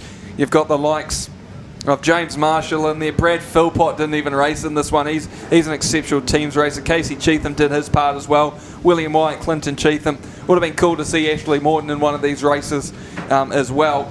But give them a round of applause, race fans. Your Waikato Raiders are through to the final of the 2J Engineering Stock Car Teams Invitational here at Huntly Speedway. As we get ready for semi-final number 2, is going to be the Waikato Raiders Red going up against the Miani Maulers. Yeah, the Bay team, everyone's talking about Miani down there as well, and they'll be going hard. You know, the Maulers had a good win actually in their first race with Willie Stevenson coming home there, but you can't take nothing away from, of course, their opponents. The other Waikato team, mate, the red team will give it all. They won't stop as well. Will we see a repeat of the first race? Yep. I don't know why these drivers don't listen to you two as your commentator. You can tell them exactly what's happening, eh? It's probably, as we said, it's probably a good thing they can't hear us, to be fair, because the amount of stuff we say. Whew, feel sorry for everyone out there and at home as well. How good's this night been so far, guys? What a fantastic crowd we have in here. And the racing has been just absolutely amazing, isn't it? Yeah, every single race box has turned it on for all the race fans, whether they be at home watching on the Pits TV or even in the crowd here at Huntly. It's credit to everyone that's got back behind the Speedway scene, and we've seen it all unfold here at Huntly as we see your teammate, the Miani Maulers, making their way out onto the track. Look, we spoke about it this week, Kins, how we reckon this was going to be one of the great events of the year and a talking point, and there's been so many talking points for this meeting. Yeah, definitely. As we see replays here, Sam Wright get taken out there by one of the Cheatham boys here as well, and Sam just never gave up as he does in the 94. Obviously, they thought things were going to plan. Blake Brooks there turning William White, who had a win earlier in tonight's race as well. And then, of course, we see a nice hit there by Cheatham on the... That was Sam Wright there in the 94 car. Sam Wright got hit quite a bit in that race. He got hammered. Yep. And Marshall did too when we saw earlier on, but he got through and came going. Look at that big shot there. Yeah, that's again Sam Wright there as well. Moment so again. Now it's the battle of the microphones. You've got the commentators up here. We're up in Waikato. You've got the man from Miani down there going for walks every time. This is going to be a goodie. Let's bring it on. Come on, crowd. Let us know who's going to win. I wonder who they're going to go for, race fans. Here it is time. I tell you what, if the Raiders win, we're going to have to get Booker out there with a Mulu bell and ringing it to all the fans. Stand there. We're ringing his Mulu bell. Yeah, that is it. Here we are. There's the teams. Here are the Miani Maulers. It is the 10 car of Ethan Dorwood, the 75 of Leroy O'Reilly, the 78 of Gibson Tout, the 85 of Willie Stevenson, the 86 of Bradley Singer. Their manager is Travis Dorwood. In the red team for the Waikato team, the 4H of Josh Humble, 8H of Larry Henderson, Jane Simons in the 13H, also Jaden Dredden, 32H, and Matt Shaw in the 45, mate. So that's how the red team looks, managed by Sam Van Amsterdam. Yep, Superstock driver here at Huntly Speedway. Here we go, race fans. Miani versus Waikato. And it looks like the front row for this one will be the, I don't want to call it early, on the inside. With the 4 car of Josh Humble, he's looking pretty slow as he makes his way. A wee bit of a gap between them as well. So Humble will be off pole position. On the outside will be the 78 car of Gibson Tout. Grid 3, we're just waiting for a mauler to make their way. Grid 4 anyway will be the 32 car of Jaden Dredden Manning. Grid 3 will be the 85 car. That'll be Willie Stevenson. Grid 5 will be the 67 car of Michael Rowe. Grid 6 will be the 10 machine of Ethan Dorwood. Grid 7 will be the 86 machine of Bradley Singer. And then the 45 car of Matthew Shaw on his outside, which means Larry Henderson, the veteran, will be missing this one out. Same with the 75 car of Leroy O'Reilly. Here we go, race fans. Waikato versus Miani, semi-final number 2 for the 2J Engineering sponsored Stock Car Teams Invitational at Huntly Speedway. Humble on the inside, Tout on the outside. Who have you got, race fans? Waikato or Miani, as we get ready for the lights to go out and Stock Car semi-final number 2 to commence. Waiting for it. Waiting for those lights to go out, the engines to rev up. Just waiting for our team here at Huntly Speedway to get everything all sorted out. Lights are out. Humble, Tout, we are racing. Humble goes on the accelerator, then he goes on the brake. And it looks like the 67 car, Michael Rowe's been spun out. And the winners from that exchange is clearly the Miani Maulers. They are top two at the moment. Willie Stevenson and as well Gibson Tout leading this one for them at this point in the race. So Stevenson, oh no, it's the 86 car actually of Singer who's in second place for them at the moment. Josh Humble, it looks like he's pulled to the infield as well. So Waikato already down a car. So Miani are starting to maul their way through. As Willie Stevenson's going to go a wee bit of wall riding here in the 85 machine. We'll get that off the wall eventually and start to make his way through. Josh Humble now in the 4 car is going to slowly start to make his way back out onto the circuit. But still, it is Stevenson, Singer, Rowe, Dren Manning, Shaw. But it's just about who's first past the post. As the 45 car, Matthew Shaw, got hit hard from behind there by the 85 car of Willie Stevenson. But your new race leader is actually Bradley Singer in the 86 machine. He's got a couple of teammates just helping him out, just getting him there. They're going to have to deal with the first car. That's the 4 of Josh Humble. So what can Humble do? Probably we're in the wrong place at the wrong time. Oh no, spin out there for the 86 car. But still Willie Stevenson still leading this race at the moment. Michael Rowe in the 67 is in second position. He's got to get past the 10 machine. Same with the 32 car of Jaden Dren Manning, who's going to try and put the 10 machine of Dorwood up the wall. Couldn't quite get the job done, but Matthew Shaw's going to come and get himself involved. Spins himself up though in the process. And it looks like Gibson Tout is out of this one as well. 4 car of Humble still making his way around the track. Willie Stevenson though passes in the control tower, lap 6 done out of 12. Second place is Michael Rowe in the 67. So there's not a lot between them at the moment. This is when the Waikato comeback starts. Rowe is in second place, Stevenson's your leader. They've got Matthew Shaw between them, and Shaw comes down. Wee bit of contact with his teammate. The first and second place are going at each other. Here comes the 45 car. Shaw did a smart job of staying out of that one rather than committing to the hit, but he's going to try and park up the 85 car of Willie Stevenson. Humble's just going to go in behind and try and block him in there, but it just does not work at all. As the 67 car of Michael Rowe getting a wee bit of a battle with the 78 car of Gibson Tout. Second place in the race is actually the 86 car of Bradley Singer, so they're not out of this yet. The old Waikato Raiders have just got to deal with the 86 machine of Bradley Singer, who gets past Matthew Shaw. He's got Willie Stevenson in front of him, but someone for Miani has got to take out the 67 car of Michael Rowe as he makes his way past us in the control tower. 3 laps to go. His first objective is to get past the 10 car of Dorwood. Does that with pretty much ease. Willie Stevenson has got to slow down and just hope that Bradley Singer is going to be there or thereabouts. Rowe though, 2 more laps to go as he makes his way out of corners number 2 and into corners number 3 and 4.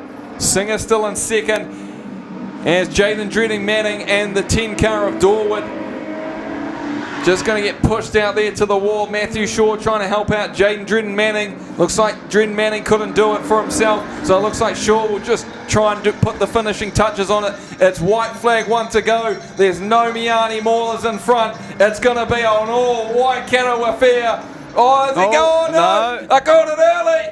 I called it early. The 78 Look at car. this. Look. Oh no, they've done it. They've absolutely boxed it. The Miani Maulers out of absolute thin air, and I'm not looking left. You called it too early there, my friend Gabe. You know, you're right. Rowe did have it in the bag, but you never give up on that last corner, and you can't take it away from Gibson Tout in the tank. You put the tank in the right place. What's Booker doing to you down there, mate? He's just got double hands up. He's smiling like a Cheshire cat down there. He's red as well, so he was nervous as well for that race. I thought it was over, and then your lead man took out someone. Here we go. We got the results. Going to jump in there. Singer, Hawke's Bay coming in winning. Rowe second in the 67H. Dren Manning 32H. Stevenson 85B. Matt Shaw 45H. Fifth. Dorwood in the TMB 6th. Tout putting on the big block there, 7 being the tank, and Josh Humble come home 8 in the 4H. Back to you, Booker. He's just smiling. He's singing. He's dancing at the moment. He's sweating so bad. I've got to see this. Tell me, Booker's not. I tell you. Nah. Aye. Yeah, he's dancing now. He's doing the scariest girl down there at the moment. It's quite scary seeing me dance, I tell you. Listen, that was an epic race, boys. I mean, I thought it was done it. Mate, but there's teams racing. We don't know what the drivers are thinking, and they're the ones doing it, and they're putting everything on the line. And it's those split decisions and those moments, and that was one of those moments. Yep, it was just, oh no. Oh, talk about calling it early. Oh no, I didn't see the old 78 car of old Gibson Tout just came out of absolutely nowhere, and I should have been able to see him. He's in a damn tank, for crying out loud. I didn't even see him down there, mate. I thought Rowe, and I saw going around turn 3 coming in 4, and I thought, oh, this is over. Yep. And then we looked over out to our left out the commentary box. It's like, hey, where'd he come from all of a sudden? But you can't take it away from the Miani Maulers. The never give up attitude. They just kept running and running and running. Hey, they may have forgot about young Singer there, but he deserves to be having the checker flag on the Miani Mauler car. Give it out to the fans as they come around. The team that's travelled from the beautiful Hawke's Bay to come up here to the 2J Engineering Stockcar invitation, and they've just turned it around on the local team, the Raiders team, and it's all right, mate. It's all right, Gabe. It's all right, mate. That's all right. Yeah, it's all right. To give them a round of applause, race fans, that's what it's all about. What's that old saying? It ain't over till the fat lady sings. 100%, I'll probably get cancelled for that. I don't care anymore. But, mate, you're right. You're 100% right. They never gave up, and Singer just kept going and going, and hey, the man of the moment, he will be, shaking hands with his teammates in the tank. He just pulled it off on that last corner. Yeah, and did what he had to do for his region, for himself, and for his teammates. Look at that, race fans. Look at the kids running around as well for the Miani Maulers. That's what it's all about. It's about never giving up, race fans. Never surrender, all that sort of stuff. And they didn't, Miani. They've come to play, and they are going to be taking on the other Waikato team in the final. Yeah, exactly. Hey, we do have the Superstock semi-final. We have the Waikato Wanderers taking on the Gisborne development team. Just in regards to the Waikato Wanderers, they have only 3 cars, all right? So unfortunately for you Wanderer fans out there, just got the news for them. They're only going to be fielding 3 cars come out to the semi-final up against the Gisborne development team. But Gabe, you've got some special news we need to get out there, mate. Yep, race fans, if your name is Janine Lindsay, that's right, Janine Lindsay, we know you are live streaming at the moment. You need to cut that out right now. You need to stop that. We see everything around here with Huntley Speedway. So Janine Lindsay, stop live streaming this event. Otherwise there will be repercussions. You will be kicked out of this event, race fans. And no doubt we'll put a ban on you as well. So Janine Lindsay, please stop what you are doing, race fans, as we go through a wee bit of highlights from the last race. Yeah, the highlights, right through to the end there as well, as we see Willie Stevenson dispatching obviously from turn 1, 2 of the Raiders team there as well. Manning, bit of a spin there on Dorwood there, and then of course there's Michael Rowe there getting Dorwood back there, and look at the kids there playing on the live stream as well. But Michael Rowe, you would have thought would have had this, and there's Adrenaline Manning and on Dorwood there, big drive there, and now you're going to see Matt Shaw trying to slam him in the wall. But yeah, Matt Shaw was just the absolute assassinator in that one, just trying to get cars and trying to help out his teammates there. And there's Josh Humble getting pushed off there. Willie Stevenson and stuff like that. Michael, here he comes. Old Michael Rowe in the 85 car of Willie Stevenson in there as well. Matt Shaw involved as well. So, in the 4 car of Josh Humble, as we keep you up to date with more of our thing there. It looks like Jane Dredden Matting, and then here comes Matthew Shaw, just absolutely smashing the Miani Mauler cars in there as well. Yeah, what they're doing there, Miani Maulers, is taking the attention from some of the Waikato teams. And there's the shot. There it is. Oh, the tyre fell off as well on the Gibson Tout car, so he sacrificed his body for that one. As we get ready now, it is time for semi-final number 1, brought to us by the team at Savvy Hair Studio. It is the Gisborne development team going up against the Waikato Wanderers very, very soon. Yeah, 3 teams for the Waikato Wanderers. You will see out there, obviously, Wayne Slater, Tony Witten's out there as well, and you should see Jeff Kite out there. So obviously a bit of damage there done to Matt Jarvis when he had the rollover, and obviously Ethan Whitaker in that first race, and hope he's doing well at the moment after that big hit we saw earlier on tonight out there on 1 and 2. So here comes your Waikato Wanderers, the 12 car of Jeff Kite, the 71 of Tony Wooden, the 77 of Wayne Slater. Those are the only 3 cars out on the track. The rest of them, Matt Jarvis and the 88 car of Ethan Whitaker. They have not made their way back out for this race. In terms of the Gisborne development team, the 7 car of Sean Gooch, the 77 of Sam Hughes, the 81 of James Clark, the 87 of Brodie James, and the 89 of Tyler James. Here we go, race fans. Who's the one that's pulling off? It is the 77 car of Sam Hughes. Obviously lost his exhaust in the last race, so that's probably a smart one. We're going to throw in Sean Gooch for his first time. Obviously the former street stock driver. Yep, making his way into Superstock Teams Racing, and he's going to be off grid position number 5 for this one. Grid 6 is vacant. That would have been one of the Waikato Wanderers. So they're on the back foot straight away, though. But you just never know. Just like the last race, you just never know. No, anything's possible, you know, when you get a race lead, and what could happen on turn 4 as we just saw in that previous race. But for the Waikato Wanderers fans out there, you'll be still cheering them on. Get your Mulu bells going. At least 3 of the cars have turned up here to put on a show for the first semi-final. Semi-final 1 for the Superstocks. Here we go, race fans. Getting ready, just waiting for the tractors to come out. I saw all 3 of them making their way down, and they'll just have the one there. I think they've got a couple back on the pit, inside the pit. So here we go, Gisborne development team. The team that was started here 2 years ago is in the semi-final yet again. Can they make the big dance? They go up against the hometown team, the Waikato Wanderers. Jeff Kite on the outside, the 87 of Brodie James on the inside. Wanderers versus the development Gisborne Giants. Here we go, race fans. We are racing. And it's a 2v1. It's Gooch and James versus Tony Wood. And when it's Superstock racing, the 2 usually comes out on top.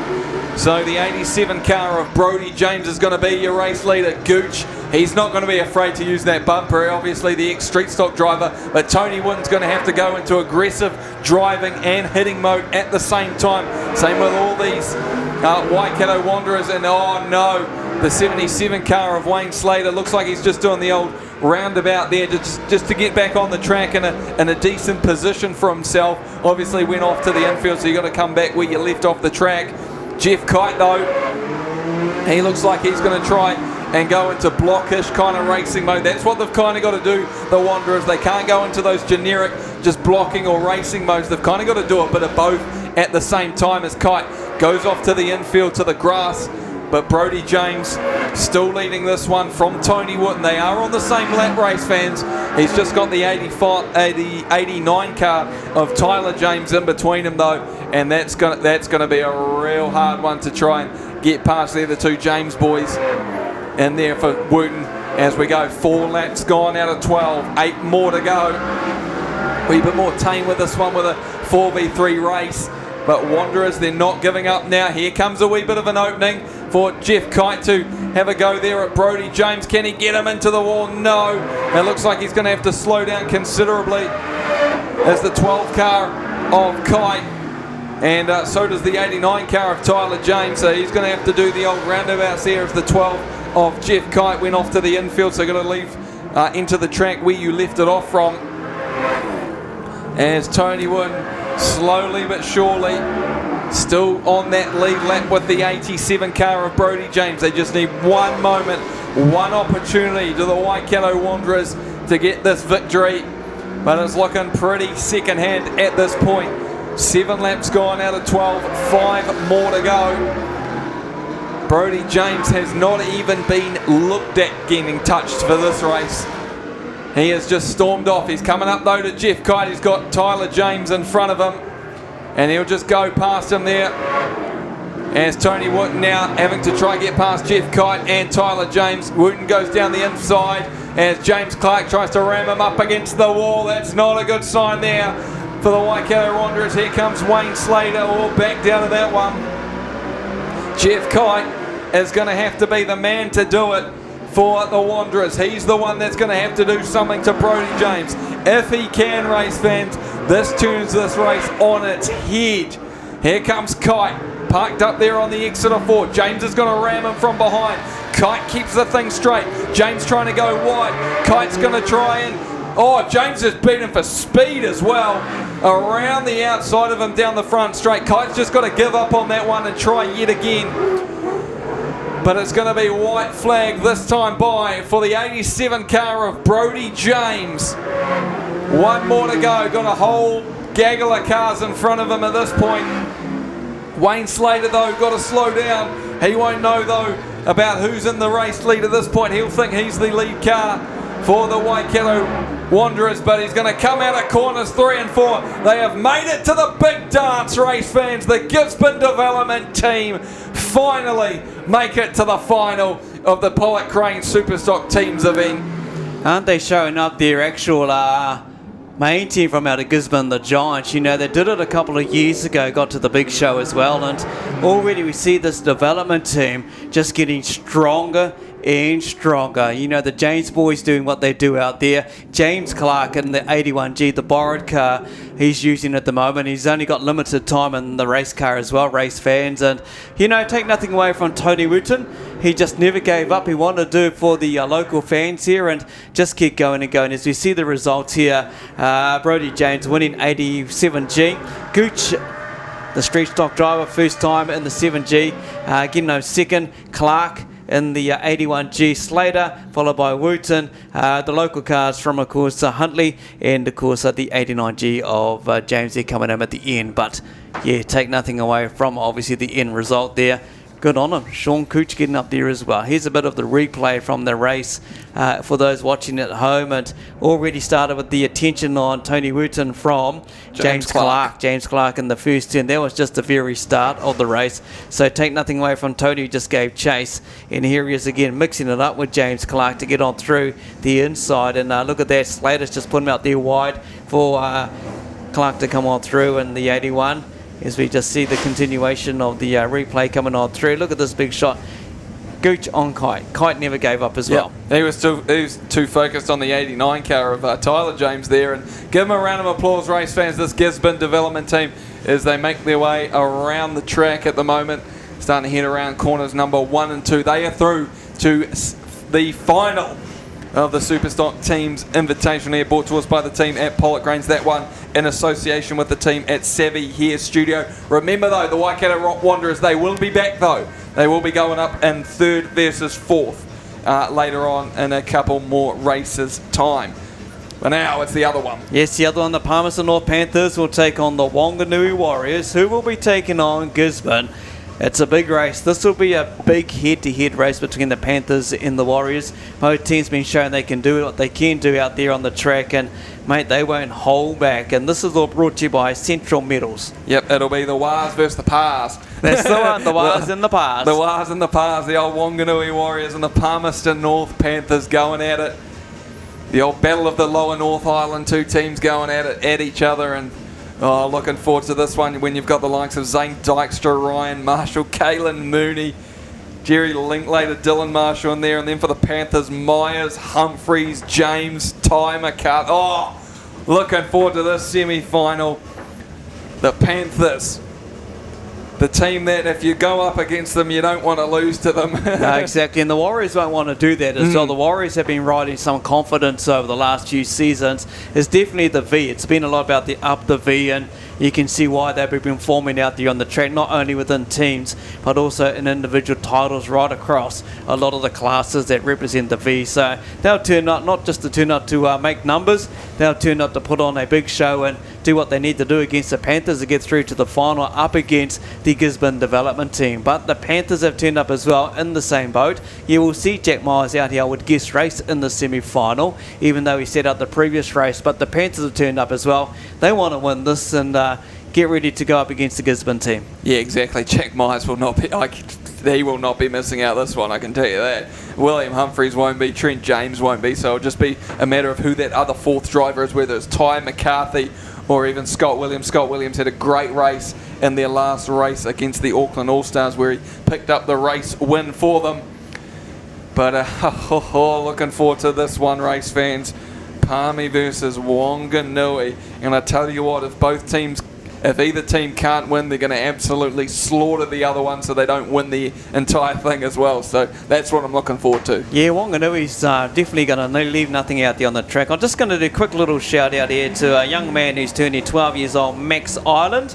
He's going to start racing a mini stock out of Rotorua soon. So Max, looking forward to seeing you out there. No doubt give the MIP a bit of a race one day. But mate, happy birthday today. Enjoy your 12th birthday, Max. And thanks to Sam Ashton for sending that through. Yeah, as well. Awesome to have Sam Ashton here. Obviously, you got Kyle Ashton for the Auckland team there. Unfortunately, not really. Had a good first heat going up against the Bay Park Busters, but unfortunately that Palmerston North race kind of ended their night for the Superstock team. Here we are, race fans, though. Out first onto the track it is the Palmerston North Panthers, the 88 car of Jack Myers, the 41 of Scott Williams, the 94 of William Humphries, the 156 of Trent James, the 699 of Brendan Tye, and the 888 car of Mike McCarthy. From the Warriors, we have Zane Dykstra, the 3NZ, Ryan Marshall in the 15V, Caelan Mooney, the 26V, and of course Dylan Marshall in the 57V, Matt Buckley, 94V, and Jerry Linklater in the 98V. The manager there is, well, Zach Dykstra, Rangi, everyone knows him as Rangi. Rangi Dykstra there in charge of the Wanganui Warriors. It looks like the Warriors have only come out with the 4 cars as well. And the Panthers, well, they've got all 6 of them out there as well. So we know who's going to be racing for this hardened Wanganui Warriors team. You've got the 15 car out there. That's obviously Ryan Marshall. You've got the 98 of Jerry Linklater. The 57 car of Dylan Marshall, and I think it'll probably be the 3NZ machine out there as well of Zane Dykstra. Yeah, it is. So off the front row, it's going to be Trent James and Zane Dykstra off the front row. Trent James for Palmy on the inside, Zane Dykstra for Wanganui on the outside.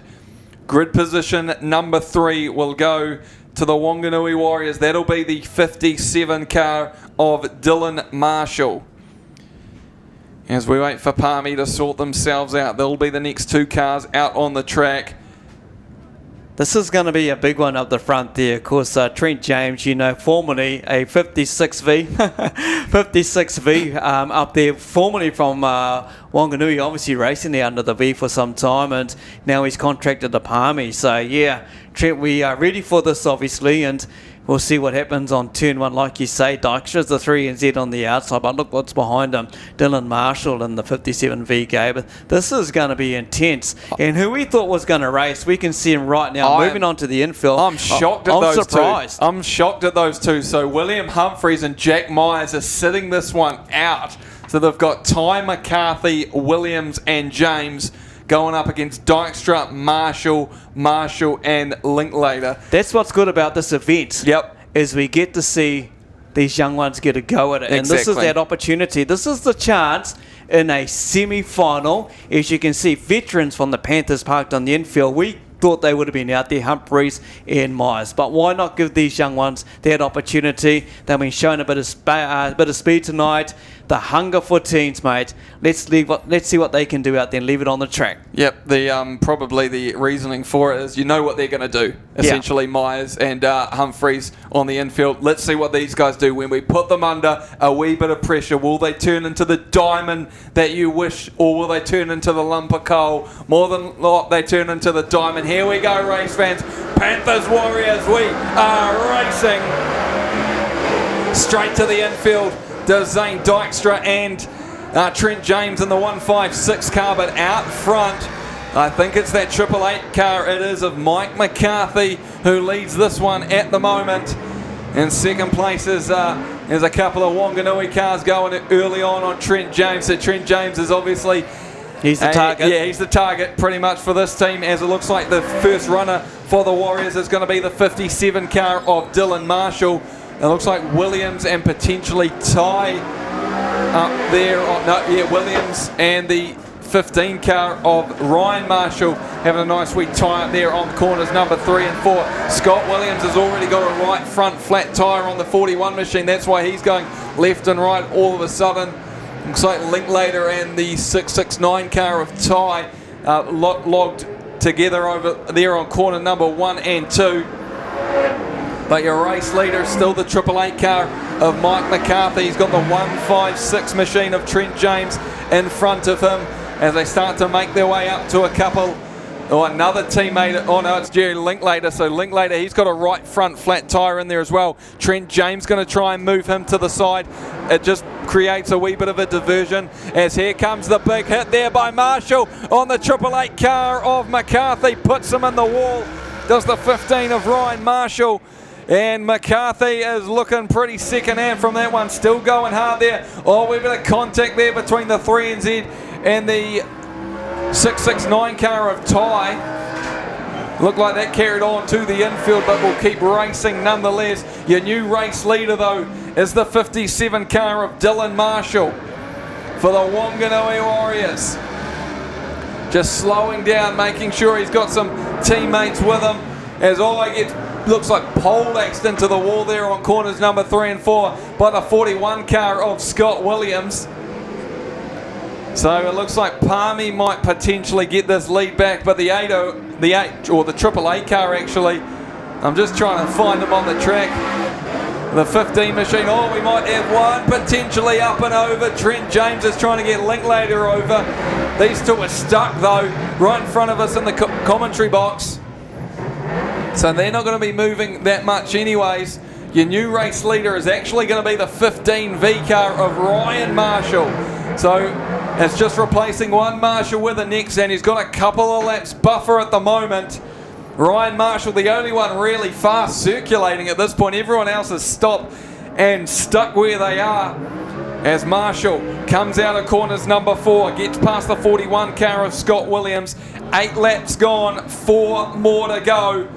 As he's coming up now, it looks like it's the 669 car of Ty. Down there on the back straight does the 15 car of Ryan Marshall, just trying to get past him, trying to do a wee bit of fun and games with him, trying to go down on the brakes, can't quite get past him there. It's a stalemate at this point. And the 3NZ car of Zane Dykstra trying to get Scott Williams up into the wall, as Dykstra might as well just go and keep racing, just try and help his teammate out, because his teammate is pretty much stuck there with the 669 car of Brendan Ty. As Ty just, oh, this is absolutely torture at the moment, race fans. 9 laps gone out of 12, 3 more to go. As it looks like McCarthy's joined back the fray. Oh, the 3NZ car of Dykstra, what's he going to do? He's going to just go circulate, I think, at the moment. He's a couple of laps down. He's only on lap 7 compared to Marshall, who's on lap 9. Oh! But Dykstra, oh, we got one up and over, and it's the 15 car of Ryan Marshall. They had one goal, those two over there, old Ty and the 156 car, I think it is on. I'm not too sure who it is over there. Oh, it's Williams in the 41 car, that's right. And they put him on his side at the moment, so that's going to entice things up. Now we're going to go back a few laps, race fans, because your race leader was on lap 9, which was Ryan Marshall. Now it's the 3NZ car of Zane Dykstra. He's on lap 7. So we go back a few laps. We're going in reverse. Yeah, exactly. Mike McCarthy, who got tied up there and took obviously Ryan Marshall over, he's actually up there. He's a lap behind Zane Dykstra, so we'll have to work out what's going to happen there. But double teamed. They had his number, mate. They had him on the wall. They were playing around with him in front of us here in the commentary box. Give him a round of applause, race fans. Getting up on top of a Superstock. He'll probably be smiling like a Cheshire cat under that one. So that's a good wee bit of there from Marshall. He'd probably even go fist bump the two dudes as well. As we look at the replay there, it was Williams and it's McCarthy and Ty over there, and they just sandwiched him, and then Ty just got under him. McCarthy got under him, and then Ty just finished the job off and cornered him pretty much and got the rollover. So we bit of geometry there. Oh, look at it. You know, the two of them. It is, you know, if you couldn't get matched up with the 669 and the Triple A, they look very similar. But like you say, they've got the leader out, and this is going to open it up now. Even though it's a lap difference between the 3NZ of Zane Dykstra and Mike McCarthy, who's now got to, I would guess, for the Panthers, go into run mode and got to go for it. Don't forget these two down here too, boys. I think Trent's trying to start. He's got a constant flame out the back of the car. Red keeps looking at it. He might want to light a cigar or something. Yes. As well, yeah, the 98 car of Linklater. They've been stuck there since about lap 2 or 3, haven't they, really, these two? So yeah, Linklater's just solidly stuck on top of Trent's car. Trent's going nowhere, to be honest with you. He's been stuck there most of the race. He has been revving up while we've been caught in the race, and he can't get out of reversal anywhere. Linklater's just going to have the whole car sitting there. So Trent James obviously was one of the targets in this big race by the Warriors, and as you can see the flame, you can go get a sausage now and do a sausage sizzle on that, mate, and we'll have a bit of a barbecue.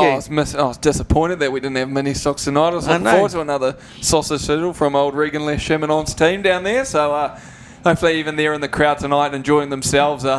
Looking forward to the next time when I'm back up here and having a nice wee sausage sizzle from their lads over there.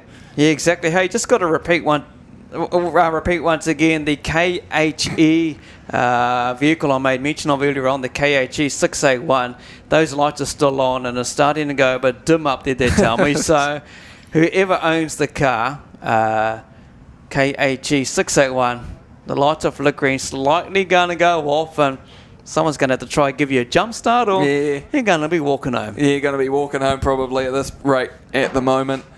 As we just wait for our fire crew, I think they were just trying to have a wee look at that flame. It's a beautiful looking flame at the moment coming out of Trent James's car at the moment as we just try and get old 15V of Ryan Marshall back on his 4 wheels.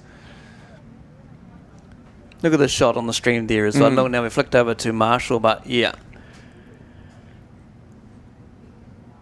There's the James. There's the shot. There's the beautiful flame. shot. Just adjusting his mirrors like any good driver does, and there's the culprit there, Jerry Linklater. He's just going to park it up. He's just going to have a... Yeah, it's been burning for a while. Look at that. It does look like the Olympic torch, to be fair. Yes. Trent James. I heard that. I can't repeat the last part of it. Yeah, shoved up something, but we can't say the last bit, mate. He's still trying hard to start it though, guys. He hasn't stopped. It's just unburnt fuel there inside the exhaust, so he's not giving up. He's giving a thumbs up. So, mate, let's just see if he gets going again. But I don't think he's going to get out of there, to be honest. I can see right here down beside it, Gabe and Kins, and it looks like he's trapped right there on top of the front bumper and the rails that go up to the car there. So I don't think they're going to get out. No, I don't think so either. As we can see, young Ryan Marshall getting towed off on the track there as well. Had the lead lap. We had a lap or two in front of the other drivers at the moment. But yeah, ended up just like that. How teams racing can be so cruel, and anything can happen. As we see a bit of a replay here. There we go. There it is. There's the nice shot. There's the close-up angle there of the still camera. And with the old Marshall there going in between the old fixed camera there for the pits media. Perfect position there for that shot. And over goes Ryan Marshall on his side. So he is done for this race. As we get ready to go green yet again, as we said, Zane Dykstra now back on lap 7 is your race leader. Mike McCarthy is on lap 6. Dylan Marshall is on lap 6. Scott Williams is on lap 5. Brendan Ty is on lap 4. James is only on lap 3. Linklater's on lap 2. So all over the plot at the moment as we go back and racing. So Zane Dykstra done 8 laps now. He's the one going fast around the outside. Just got to get past the 669 there of Ty, I think it is, down the back straight. Looks like the 57 car of Dylan Marshall just trying to slow it up and try and help his teammate out. He might actually just go forward and try to take out the 41 car of Scott Williams, because Williams will become a nuisance in this one. As Zane Dykstra trying to get Ty spun back around there. James and Linklater haven't moved an inch. As Dykstra just puts Ty into Williams, who Dylan Marshall had right parked there on the start of corner 1. So good team's tactics there by the old Wanganui Warriors. 10 laps gone, 2 more to go. Zane Dykstra, your 3NZ. He's got Scott Williams in front of him, trying to go around his outside, push him to the infield. Williams fights it back though. Got to put the brakes on, go back into reverse. I think there's the 3NZ car of Dykstra. This will slowly open the door up though for Mike McCarthy. Oh, McCarthy's on lap 6. Dykstra's on about, oh no. They're going to have to roll each and every one of them at the moment. Is the Palmerston North Panthers. Dylan Marshall now, he's on lap 8. He's in second position. Dykstra goes back into reverse, trying to spin himself back around. There's going to be about a 55-point turn at the moment for the 3NZ car of Dykstra. Gets out of it. White flag. 1 more lap to go. Zane Dykstra, the Wanganui Warriors, as they make their way down the back straight into corners number 3 and 4. Is there going to be a last ditch attempt by the 888 car of McCarthy? No, there's not. The Wars are up on top, and they will take on the Gisborne Development Team in the final of the Pollock Crane Superstock Teams Invitational here at Huntly Speedway. Zane Dykstra picks up the race win. Wins it by about 3 laps over his teammate Dylan Marshall. Then it'll be Brendan Ty, Scotty Williams and Mike McCarthy. Trent James has been parking up. He's still lighting a cigarette down there as well. We're just wasting fuel. That hurts right. That hurts right there. You know, we're going through economic times or whatever. He's just burning fuel just casually on a Superstock track. But they're the race results. Yeah, Zane Dykstra winning it there. 3NZ. Dylan Marshall, the V up there in the 57V. Brendan Ty 669, P3rd. 41P. Scott Williams in the fourth position. 888P. McCarthy in 5th. Trent James parked up with Linklater in front of us, the combox. 6 and 7 and 8 was the guy hit the rolled over, tipped over, Mr. Ryan Marshall. So there we go. We do have a final we can look forward to, which will be coming in a bit later on. It will be, as you say, the Wars taking on the Gisborne Development Team. Yep, looking forward to that one. 2 finals that are full of stacked talent, and it's good to see as well the variety out there. Waikato Yellow versus Miani Maulers and the Stockcar teams, and you got Gisborne and the Wanganui Warriors going up against each other as we take a wee bit look at a couple of replays courtesy of the team at the Pits Media. That was early on in the race when Palmerston North they had something going early on, but as soon as pretty much, I think it was the 888 car, McCarthy kind of got taken out. It was kind of all over from there. And unfortunately just unable to get the job done. Same with the 156 car. I think if he was still going, I think it would have been potentially a different story. As look at them there, the Wanganui Wars up the V as they make their way around the track. Here he is, Rangy Dykstra on the back of the 3NZ car of Zane Dykstra. We're loving himself at the moment. There's a couple more Linklater getting involved in that one as well. The 2 Marshall brothers down there in front of us, in front of the combox as well, Dylan and Ryan. They see waving that checker flag. Give them a round of applause, race fans. The Wanganui Warriors are through to the final of the Pollock Crane Superstock Teams Invitational here at Huntly Speedway. Give them a massive round of applause. One more battle yet to commence. And this time it'll be up against the Gisborne Development Team. That's going to be a hell of a final with both these teams. Obviously, going hard out through the whole night, Gabe. This is going to be a big final. I thought this was going to be a massive race, which it was. Take nothing out of it, but, you know, they left nothing out there, the Warriors. And there we go, seeing on the replay, young Ryan Marshall getting flipped over there, courtesy of McCarthy and Ty on the replay. How good are the shots here during the Pits Media and the TV coverage of all of this at home as well. I hope you enjoyed this. Here we go, another big shot, and this is a close-up on it.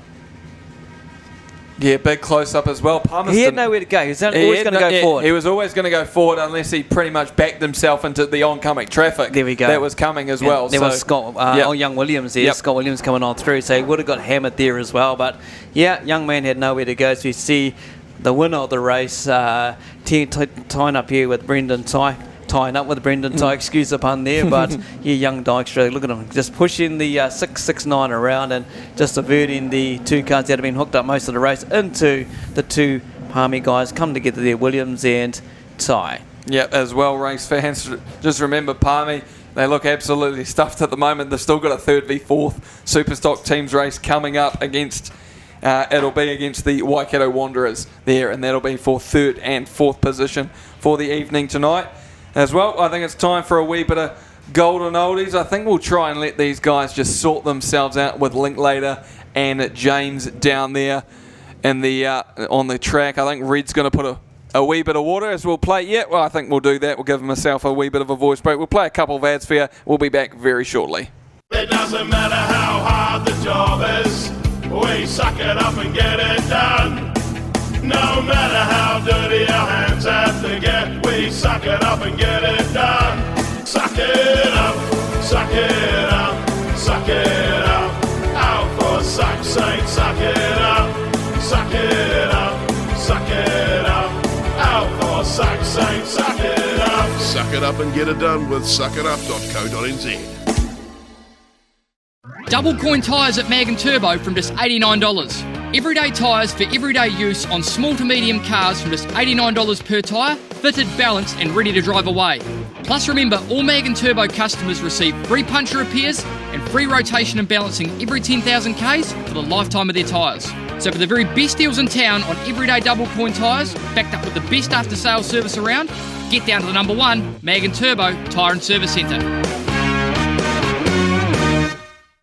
Hi, I'm down here with James Clark, the Gisborne development team, mate. Your night tonight, you guys have done exceptional, but for me, watching your blocking on the track has made the difference. Oh, it's been a pretty good night in the office, really. All the boys are just doing their jobs, and it's been pretty awesome, really. Everybody's working well together, and we've just had a good run. So it's been awesome. The team really has gelled well together, mate, and it's like you haven't been out of the car for as long as you have, because you're reading of the race for teams race. I mean, last year you were only 6th driver at Palmy. I shouldn't say only 6th driver, it's still a very important thing, but you know what I mean? Like, you hadn't had that track time in teams where you've come back tonight, and I've watched you do your blocking and your reading of the race. It's helped these boys win it, and the speed of those James boys, I mean, it's just all been all on par, but your blocking to me in the reading of the race, it's been exceptional. Oh yeah, I mean, like you said, everybody's just working well together, and everybody does their bit, and I'm just happy to be here. Like in a borrowed car. I'd like to thank the Jones family for allowing me to wreck it. So it's just been a great night, and one more race to come. So let's see what we can do. That's right, mate. You got the big final, but I tell you what, there's certainly some decisions to be made in the Gisborne camp about who goes to Palmy now, isn't it? I mean, everybody in this team has stepped up. And we all know the goods that everybody else has in the team. I mean, the drivers that are there to be picked for this Gisborne club now is just amazing. Oh yeah, we're pretty lucky. We've got a great squad of guys. Everybody just gets in behind each other, and really bands together and helps each other out. So a little bit sport for choice, but that's a good thing to have come teams time. It's it's definitely everybody out here has done their job tonight, and done it well. So anything can happen at teams time. So we'll look forward to it.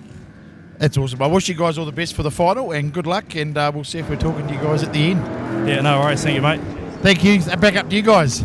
All right, cheers, Box. Thanks for catching up with young James Clark as well. Has been outstanding for the Gisborne development team as we see the action unfolding here at Huntley Speedway. It is the Golden Oldies, and here they go as we get called in line. Mr. Chips is back out there, mate.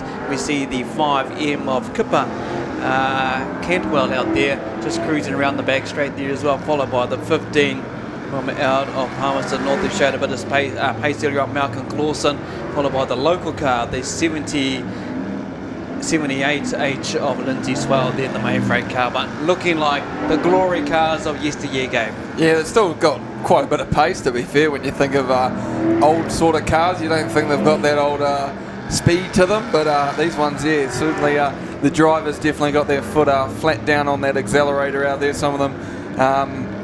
Definitely controlling them pretty well as well. That 6P tank or whatever of Elvis Rowland's looking very, very fast and racy. Got the old cut down on the pole line there as well when he goes around the corners as well. Still got the drive to survive, I guess you could say, and looking pretty fast out there as Clawson trying to go around the 5 car. The old Mr. Chips car, that's my favourite car out there at the moment, because love me some chips, having some at the moment. Yeah, having some chips at the moment. Thanks to Fiona for bringing those up here to the commentary box. But got a lot of history behind the 5 car there of Mr. Chits, but you can see Clausen around the outside there, and looking like he's going to stay low is Elvis Rollins in the tank. But when he go in between, there's going to see the 3 cars going into turn 1 there, all fighting for position. And we go back down to the race, and you can see close on the strand there. Look how good that is. And look how close it is. The Chips car just keeping the 2 Palmy car at bay, but the 15 Clausen has just got around the outside there. Malcolm Clausen around, sticking to the mid-race line there, similar to what obviously Elvis Rowley done. As we can see, it's the white flag come down here at the moment here in the Golden Oldies. Yeah, Golden Oldies. Look at them all go. Oh, but we would have bumper work there by the 1P car of Chris Gomans down the inside there. I think that was on the 11 machine of Jackie Miller, and as well the 4 car of Matt Murdoch. But now looking pretty good, as it looks like it's going to be the checkered flag flies for this Golden Oldies heat. I think we've got another one coming straight up after this, do we? No, I think we've got our stock car event coming up. Yep. And that'll be 5th versus 6th, of course. That was obviously the not Waikato, they're into one of the finals. It is the Wellington Young Guns going up against the Bay Park Bulldogs. We'll be able to see our early race or early night MVP, Chloe Ingram, back in action. Yeah, definitely 100%. She performed well in that race. She never gave up and just kept going and going. Booker caught up with her down in the pits. She's just so amped for this next race.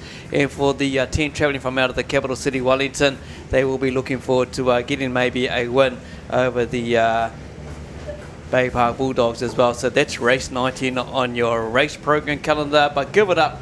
There you go, the 1 tank. That was the 1 tank that got home there and ended up winning that race in the Golden Oldies, going around with the checker flag. That is Chris Gomans. Chris Gomans, yeah. Yep.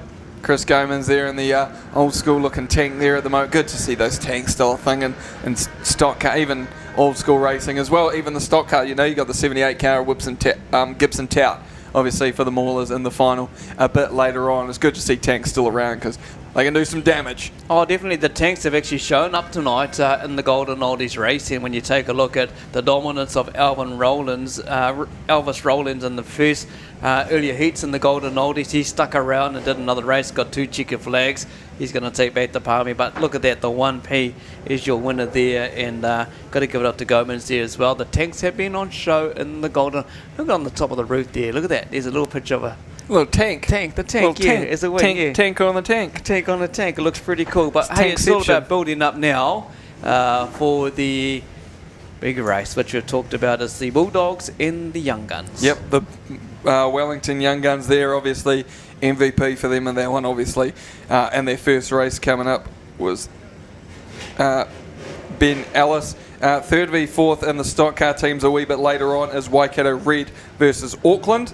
In terms of the Superstocks, it'll be Waikato versus Palmy for the Superstock teams a wee bit later on in the evening. Looking forward to our last sort of hit out of the evening. So this will be the last time you see these guys in action, and it'll be the Bay Park Bulldogs and the Wellington Young Guns going up against each other.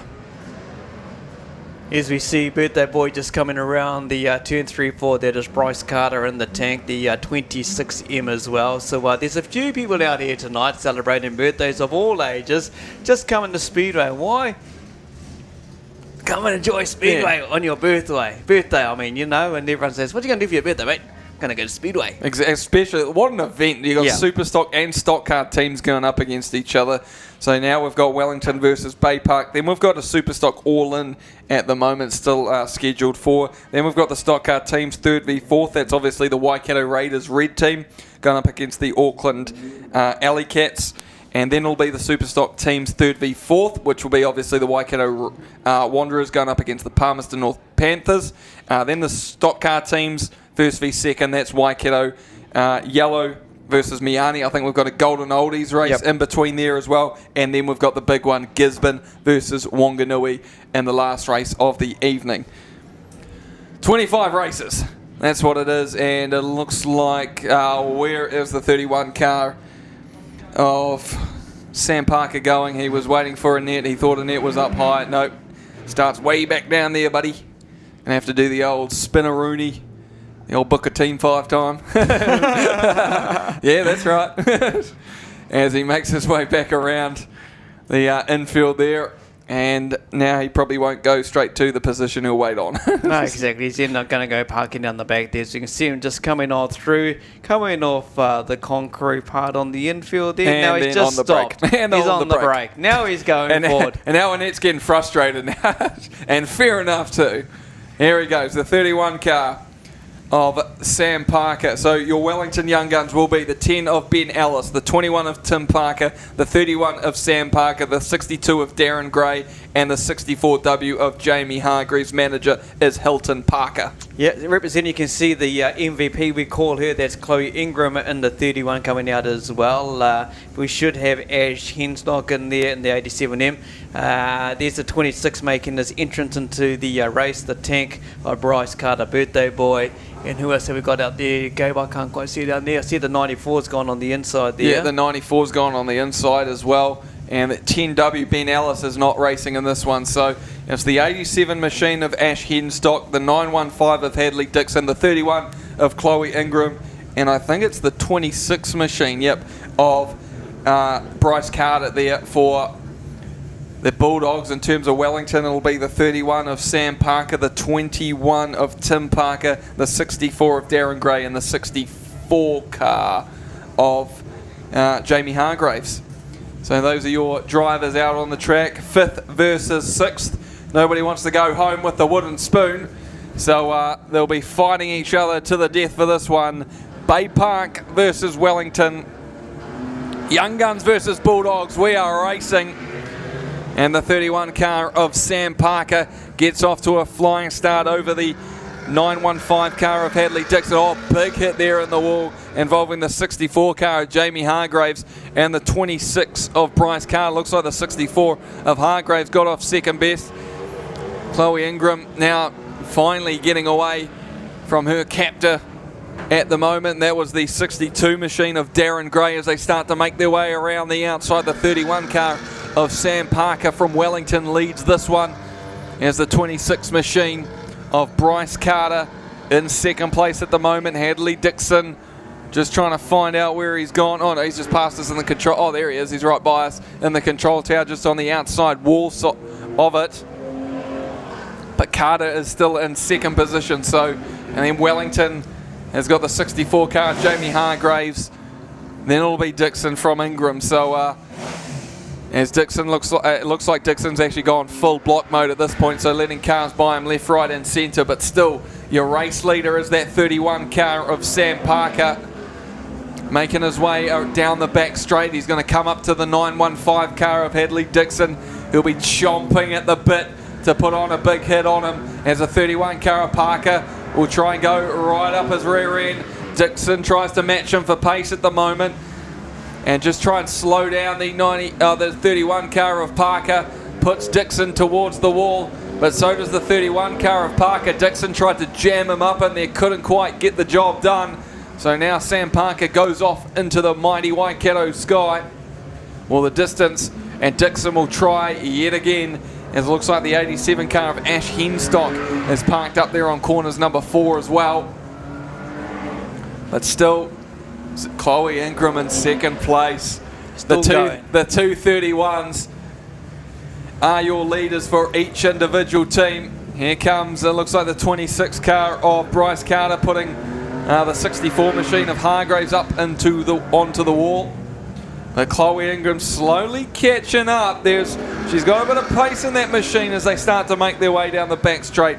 There's not a lot of contact happening, but she is slowly getting there. Fastest lap times for both of them. She was 1.5 seconds faster that lap. In terms of this one, she is about 900ths of a second faster, so she's definitely catching up. And she's got a teammate involved there, and Chloe Ingram moves into the race lead as the 87 machine of Ash Henstock played possum there, as Ingram will go to the wide line, get around the 64 of Jamie Hargreaves. We're now 8 laps gone, 4 more to go. Chloe Ingram is your race leader, but she's coming up to the 21 car of Tim Parker. But watch her get her elbows out, try and spin out Parker there. Go to the infield. Oh no, just went way too much to the infield. Opens the door up. Oh, the 31 machine of Sam Parker just assisted the 87 of Henstock towards the teammate Tim Parker, and it looks like Chloe Ingram gets Parker spun back around. So now Ingram's still in your race leaders. She gets hit hard by the 21 of Tim Parker over there on corners number 1 and 2. And Parker is going to move her closer and closer to Hadley Dixon. Hadley Dixon's going to move back now to let the teammate through. 21 car of Tim Parker's positioned himself perfectly there. That's going to slow any momentum down there for the Bay Park Bulldogs as Sam Parker regains that lead. 2 more laps to go. Something's got to be done. One of these blockers, Hadley Dixon, might as well just go slowly up behind the 21 machine of Parker, or try and focus. Actually, just focus on Sam Parker, actually. It looks like Tim Parker has actually moved away from Chloe Ingram as it's white flag. 1 more lap to go. It's all on Hadley Dixon at this point to try and put the 31 machine of Sam Parker on his lid. Here comes the 87 machine into it. Oh, they could do the perfect. Oh, goes to the end. Oh, big hit there. Oh, another one. Just a concertina of big hits there. Tim Parker thought he was smart, but then along came, I think it was the 26 of Bryce Carter. And the 31 machine hasn't moved since. He has stopped there. Chloe Ingram is your next place car on lap number 9. It's still white flag technically for Sam Parker. I feel sorry for our flagman now. He's got to keep his hand out pretty much all night now. Because, Hadley Dixon trying to put up the 64 car of Hargraves. This has become an absolute war out here.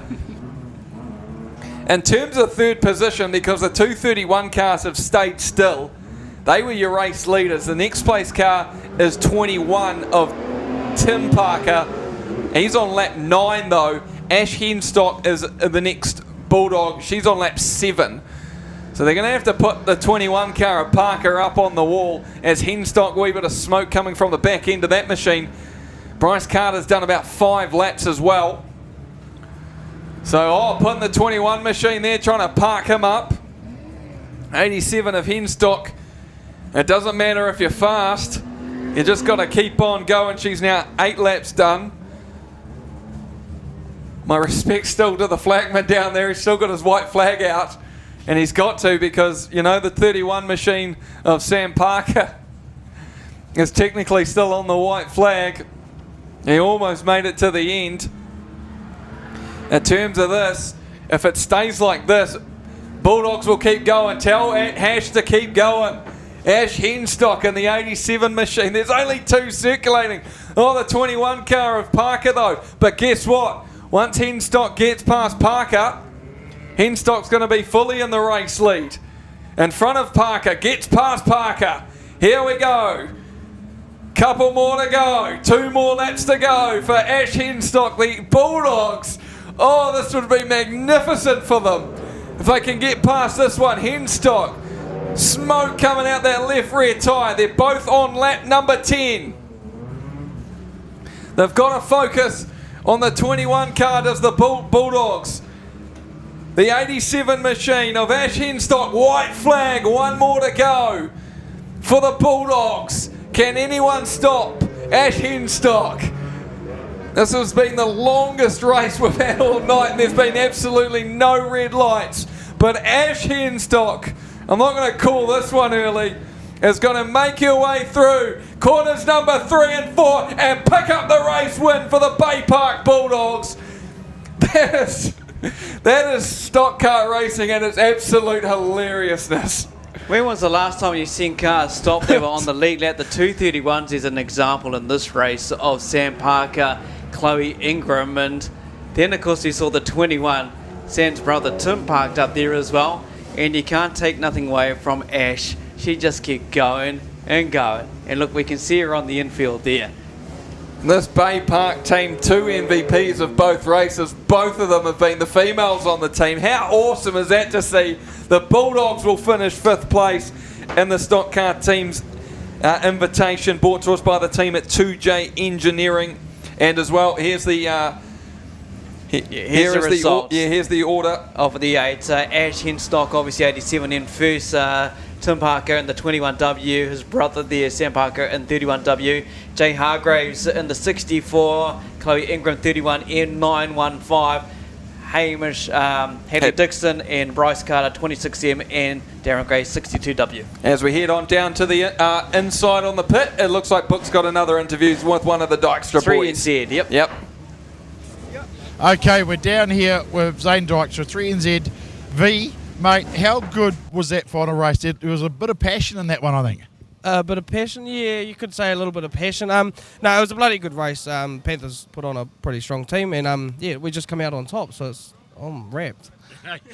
Into the final, mate, your brother was just here, said we either get first or second, so we had a good weekend. Yeah, I mean, hey, we're going to come home with a trophy, but we're definitely going to try and come home with the number 1 trophy. So. One thing I'd like, when we're standing here waiting for this interview, Zane, we watched all the Panther guys come over here, and you all shook hands and hugged and whatever. And it just shows to the fans out there, on the track, that's it. We're no mates. But when it comes to the end of the race, hey, it's all good. We had a race, we had fun, and let's get on with it. Yeah, no, that's it. I mean, hey, we're all here to have fun. It's a flipping sport. I mean, you go out there, you can be biggest enemies, but off the track, hey, you shouldn't have any enemies off the track, so... Yeah. It's just a race car, eh? Exactly. You just keep fixing them. Hey, look, you guys did well. Good luck for the final. We spoke to the Gizzy boys as well. They're pumped for the final. I think it's going to be an absolute epic final with both of you guys. Your team has been building, and it's now getting right there at the point where it's right on par, isn't it? Yeah, no, it is. We've got a real good squad behind us. Obviously, there's a few people that couldn't make it, not being here, things like that. They would have been here in support, but yeah, it's just... the Wanganui club as a whole is just, it's unreal, man. It's the best club to be a part of. That's awesome. Wish you all the best, mate. Thank you for talking with us. And what do you think of that, Kins and Gabe? Zane's car, it's not as loud as it normally is, though, Kins, which is a bit disappointing, isn't it? Yeah, we do know the loudness of that thing. You can hear his, and there's not normally 1 or 2 other cars in amongst them when you know that they're around. But there you see Bryce Carter, the big shot for the Bulldogs. And how good was that? Look at the Bay Park Bulldog fans. They were jumping around in the crowd there that had turned up. Commiserations to the Wellington Young Guns, and they nearly had it in the bag, but you just never give up in teams racing. We saw that a few races ago with the Miani Maulers, and look at this. Even though racing for the bottom of the Stockcar invitation, thanks to 2J Engineering, the Bulldogs never gave up. Yeah, and you don't want to give up. You know, no one wants to win that wooden spoon. Unfortunately, there has to be one team, and unfortunately, it is our furthest team that has travelled here tonight, the Wellington Young Guns. But thank you for the Wellington team to making their way here to Huntly International Speedway. You know, you've done an absolutely honour for your club, and hopefully with your club as well, you don't get any more rainouts for the rest of the season. You know, you guys have been hampered already. As we said earlier in the broadcast, you know, we've been up here in Huntly. We've had the last 2 seasons essentially just littered with rainouts, and you never wish it on anybody else, but we're just thankful it's slowly getting away from us. Unfortunately, it's gone to another track. Yeah, exactly. When you talk about with the Young Guns Wellington, they've been struggling just to get a race meeting under the calendar, and they've got some big events on the calendar. When you talk Stockcar 10s, as we see on the replay here, thanks to the Pits Media, but also the big New Zealand Superstock champs down there, which is going to see a couple of hundred turn up down there in Wellington. So, yeah, you do feel for the club down there and the people that do all the work volunteer. But, you know, your Young Guns team, be proud of them. They've turned up here to put on a show for the fans. I would guess most are at home watching at the moment. But it's a big travel for the Wellington team. Don't be let down by them. You know, just things didn't work to plan, and that's teams racing. Anything can happen on the track. We do have the Superstocks out there as well. This is the All-In. Yep, it is the All-In, race fans. And I have just some information as well. Unfortunately, the Waikato Wanderers are... They're down to pretty much 1 or 2 cars. There's too much damage, so unfortunately they're going to have to pull the pin on that 3rd and 4th place race. So Palmy will officially finish 3rd in the Pollock Crane Superstock Teams event tonight. Unfortunately there, as we get a few busters, a couple of rebels in there. Oh, and we got an Ashton, so it's pretty much a rebel anyway for the All-In there. So obviously we got the 94 car. As I just go through me sheets here of drivers, 94 obviously of Dale Stewart. They got the 45 car of Dion Henderson, the 5 of Dykstra in there, and Elias Dykstra, the 99 of Hemingway, the 58 of Roygard finally getting some laps under his belt, and the 24 machine of Ashton. So this will be for a wee bit of personal pride here, and it looks like Elias Dykstra's gone into blocking mode for some reason, so they want to get the old Bay Park Busters team up there for the win for the old Superstock all-in, brought to us by the team at Outback 4x4, obviously over there on corners number 3 and 4. That's where the security box or corporate box is.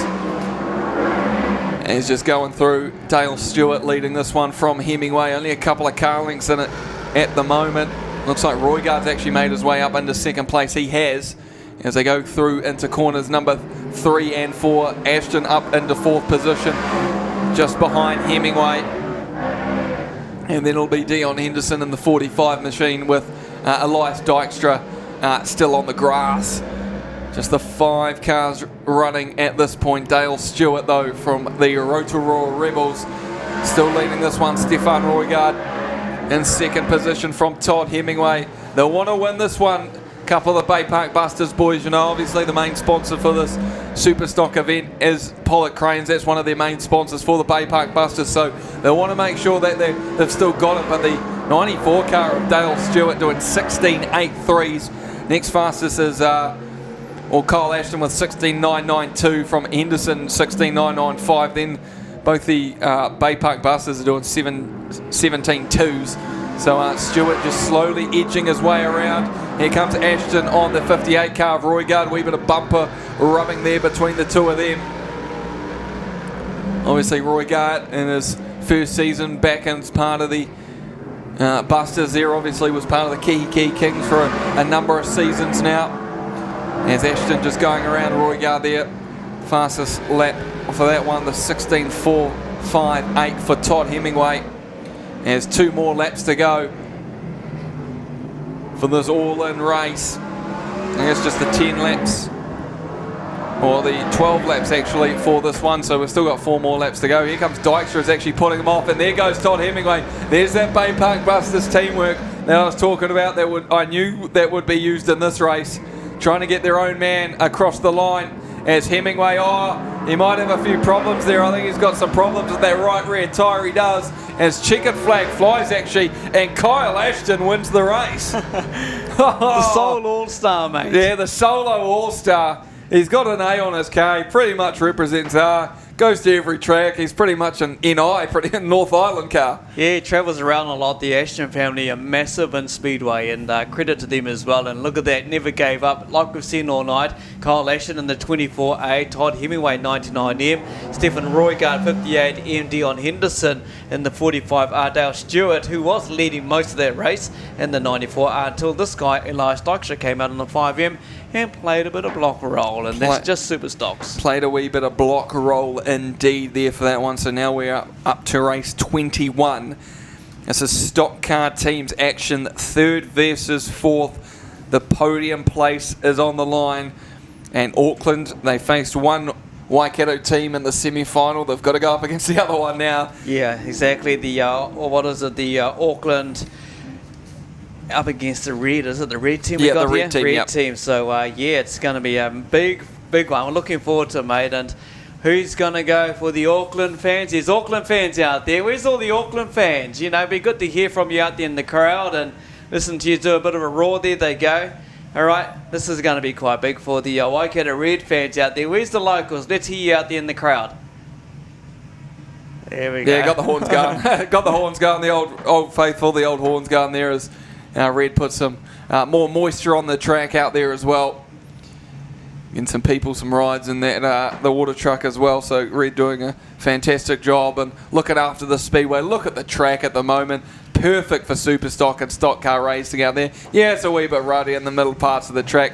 Honestly, it's still a good track. Yeah, we haven't had any open wheelers tonight that could exactly. kind of help the track out and get it into good position. But as you can see, here comes the Auckland Alley Cats making their way out onto the track, and they'll be ready to go with, of course, the local team, the Waikato Raiders, the red team as well. And yeah, it's just good to see. But how good is the crowd tonight? Obviously backing up from last weekend's fireworks. People just tells you, Gabe, people love teams racing. Yeah, teams racing, and especially when you got Superstock and stock car teams racing on the same night. And as we said with that track, sometimes you don't want it as smooth as a baby's bottoms, around all the park. It gets kind of a wee bit boring, You've got to have a wee bit of adventurous with it, and Red's done a fantastic job. The rain over the last couple of days has been hectic. I know yesterday I was thinking, oh no, here we go, here comes the rain, oh, not this again with this event, but the old weather forecast, they were right for once. Yeah, right, exactly right, 100%, because the building up from last weekend to this weekend tonight's racing was looking a bit iffy throughout the week, and then like you said, yesterday was that heavy rain and everything, but you can feel it out there on the grass on the embankment. You can see it obviously on the infield there with the tyre marks. We can see from the commentary box up here at the moment, but hey, it's all about the action on the dirt there, and we look forward to seeing the next race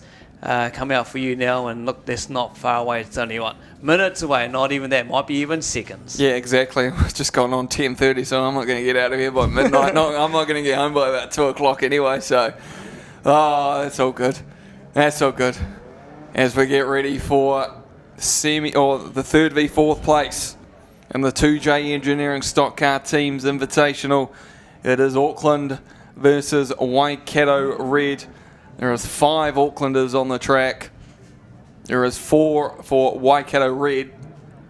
So for Waikato Red, it'll be looking out there, the 8 car of Larry Henderson, the 32 of Jane Dredden Manning, the 67 machine out there as well of Michael Rowe, and the 45 of Matthew Shaw. The other mentions for that team are the 4 car of Josh Humble and the 13 of Jamie Simons. Obviously, they're managed by Sam Van Amsterdam. And the guy, that was a bit of a menace actually for the Alleycats back out there on the front. You can see him, that is Sam Wright. As you can see, the 20888 Brooks coming into the drive there. What have we got there? The 89, that will be Max Walton, and the 45 of Corey Baker coming out to represent the Alleycats. Dean Mulholland is the manager for that team as well. But this is going to go down to the wire. Both teams would have loved to have been in the big final, but they won't hold back for you race fans out there and for you watching at home, as well as Annette gets ready to jump in the mule and head back in on the infield. Yep, and just got to get the wait for this 92 car of Carl Garnett to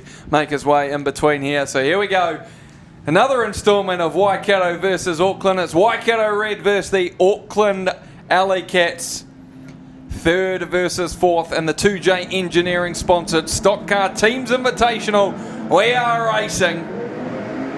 Larry Henderson, the wily veteran for Waikato, put hard on the brakes. Sam Wright decided to go off with Jaden Dredden Manning behind him. He's blocking at the moment for the 89 machine of Max Walton, and Walton goes through.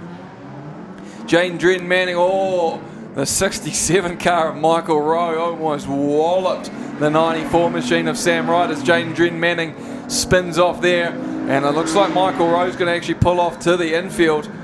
So that car looks like it's done and dust for a couple of log jams over there on the back straight. Henderson and I think Shaw is involved for Waikato, the 45 of Baker, and I think it's not the 94, I think it's not the 208, I think it might be 45 car of Baker out there, and the 89 of Walton.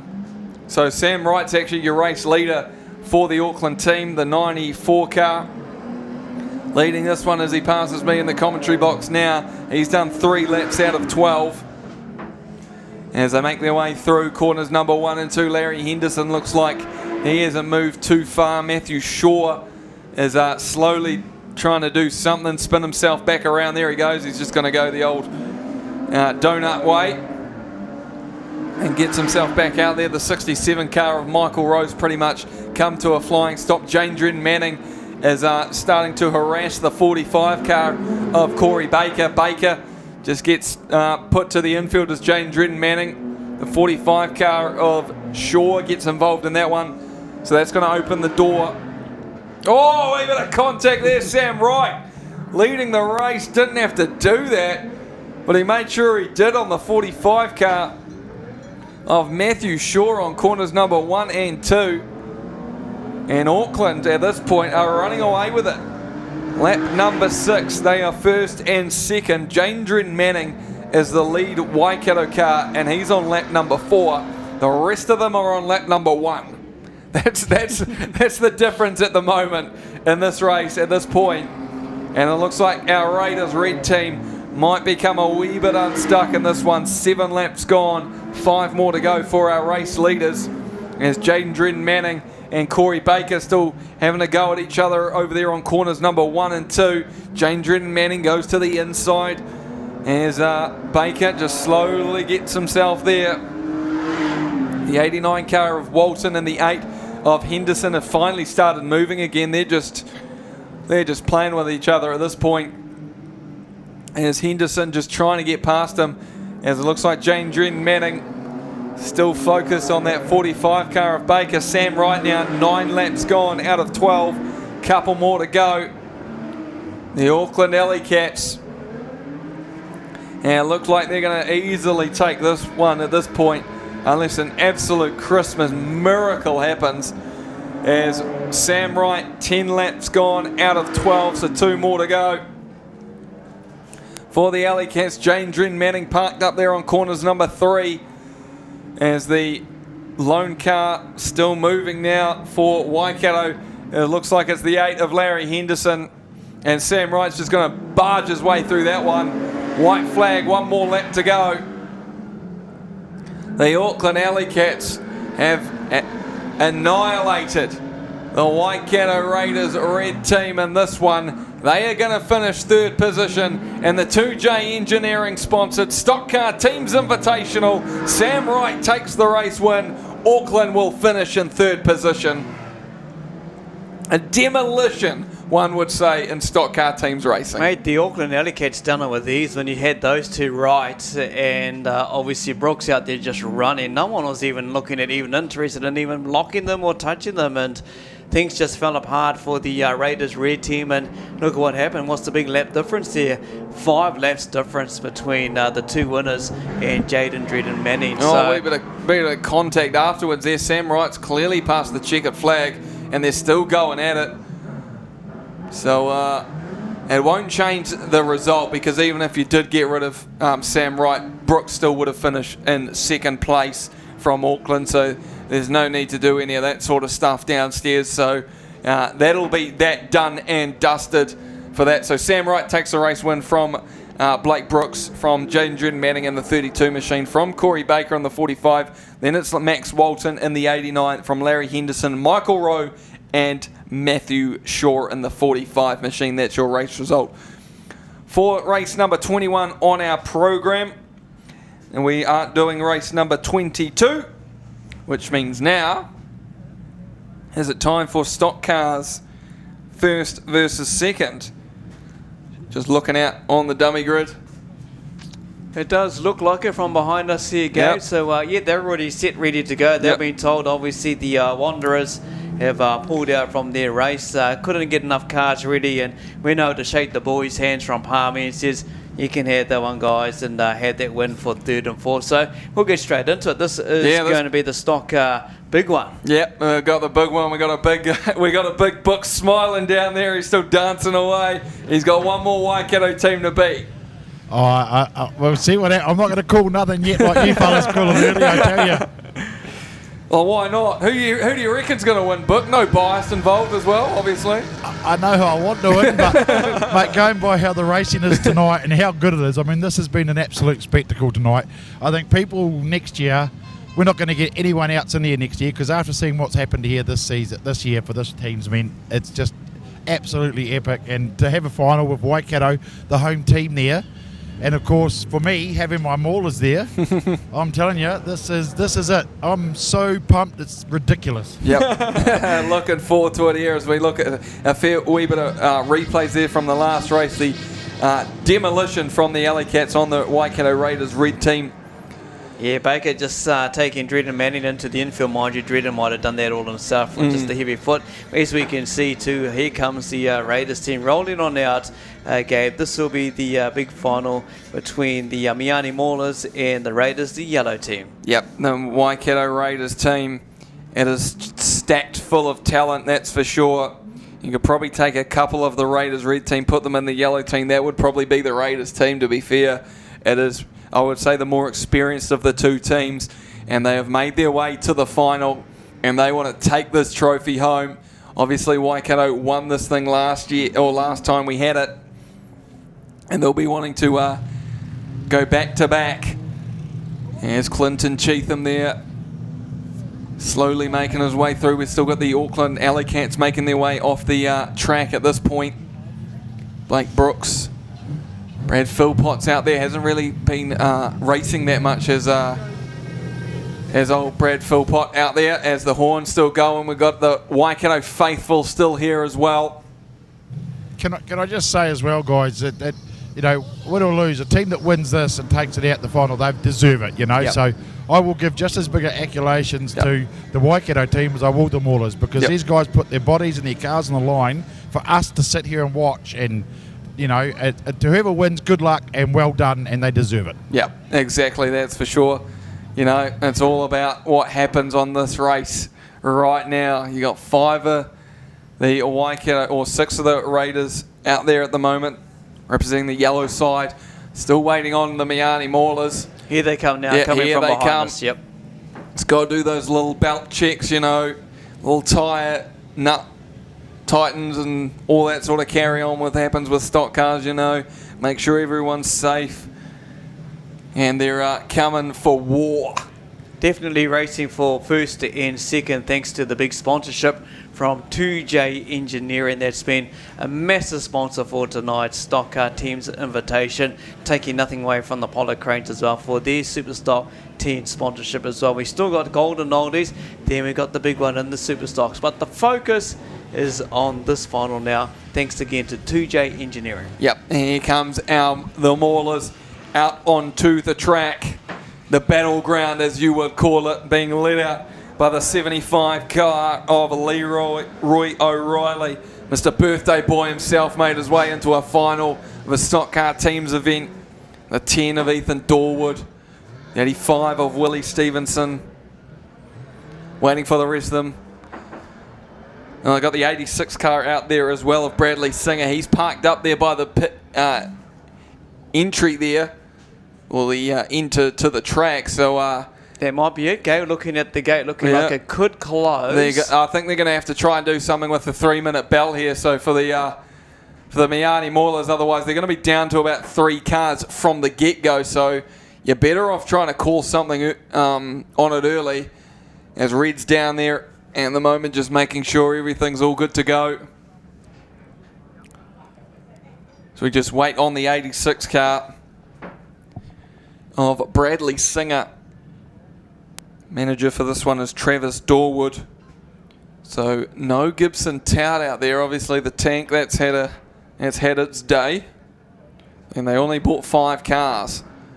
Bradley Singer, he won the last race for the Miani Maulers. We were calling it, remember, and he just came through on the inside there from Michael Rowe. He had that race teed up, but he's up and going, race fans. Here he goes around 1 and 2. He's revving it up, turning it on for the fans there. Out of 2 though, slows down.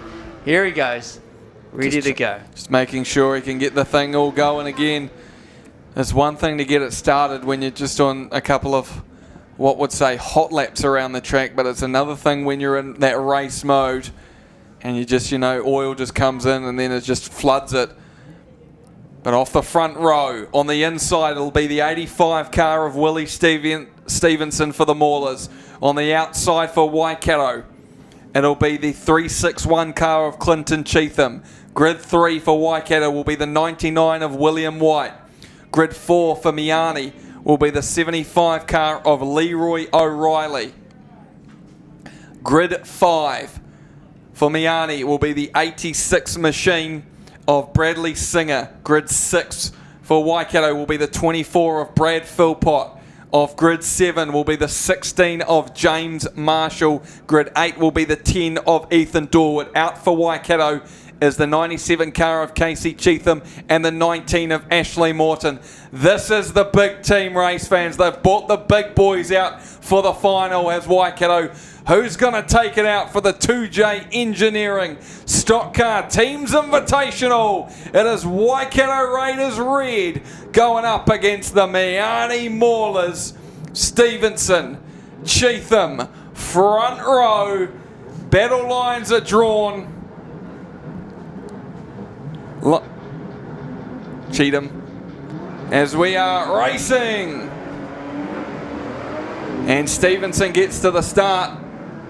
Clinton's just parked himself there, just blocking the 75 car of Leroy O'Reilly. James Marshall goes through into the race lead, getting past Bradley Singer in the 86 machine. William White is trying to just put off Singer as around the outside it looks like it'll be the 85 car of Willie Stevenson. That'll be the lead runners for each team. Marshall in the 16, and then it'll be the 85 car of Stevenson. Marshall getting toyed up there with the 75 of O'Reilly, and Willie Stevenson now is your race leader in the 85 car. Coming up now to the 24 of Brad Philpott. And Philpott going to try and guide him to the wall, spin himself out. Philpott's going to just stay there. William White's going to go through, and he's going to be your new race leader. Just changing like anything at this point. The leaders, if you get out in front, you don't really stay there. James Marshall, though, is parked up on the back straight. He looks like he's going nowhere. William White having to deal with the 10 car of Ethan Dorwood. White is your race leader, and he's going to go spin himself out now. That's going to open the door for Bradley Singer. He's your race leader now. So at the moment, it's just fighting for who's in first because it's changing every lap. As Bradley Singer for the Miani Maulers, 3 laps, about to be 4 laps gone out of 12 for the final of the 2J Engineering Stockcar Teams Invitational. Coming up to Clinton Cheatham. Oh, trying to get the big side swipe, couldn't quite get the job done on him. So he'll just focus on the 85 car of Willie Stevenson on the back straight. William White still racing. Brad Philpott, though, is going to have to try and deal with 3 Miani Maulers on himself. He's got Leroy O'Reilly, Ethan Dorwood there with him. Cheatham, what can he do? Can he try and get that car up to full pace? Brad Philpott a wee bit late to the party in terms of accelerator. Bradley Singer, though, now 6 laps gone, 6 more to go. Just trying to hold on. At this point are the Miani Maulers. They've got a 1 car advantage, so they might as well make the most of it. Got Dorwood in front of him as Singer. 7 laps gone, 5 to go. They're coming up to Cheatham, and as well the 24 of Brad Philpott. But Willie Stevenson and Ethan Dorwood are there to try and go block job. Cheatham can't quite get the 86 car. Is he going to be able to get him on the exit of corner number 4? Cheatham might just try and start racing him now as William White gets taken out by Leroy O'Reilly, as Willie Stevenson goes to the infield and will come straight back out on the racetrack. Brad Singer for the Miani Maulers. 9 laps gone, 3 more to go. Coming up to Willie Stevenson and Brad Philpott. Brad will go on the brakes. Let Stevenson cut him down, but Singer still gets past. Cheatham trying to deal with the 75 car of Leroy O'Reilly. 2 more to go, race fans. Clinton Cheatham is in the sights of the 86 car of Bradley Singer. What can Clinton do? Singer's going to try and ram him up the back end. Cheatham's going to try and push him towards the wall and assist him towards the wall. William White is in second place at this moment. He's a lap down, though, the 99 car. So Cheatham's got to do another job on the 86 machine. He might think that they're in front, though, but they're not. It's going to be 2 more to go for White. White flag for Bradley Singer in the 86 machine. William White's got to slow down. Otherwise, this one is all over. They won't know it, though, race fans. There's 2 fists in the air from a big man with a microphone downstairs, and the Miani Maulers are going to take out the 2J Engineering Stockcar Teams Invitational over the Waikato Raiders yellow team. Bradley Singer, 2 race wins in a row for him, getting the job done for the boys from Miani, and Clinton is annoyed with him. Clinton is annoyed with him. It was a soft one. It was a soft one. I don't know. Oh, no. See Brad Philpott over the far side there, picking up on the 86B, who's actually gone over the side of the race winner, Brad Singer. Over the far side. He's finished. He could have just gone to the infield. That's kind of what happens if you just stay on the track afterwards. But what a race win, Book. Oh, how happy are you down there, mate? Oh, look, he should have pulled off after he went past the flag, but that doesn't matter. What a race. It was backwards and forwards. I was thinking the Waikato boys, they got it, then it doesn't. That young kid there drove an amazing race. This is his second team's event, and this is what we talk about this event bringing these guys through in development, and that just shows there. Another young man stepping up to the plate and showing us in a defining moment in this meeting. And he's going to make his way out of that car. Bradley Singer, you are our race winner. And you have picked up the race win and as well the 2J Engineering Stockcar Teams Invitational Trophy for your Miani Maulers as he makes his way out of the car, being helped by our track crew over there on corners number 3. Just make sure everything's okay as he makes his way out. He's going to be fist bumping. He's going to have 2 hands in the air.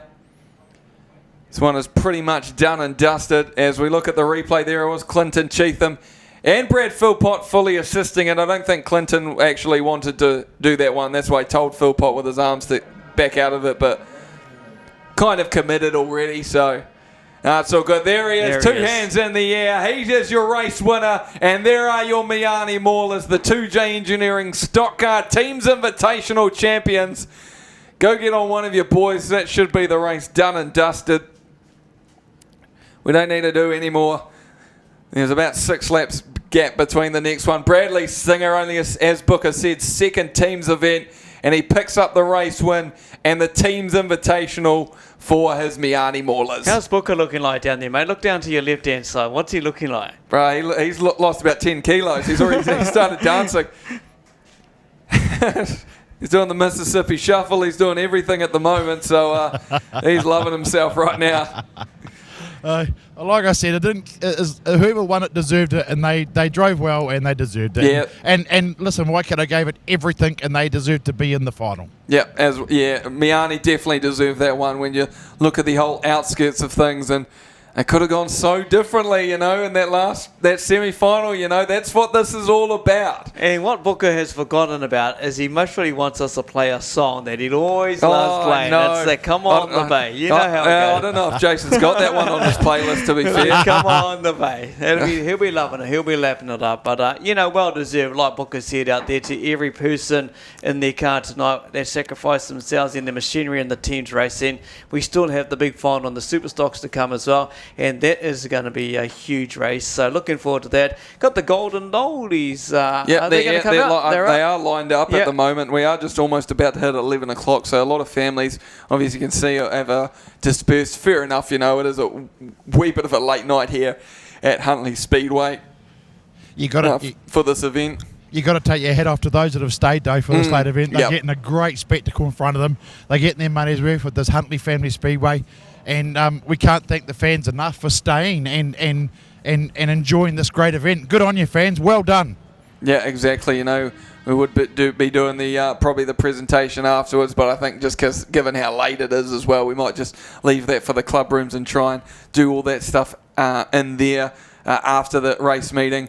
As we just try to get old Bradley Singer's cars looking pretty second-hand at the moment. He won't give 2 tosses about that, though, winning that race win. No, definitely. The young man, look at him. He's just standing there staring at his car. He doesn't really care. He's won the race. He's been on form, actually, when you take a look at the young girl there. Yeah, look at the young girl dancing right in front of the car in the white jersey. I see you there dancing. Keep going. Yeah, we can see you. Yeah, we can see you. Right by the fence over there and by corner number 3 where the car is. Yeah, there you go. Put the hands up in there, dancing away. Yeah. There she goes again.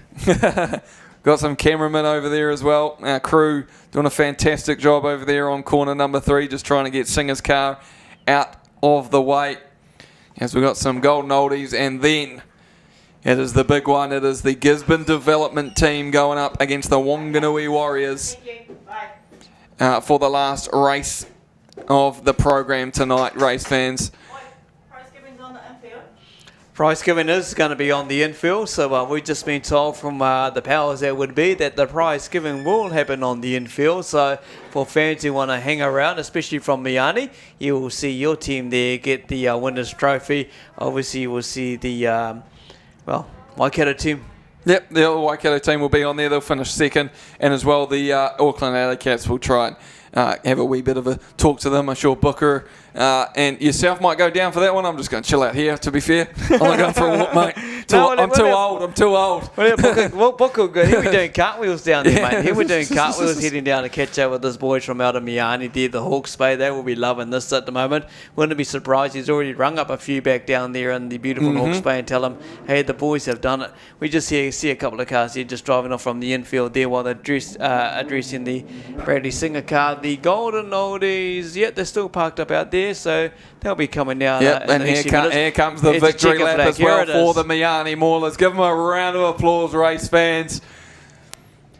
Big smile on all the Miani faithful that have made the trip up here to Huntly. Look at them, get them up on there. Look at first pump, first pumps. The Miani Speedway.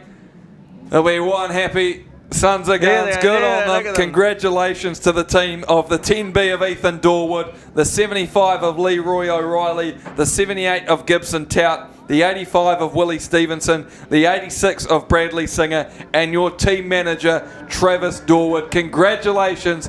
That is your 2J Engineering Stockcar Teams Invitational winners.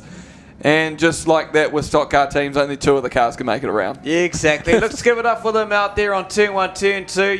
Give them a big applause. Yeah, there's one guy down there in the front of the thing going hard out. Look at him. He's going there. So, that's what it's about. It's the fans. Here they come out of turn 2, down the back straight. Let's give them a big roar of applause after what they've achieved in winning the 2J Engineering Stock Car Teams Invitation. Yeah, what a job they've done out there tonight. Come all the way. It's a treacherous road getting here, that's for sure, from Miani, and they've done their club proud, themselves proud, and their families proud, and I'm sure they'll get I'm sure the team over there at Miani Speedway will be absolutely chomping at the bit, probably even watching potentially a live stream at the moment, and they'll be all ecstatic. Hopefully they got their meeting in, obviously, over there in Miani Speedway for tonight. But congratulations to the Miani Maulers. You've done a fantastic job. I think at this point, I think we'll try and play potentially a couple of ads or some music. We'll just get the old system all sorted out for the team down there as Brad Philpott makes his way off the track.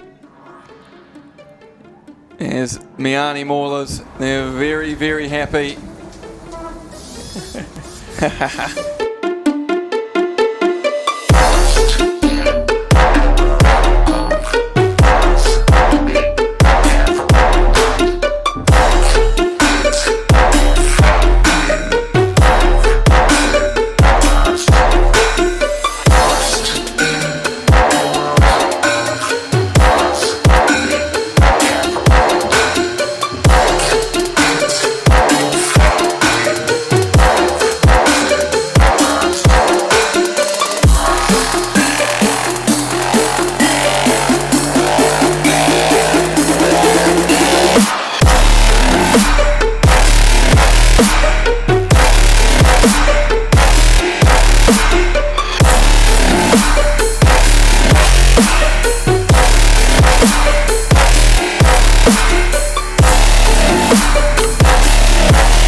fans, welcome back to Huntley Speedway for the Golden Oldies as we get ready for the countdown to the Superstock Teams event final.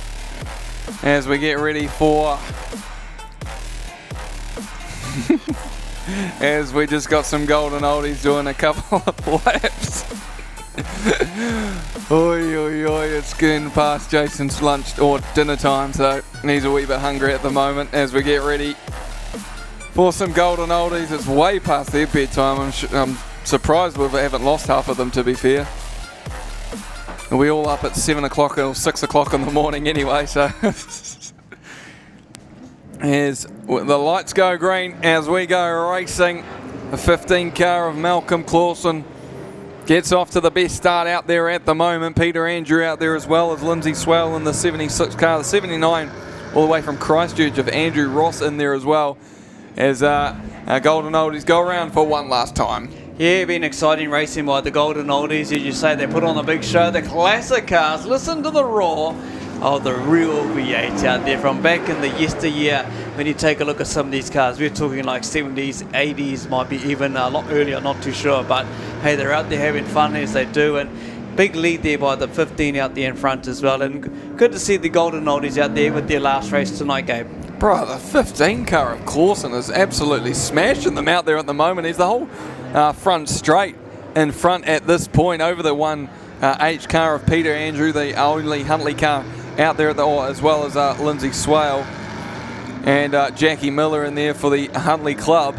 But 15 of Clausen, he's shown pace all night long in that red machine, and as he gets past the inside of the 15, the other 15 car of Dave Nottingham, and I'm sure the other 15 somewhere around. Oh, these 15s out there, mate. These 15s and 15s and 15s. But you're right, though. You can't take it away from Clausen there. You know, the Palmy car being shown on the pace here. Really been shown it to the locals. And also, look at the mid-track again. The tank flying around turn 3 and 4.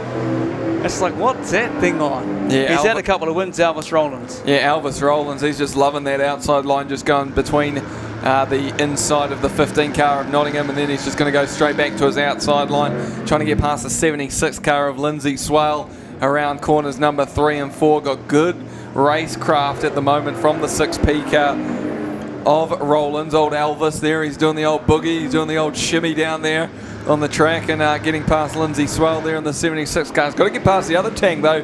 This should be a wee bit of an interesting battle between the two tanks going at each other, Gomans and Rollins, as they make their way off corners number 3 and 4. Yeah, exactly. You know, Lindsay Swale, that's the line he normally does here on his own home track, is around the mid to high line there, but we see Elvis Rollins coming down the inside. It is going to be a battle of the tanks right down the back straight. Look at those two going to town. The classic tanks in the one of Chris Gomans, and of course Elvis Rollins not holding back, but our leader is just flooring it down the back straight there as well. That's the 15P of Malcolm Clausen just going down the inside of Reese Lister in the 13G car there as well. But look at these two tanks. They aren't holding back. Rollins up against Gomans, but Rollins has got the better there mid-track as he gets around the outside of a bouncy Peter Andrew in the 1H. Yeah, going around that outside, loving that outside line at the moment as old Elvis Rollins there in the 6P car. The 1P obviously of Chris Gomez just got wee bit checked up there, trying to go around the 1 car of Andrew and just kind of slowed his momentum down. Good to see good pace there as well from the 79 car from Christchurch of Andrew Ross, finally showing a wee bit of speed there, going around the outside of Andrew there for that 3rd position on the race track as checker flag flies for our race winner and leader. It is the 15 car of Malcolm Clausen. 3 15s, there you go. One of them had to be up winning there, and it's the one from out of Palmerston that's been shown the pace all night. Malcolm Clausen, take nothing away from that, but also the outstanding drive in the 6P of Elvis Rollins, just going around the mid-track there. There he goes, round 3 and 4, still on pace. The yellows have come on, and that will see the end of the night here at Huntley Speedway for our Golden Oldies, who have put on a big show. And I've got to say a big massive thank you to all of the race fans. It has just gone 11 o'clock. You're stuck in there to enjoy the big final that is going to come out as we look forward to. But the Polo Crane Superstock final, bring on the big action between the Gisborne development team and the Wanganui Warriors. Looking forward to this one. Gisborne and Wanganui yet again facing off between each other. This time it's not the actual Giants team, it is the development team. It has been an absolute mission to get them here in terms of starting them up, but once they have got started up, this development team has just developed, ironically, and developed into this juggernaut now.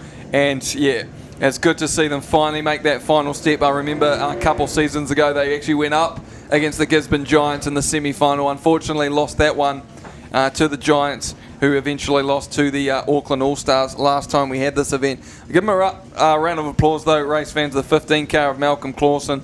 But it's two teams though that are stacked full of talent, and talent you would expect to see potentially later on in the season in other teams' events. Yeah, exactly. Just got a quick message here from Fiona. If there's someone out there who's still here at the track and your name is Gemma Lowry, Gemma, if you're looking for your ID, you've lost it, someone's picked it up, it's up at the fan van. So Gemma Lowry, if you've been looking for your ID or you don't realise that you've lost it or dropped it accidentally, it is up at the fan van.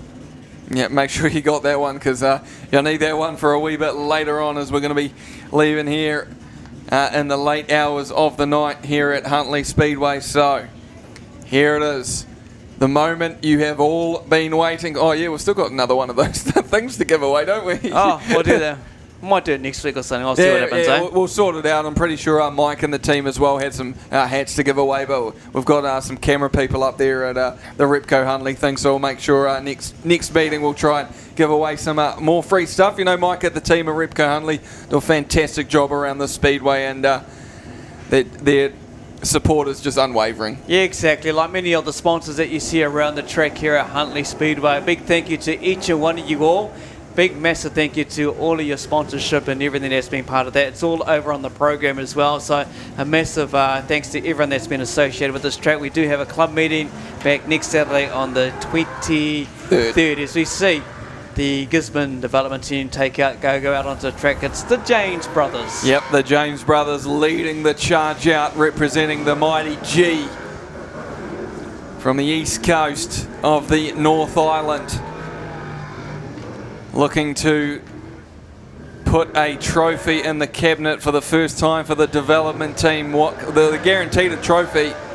They're guaranteed either second or first, but they want that number one spot. How awesome would it be to go back to Gisborne and show all the Superstock and all the Gisborne track that the development team came and won the Superstock team's invitation here at Huntly Speedway, but they've got a hard-charging Waz team, the Wanganui Warriors, led out by the 3NZ of Zane Dykstra. 100% right there, Gabe. You know, the V is going crazy on social media across all of the platforms. They'll be just living it at the moment. The fans down there at Ocean View Speedway, as Zane Dykstra said, it's a great facility, great place for racing, and we've seen the results of the past few seasons, mate.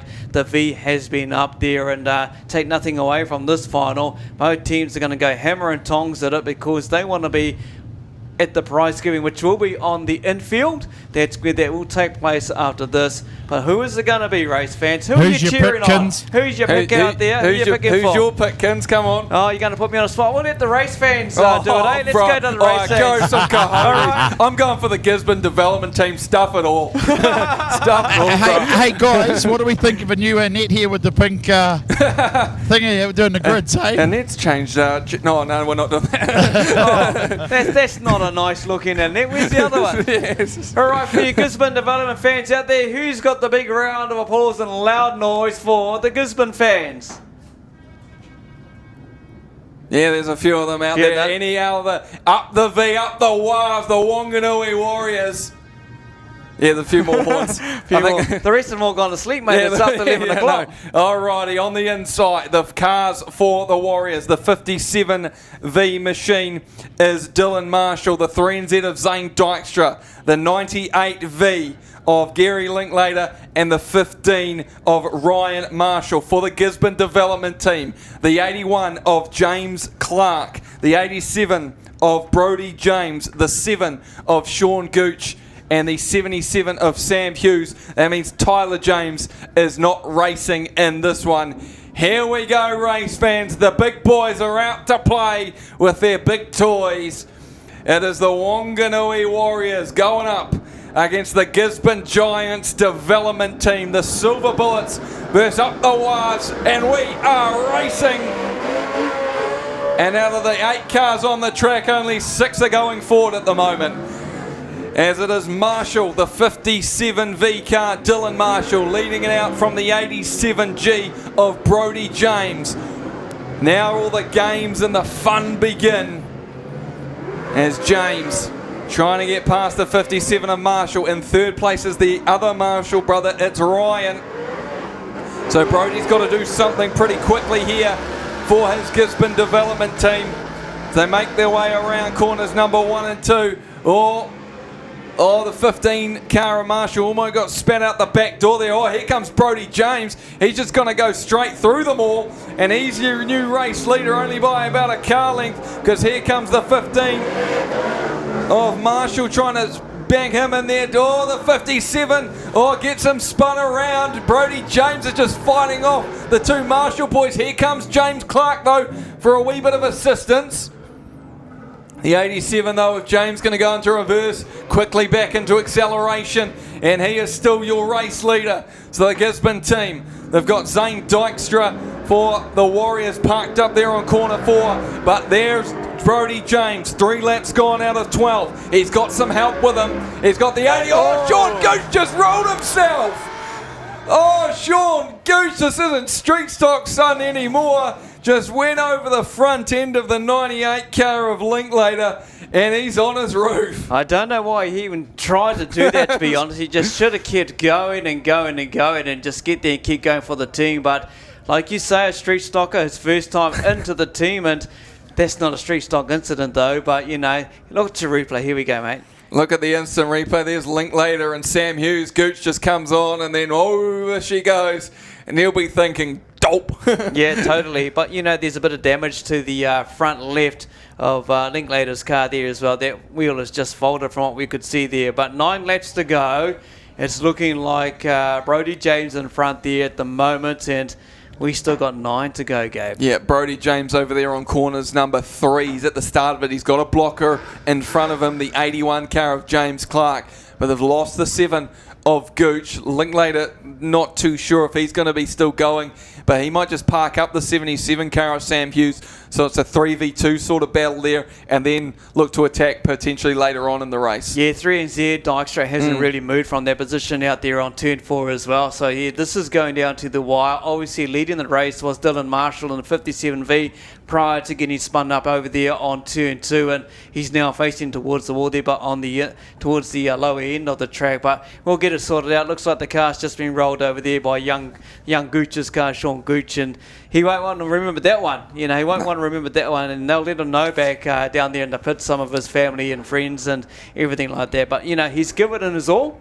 That's all you can ask for. Yep, he's given it his all, and yeah, he will not be living that one down anytime soon. The old dreadlocks have been shaking up. Look, the dreadlocks have all shaking themselves out there. Old Sean Gooch, good to see him part of the Superstock ranks now, and having a whole lot of fun rolling himself over there. As we see the replay once again, just rolls over the left front. It has actually damaged, as you said, the left front of that Linklater car, so I don't know if that's even going to be moving, let alone. So Sam Hughes in the 77 machine might as well just try and back it up and try to get out of there and help his team. Yeah, exactly. You know, Jerry Linklater won't be moving that much fast. Mind you, we haven't seen much movement out of Dykstra, the 3NZ over there on turn 4 at this stage as we just wait for the tractors that bring off Sean Gooch's car. But this is going down to the wire.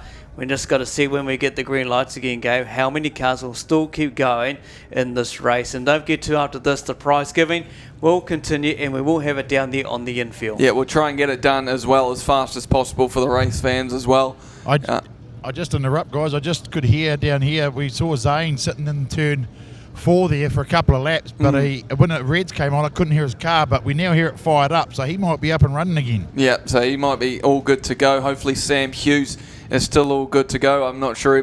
Linklater might just stay there and just be an absolute nuisance out on the track potentially. So they've got the 7 car of Gooch back off to the infield now, as we will resume. It is still technically 4v3 at this stage, but yeah, that left side of Linklater's car not looking the flashes, as you can see on the screen. Look at that wheel.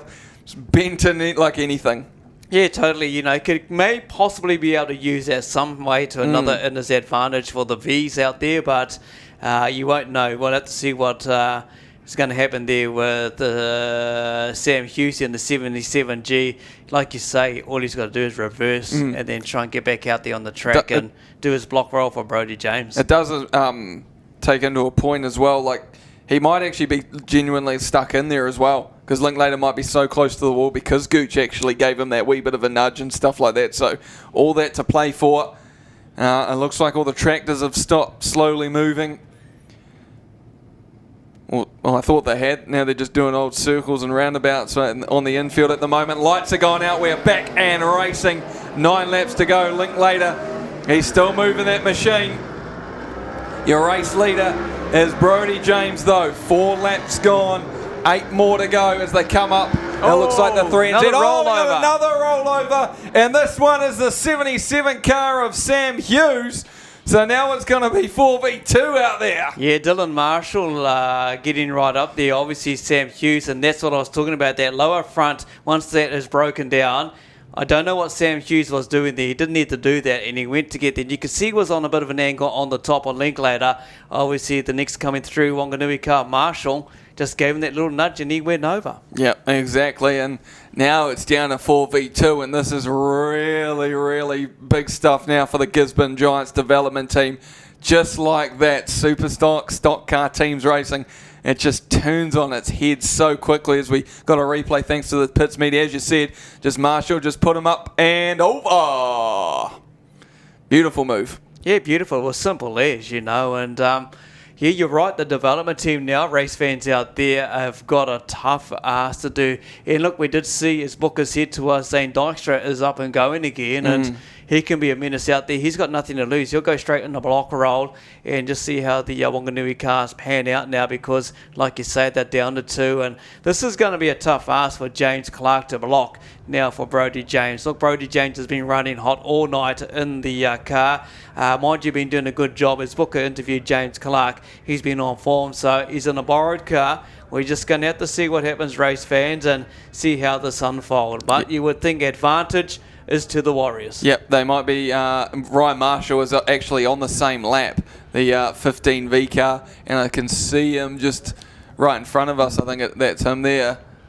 Oh no, he's over there on corners number 1 and 2, so he's pretty much right there or thereabouts with the 87 car of Brodie James. But if there's one car you'd probably want in terms of in first place for the Gisborne development team, Brodie James is that guy. James Clark, you know, I tell you what, the owners of that car is not going to be watching the rest of this one, because it could get ugly pretty quickly as Brodie James gets moved back into a reasonable position. Yeah, totally. You can see Brodie James right in front of us on the back straight there. And in front of him there is James Clark. And Brodie will no doubt take off, obviously. Yeah. We're going to see what James Clark will do if he knows who's behind him. The first one pretty much he will come up to with a wee bit of speed will actually be the 57 car of Dylan Marsh, who's up there on corners 3.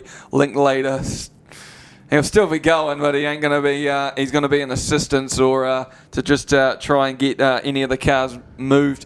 But yeah, a lot of this Wanganui team can go into block mode except for a couple cars. As we get ready, just waiting for the lights to go back out again. We are 8 laps to go, race fans. The final of the Pollock Cranes Superstock Teams event here at Huntley Speedway Racing. Brodie James gets past Marshall and Linklater.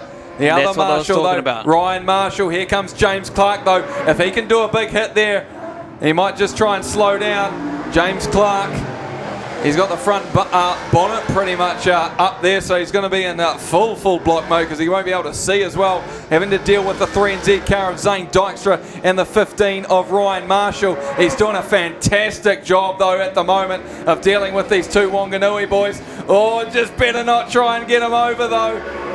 As Brodie James done 6 laps out there at the moment. James Clark, though, can go in front block mode, though, for the 87 machine.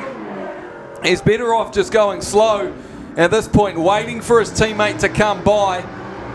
The 87 of James coming up to the 3NZ of Dykstra around their corner 3 and 4. What's Dykstra going to be able to do? Brodie James, a big hit from the side, spins him round. There's another lap going for the Gisborne development team. 4 more to go for the 87 car of Brodie James. James Clark and the 15 of Ryan Marshall still going at it. James Clark a couple laps down. It doesn't matter though. Brodie James has got 3 more laps to go, having to deal with it. James Clark has done an absolutely beautiful job and on block mode, and he's right in front of the 87 machine of Brodie James. Just got to get that 3NZ machine out of the way, and he'll push him on to the infield. James Clark, the veteran of Superstock Teams Racing, is showing up here.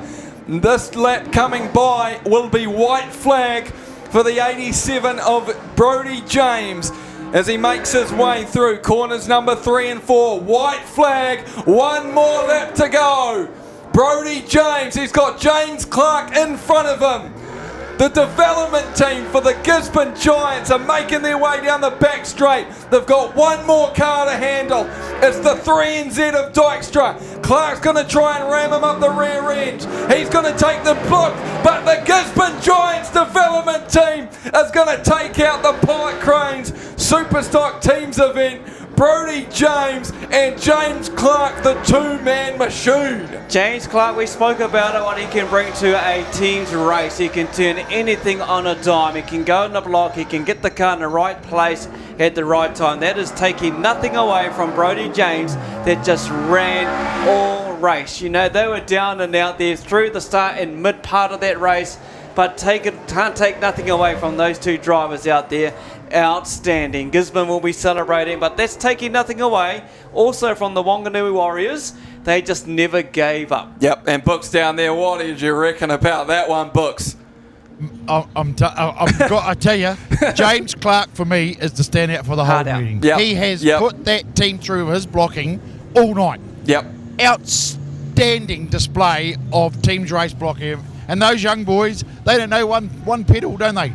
Put it on that accelerator and put it flat. Yep, and then James Clark will do all the rest, do the blocking for them and stuff like that. Definitely James Clark. Give him a round of applause, race fans. The Gisborne development team, they were born here 2 years ago.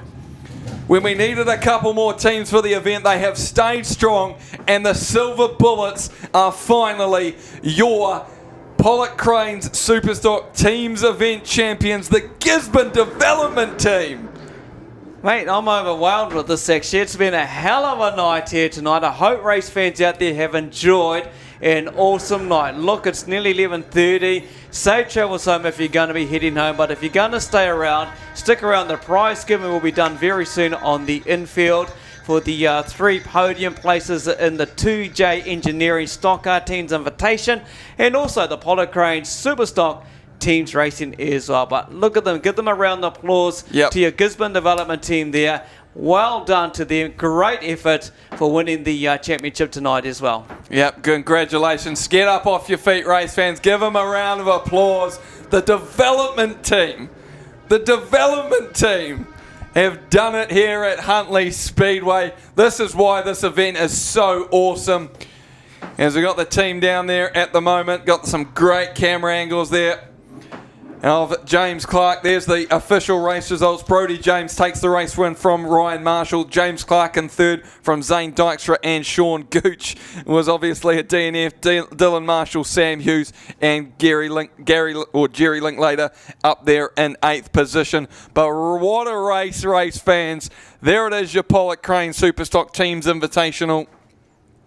I think they're going down onto the infield right about now to go and do all this sort of stuff. We want to get this done pretty quickly for both the stock car and obviously the Superstock Teams events for tonight. Thank you for our major sponsors, obviously Pollock Cranes and as well 2J Engineering for their for their support of this event tonight. Without you, it wouldn't be possible, as well with all of our other partners here at Huntly Speedway.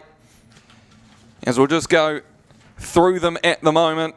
You've done an absolutely awesome job with putting this race meeting out there. We've got CLR Plumbing and Gas, Outback 4x4, Pukekohe Hiab Transport, RVS Regenerative Vegetation Solutions, Lightning Concrete, Polar Cranes, Porter Group, Repco Huntley, The Tank Guy, Vase Engineering, Hippo Digger Services, The Rock as well, involved in this meeting as well. It's just been an absolute pleasure to commentate for you tonight, and what a way to witness it. The Gisborne development team first. The Wanganui Warriors will finish up in second place. The Palmerston North Panthers will finish in third by default after the Waikato Wanderers took an absolutely smashing in their semi-final heat. And then we go to the Stockcar teams event. Miani Mall has taken that one out from Waikato Yellow. And then the Auckland Alley Cats. Book and Kins downstairs Book's down there at the moment, just waiting for Kins to make his way down onto the infield as well. As Book, how's it feeling down there? Oh, listen, you could see, I saw the fans standing there at the gate, the drivers, team, the crews and everything getting ready to come on here, and everybody is just ecstatic and stoked. I mean, what a final. You don't get any better than that in a final, do you? A couple of rollovers, everybody's going for it, mate. It's just a fantastic, this whole event has been absolutely incredible. Yep, and what a way to finish it off with the development team of all the teams as well. Yeah, well, I don't know if we'd call them that, though. Those boys have shown some talent the last couple of years, and they certainly brought it to the party tonight.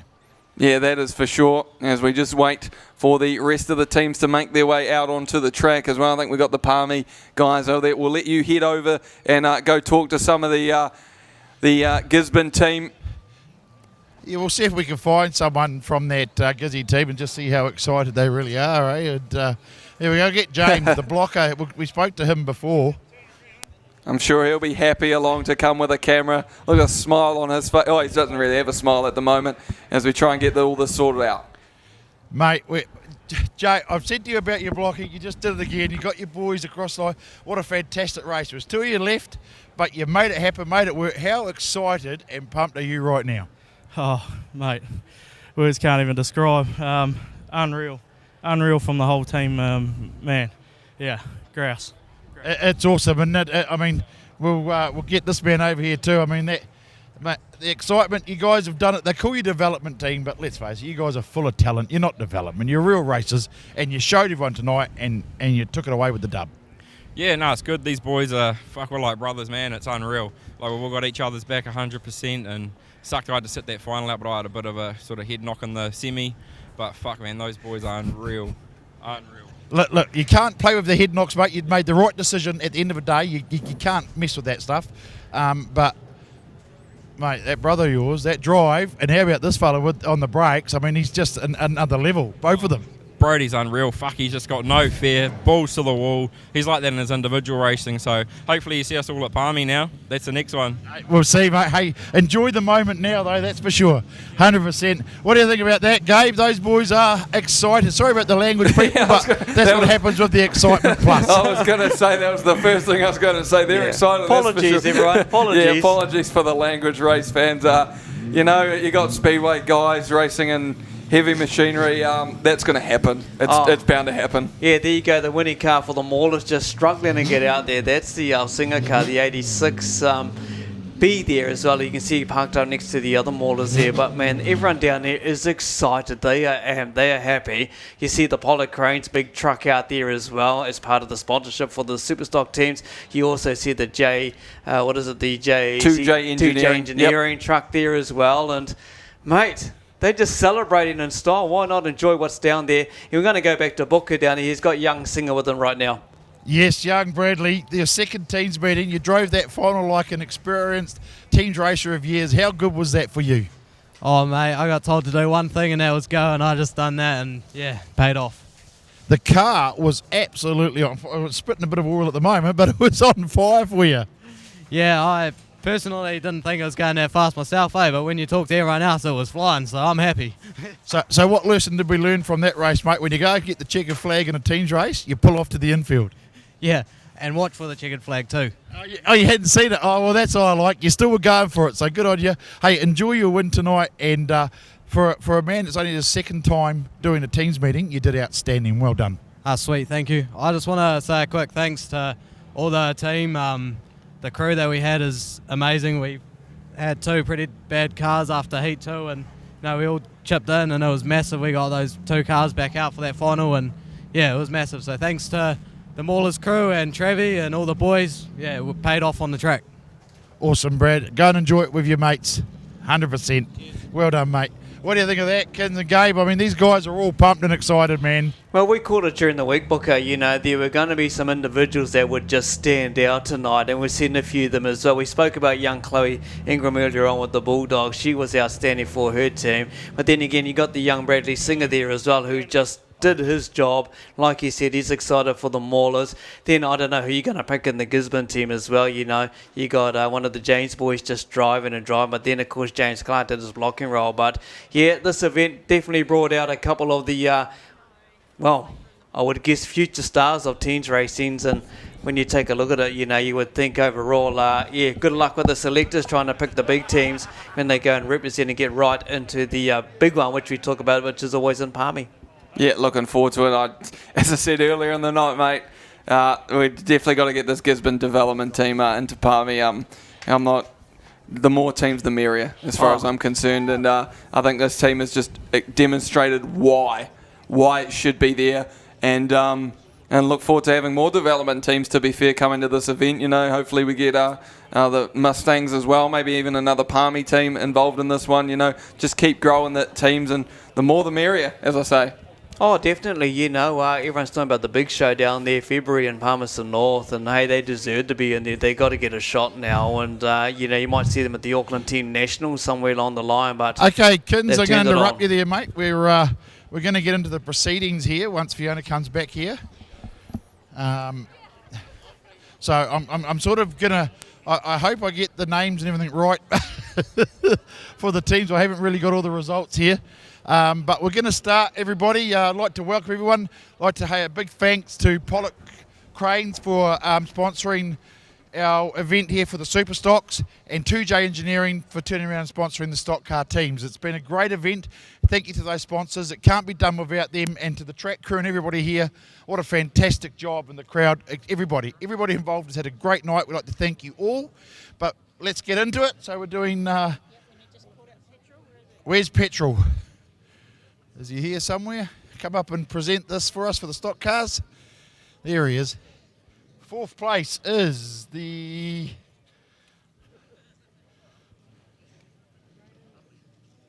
Waikato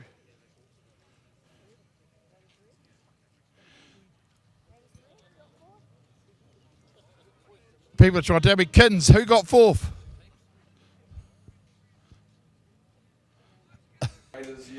Waikato Raiders red. Let's get them up there. Thank you, crowd.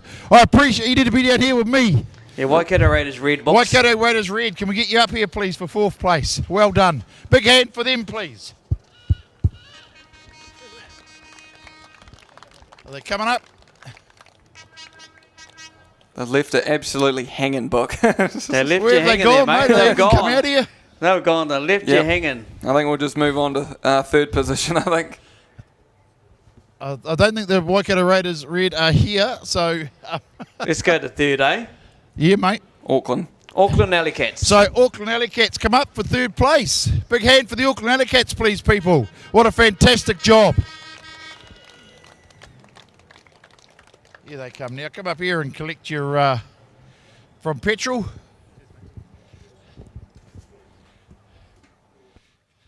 You want to say a quick word, mate, or...? Yeah, just a big thanks to everyone for making this event happen.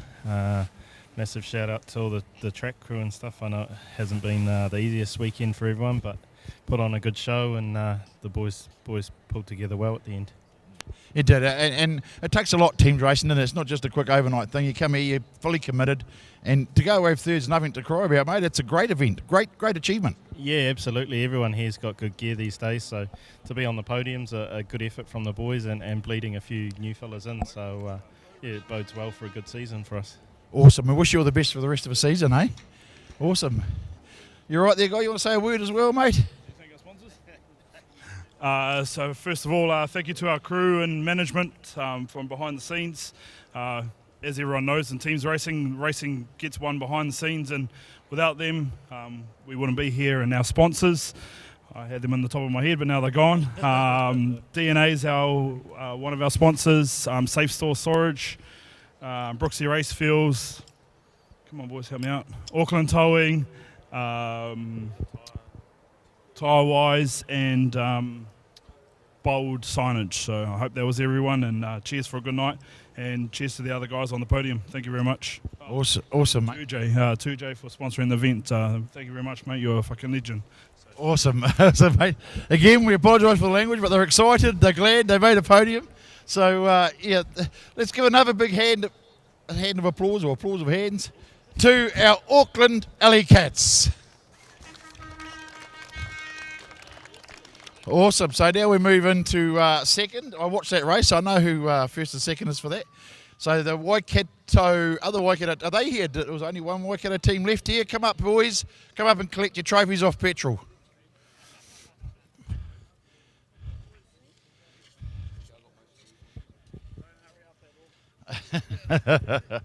Big hand for this Huntley team. I'm sure the Huntley supporters are still here.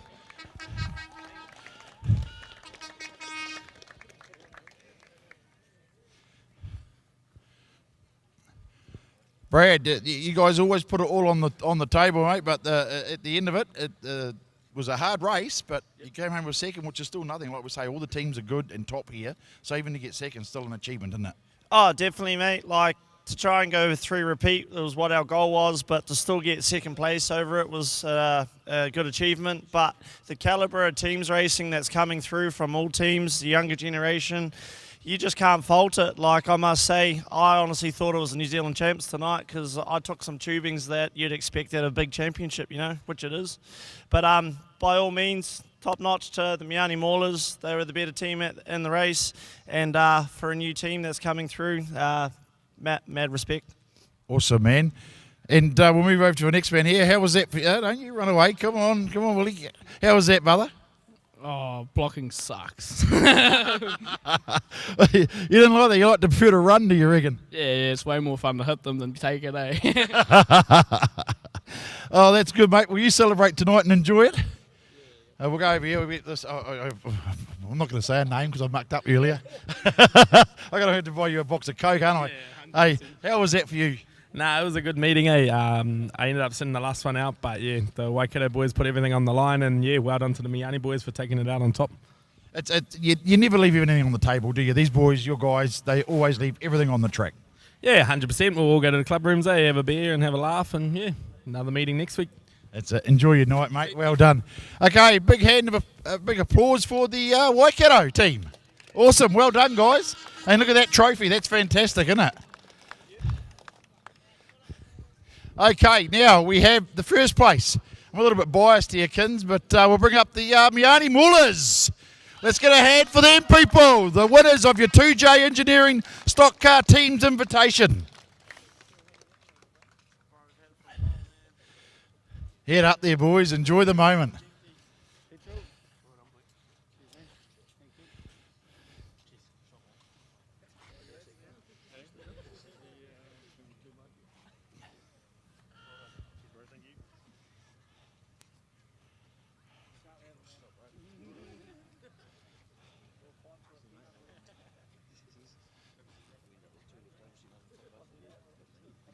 Yeah, look, we'll grab you first as the team manager. You've taken us on team manager this year. How proud are you of these guys? Amazing proud. We haven't had a lot this year. We've sort of rebuilt, and we've got a shoestring budget. And these guys, we've just built on processes and building as a team. And look what's happened. It's amazing, mate. It's fantastic. As a Bay person, I'm pretty stoked myself. So it's good to see. But just these guys, the rest of our team. The crew, everybody, the work they put in tonight and during the week is just unreal. Grateful. That's awesome. So we'll have a quick look here, and they're going to hand over this trophy, the Stockcar Teams Invitation Trophy over. So we'll let you pass that over, Brad. Oh, yeah, I don't want to give it away. How's that, people? Put your hands together.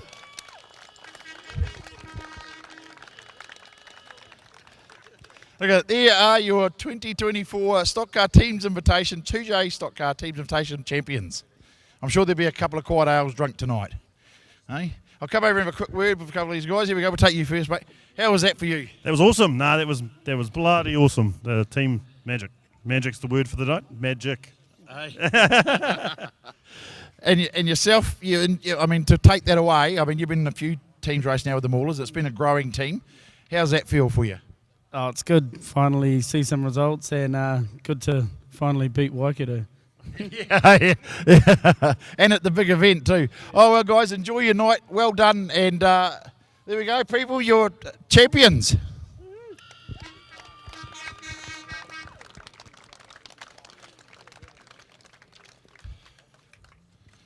Okay, we're Superstocks.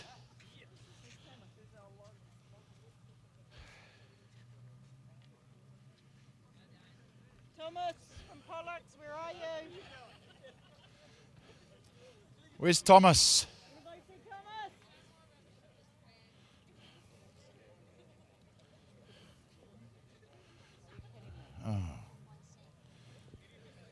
Oh, you'll have to dish it out there, Fee. Thomas is gone. I'm waiting for them. So, okay. So, what are we starting with? Oh, there he is. He was hiding. Starting with fourth, third. Who was third? Palmy. So we'll Palmerston start with, North. thank you, I'm just getting a bit flustered down here. So let's bring out the Palmerston North Panthers for third place. Oh, there they are over there, hiding from me. Well done, guys. Big thanks again to Pollock Cranes for supporting this Superstock Teams Invitation.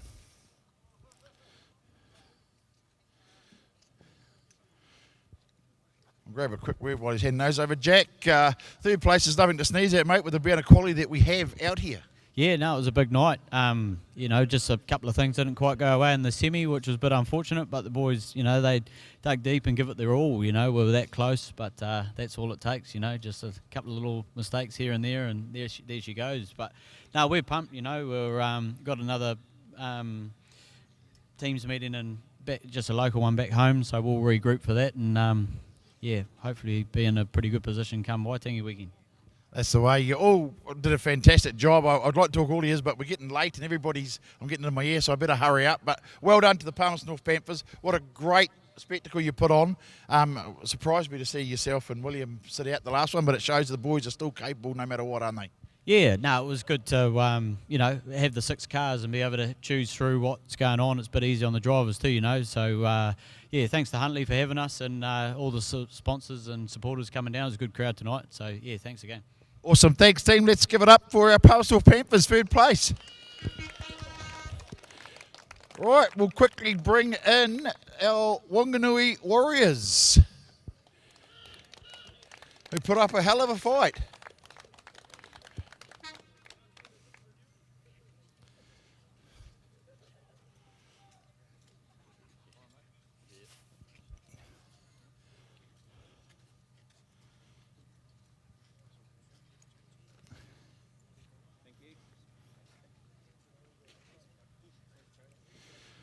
There was one big final, and we saw everything in that for a team's final. It was absolutely fantastic. Well, grab Raggy, come over here, mate, and have a quick word to us. You've been the manager of this team for a while. You've been building. Didn't quite have the rub of the green there, but man, what a final. Yeah, 100%, just immensely proud of these boys and the whole Wada squad as well. It's 2 teams races or 2 teams meetings we've come to now, and we've made a final, so we're going good direction. So just want to say thanks to Pollocks again for putting on a great meeting, as well as the club, Huntley Club. Fought the weather yesterday, but red track was perfect. I don't think anyone could complain with that, and just want to thank every team that came out and put on a show tonight and put their bodies and cars on the line.